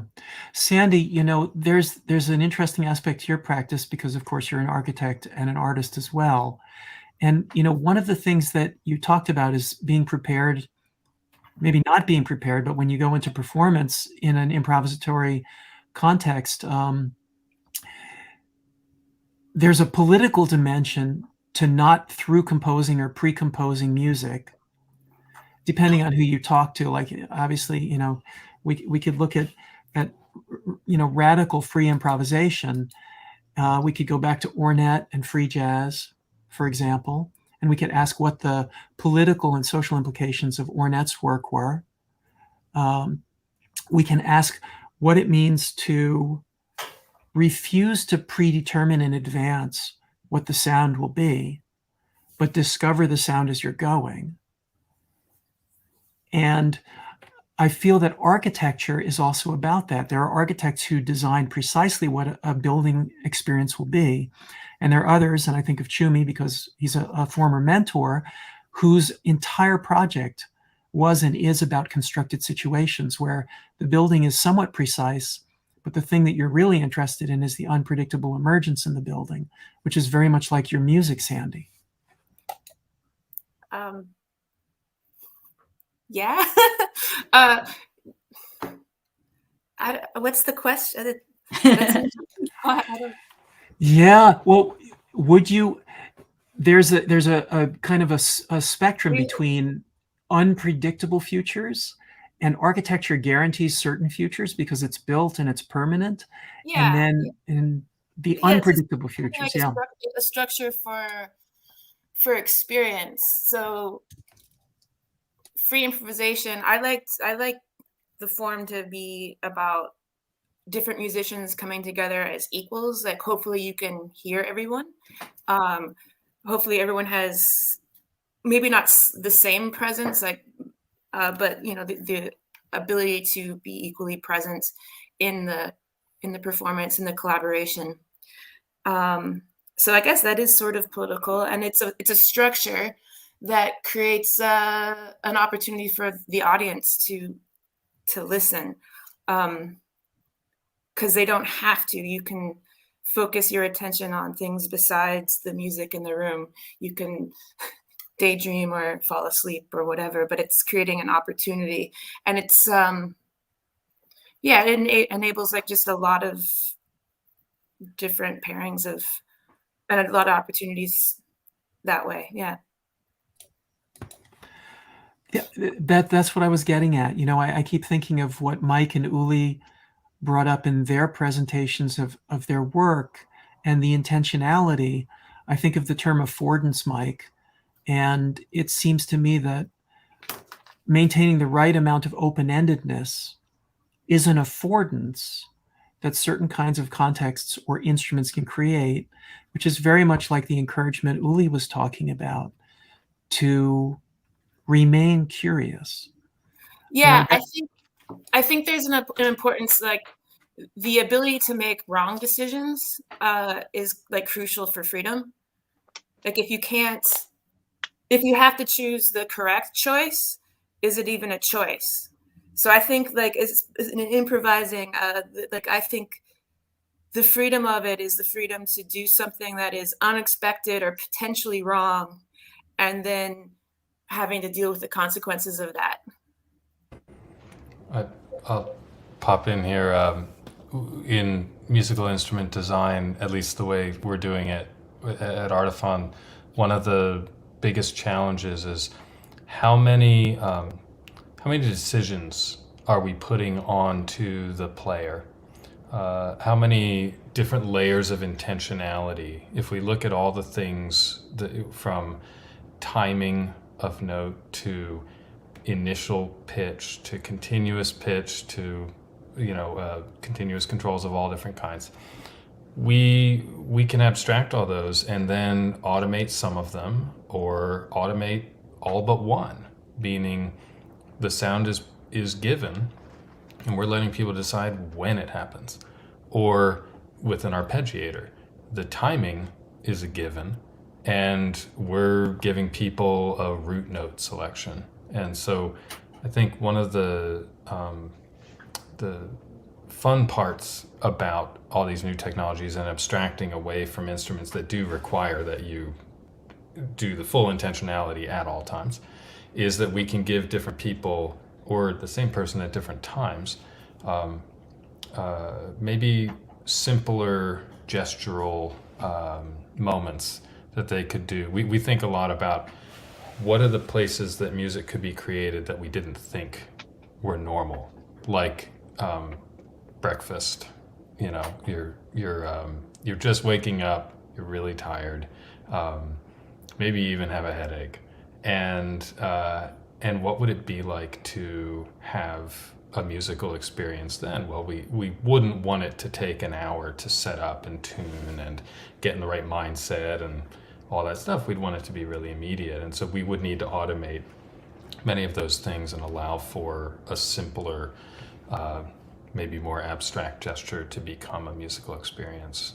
We've, just one more thought, we've experimented a lot recently with cameras as instruments, as interfaces, and seeing the world as an instrument in a way, and taking the same kind of data streams that we traditionally understand as coming from the human body and asking what if we capture those kinds of movements or contrasts in the world and translate that into music. And a lot of the same issues come up with that we deal with ergonomically with, say, human hands when we look out in the world and try to map trees to music. So I know you're trying to go as big as possible here, but that's as big as we've gotten so far, is what if any object and its movements or structures in the world could become musical. And we found it's kind of all the same challenges of limiting or automating the intentionality. Super interesting, Mike. And just kind of tying together what Mike is saying with what Sandy was saying about the, just exploring sounds and having, making errors and so on. The word that came to my mind a couple years ago was mistakeology. Like, I kind of started falling in love with every mistake I'd make on the guitar, to the point where I kind of show up to, band practice and start like really just trying to do everything wrong, and it was just perfectly right. I also have this interesting device by Soma Labs, become really fond of them. It picks up different frequencies in the environment, and you hold it with the headphones, and you could stick it against cables, and you would hear like different radio stations just from the cable, or you'd put it up to any electronic device and you'd hear its own unique frequency. And so, tying into what Mike was saying, that there is definitely music coming out of everything, and I'm not sure the sensors that we have yet are perfect for that. And this also ties back into the neuroscience, is sort of, as in my 20s, I was a meditation teacher for a while, and yoga teacher, and a lot of things I was experiencing, it was kind of difficult to describe, and I knew neuroscience wasn't picking up on everything, and neuroscience studies are expensive, so you have to have the right funding to do it. So, then of course that's how, interests develop in academia. That said, there is really a utility to having more advanced neural technologies. It's understood, neurons are electrical and chemical, and different locations of neurons, different neighborhoods of neurons affect with their electromagnetic waves the neural activity in other areas. But the way we look at neural activity is through overall brain waves. We look at it through blood activity. We also have ways of like pipetting into neurons and seeing their unique electrical activity. But really, the neuroscience of 100 years from now, I'm hoping, is going to be able to pick up all the electromagnetic activity of the whole body, so that the gestures become really just like thinking and feeling something, and that turns into music. And the question is what to modulate. What switches and dials are you going to have on your interface? I personally, mostly because of a function of my my lifestyle and the different things I do, not being a full-time musician, so I don't spend a lot of time on a DAW, and I find it kind of cumbersome, to be honest. So I like to just get on stage and play, and then let that be my self-expression. I really look forward to when AI can help us get out of the work and more into the play, and maybe base an AI's function on a musician's library of samples. Like, record your favorite, some samples, and then the AI can use that and create something that's uniquely yours. For me, the less time I spend with my left brain on music, the closer I am to the creative wellspring in myself. And I find that personally a very curious thing in terms of what technology can afford. And the more we can plug in, you know, our bodily signals into this and what's going on at a deeper level, I'd be thrilled personally. Mhm. So fingers crossed for that.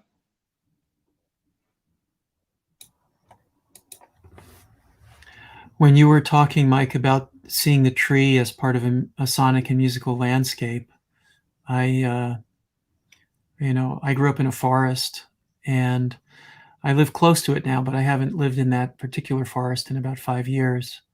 But the sonic landscape of that is profound, to the point where I remember it in my dreams, even though I don't really dream about music very much. Weirdly, I dream about sonic landscapes. And the concept of the tree being a place where many different strands of time get linked together in the wood, in the life of the tree, is something that's captured when that tree gets converted into a musical instrument. And I would like to imagine, you know, even though at that point the tree is no longer living, that there's a kind of a ghost of that entire lifespan that comes along for the ride, that becomes part of what makes that guitar, if it's a guitar, of course, you know, that makes that guitar unique and have the voice that Uli was talking about, you know? So I don't know if you ever think this way, Uli, but I had this almost dreamlike vision when Mike was talking about that, of the tone bars of your birdfish guitar being surrounded by a kind of a cloud of past life and future sound vibrations, and literally constituting a kind of continuation of all of those material assemblies in the sound that the guitar was able to produce in that moment,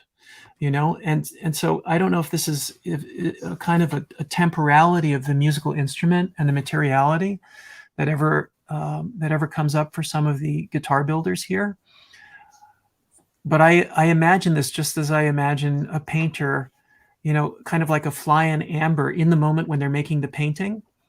But the painting is a document of before its existence and after its existence, bringing the history of the gestures of the painter along with it for the ride, you know? So I'm wondering if there's, not to ask you to make closing comments, Uli, but I'm wondering if there's anything that you are thinking about in relationship to this idea that the guitar is a kind of, it's like a valve where you can open it and let something flow. You can close it down and slow down the flow. And the flow is not just sound, but it's this ensemble of gestures that surround the instrument. I mean, whatever you intend when you build an instrument, it will all be overwritten by the gestures founded or discovered by the musician. And since gestures in music are something quite recent, I think it has become the key information of contemporary music. So when we go back to, say, the beginning of public perception of music, we had musical renditions without any gestures. If you go back to the Gregorian chorus, there was almost no move except the lips of the monks singing these choirs. And as a step of development, with the organ coming from the Byzantine Empire into the Western European churches, there was still music only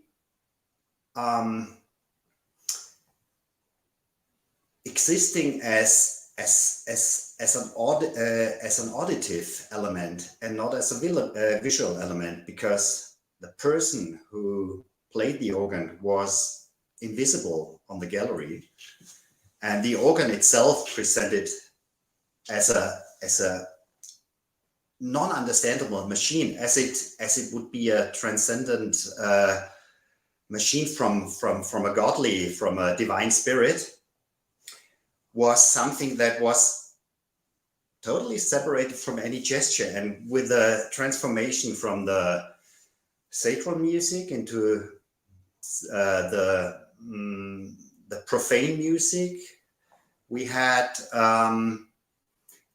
slightly coming up gestures, but more or less by the first violin or by the conductor, but not by the orchestra. So the gesture was something that was not endorsed and probably not accepted in musical renditions. And I think the first moments when we encountered gestures was when the middle class took over the music production and the music performance situation by spending money for concert halls and having artists like Franz Liszt, who was really a source of gestures when he plays piano. But that was something really new to people. So people did hard to accept this musician as a center of the universe, because it was so in opposite to sacral music, where there is no genius, or the center of the universe is God and not the genius, not the human genius. And lately with the mass media, there was a breakout of gestures in pop music, and it started, I think, with a guitar publicly, because the interface, or the way you play the guitar is a very visual move. So you instantly see the impact and you see the intention that you hit the strings. And this combined with the simplicity of, say, 3-chord songs laid the ground for a corpus of gestures that took place in the use and misuse of guitars later. And when we listen to music, we hardly cannot see music, because our pictorial white noise is still there, even if we listen through Spotify and not through YouTube or any audiovisual channel. We still see all these gestures. And I think a good example for that is that gestures are so important is that if you go into hip hop, you have a unique corpus of gestures in a music that does not need gestures in order to spark tones or to ignite musical lines. But there is a corpus of gestures, and if you would show someone videos of music genres without tone, you will detect and define just by the gestures which genre it will be. And so I think the more the mass media, or the future mass media, will take part in the music, of course, the more it will be a source for more gestures, be it created by AI, I have no idea, or by musicians. But we see that this kind of, how can I say this, cheerleading choreography that has taken part in any rendition of music is something that has overwhelmed our perception of music. So to me, gesture is the key information of the contemporary music. And the gesture is never ignited by someone who builds instruments. So it's not my cup of tea. I'm a spectator of that. Only a spectator. Very interesting. Yeah. Thank you. Yeah.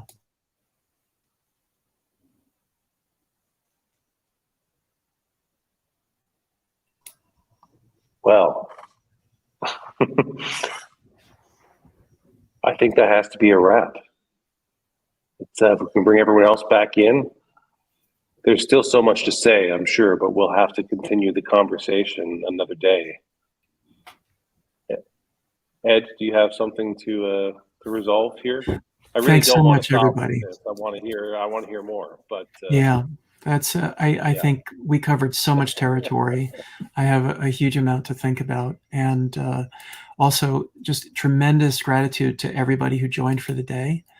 Thank you so much, Uli, and Sandy, Gabriel, Mike, Diane, everyone else who joined across the day. It was a really amazing set of conversations. Really grateful. Yeah. Well, thank you, Ed. Thank you all. Thank you, Jamie. Yeah, the first Future of Music from the Venice Architecture Biennale. It's a great opportunity. So we're thankful to the folks at the Venice Biennale, of course, as well, and those who helped us arrange the venue and all of that, and the technical team for the work you guys did today to make it all happen. We appreciate that. And we're looking forward to continuing the conversation on another platform another day. So thank you, everyone. All right. Be well. And just a reminder, also try to stay in the browser if you can while your videos are uploading for a few more minutes, okay? If you can. Thank you. Bye. All right. Bye, everyone. Thank you. Bye. Thank you. Bye.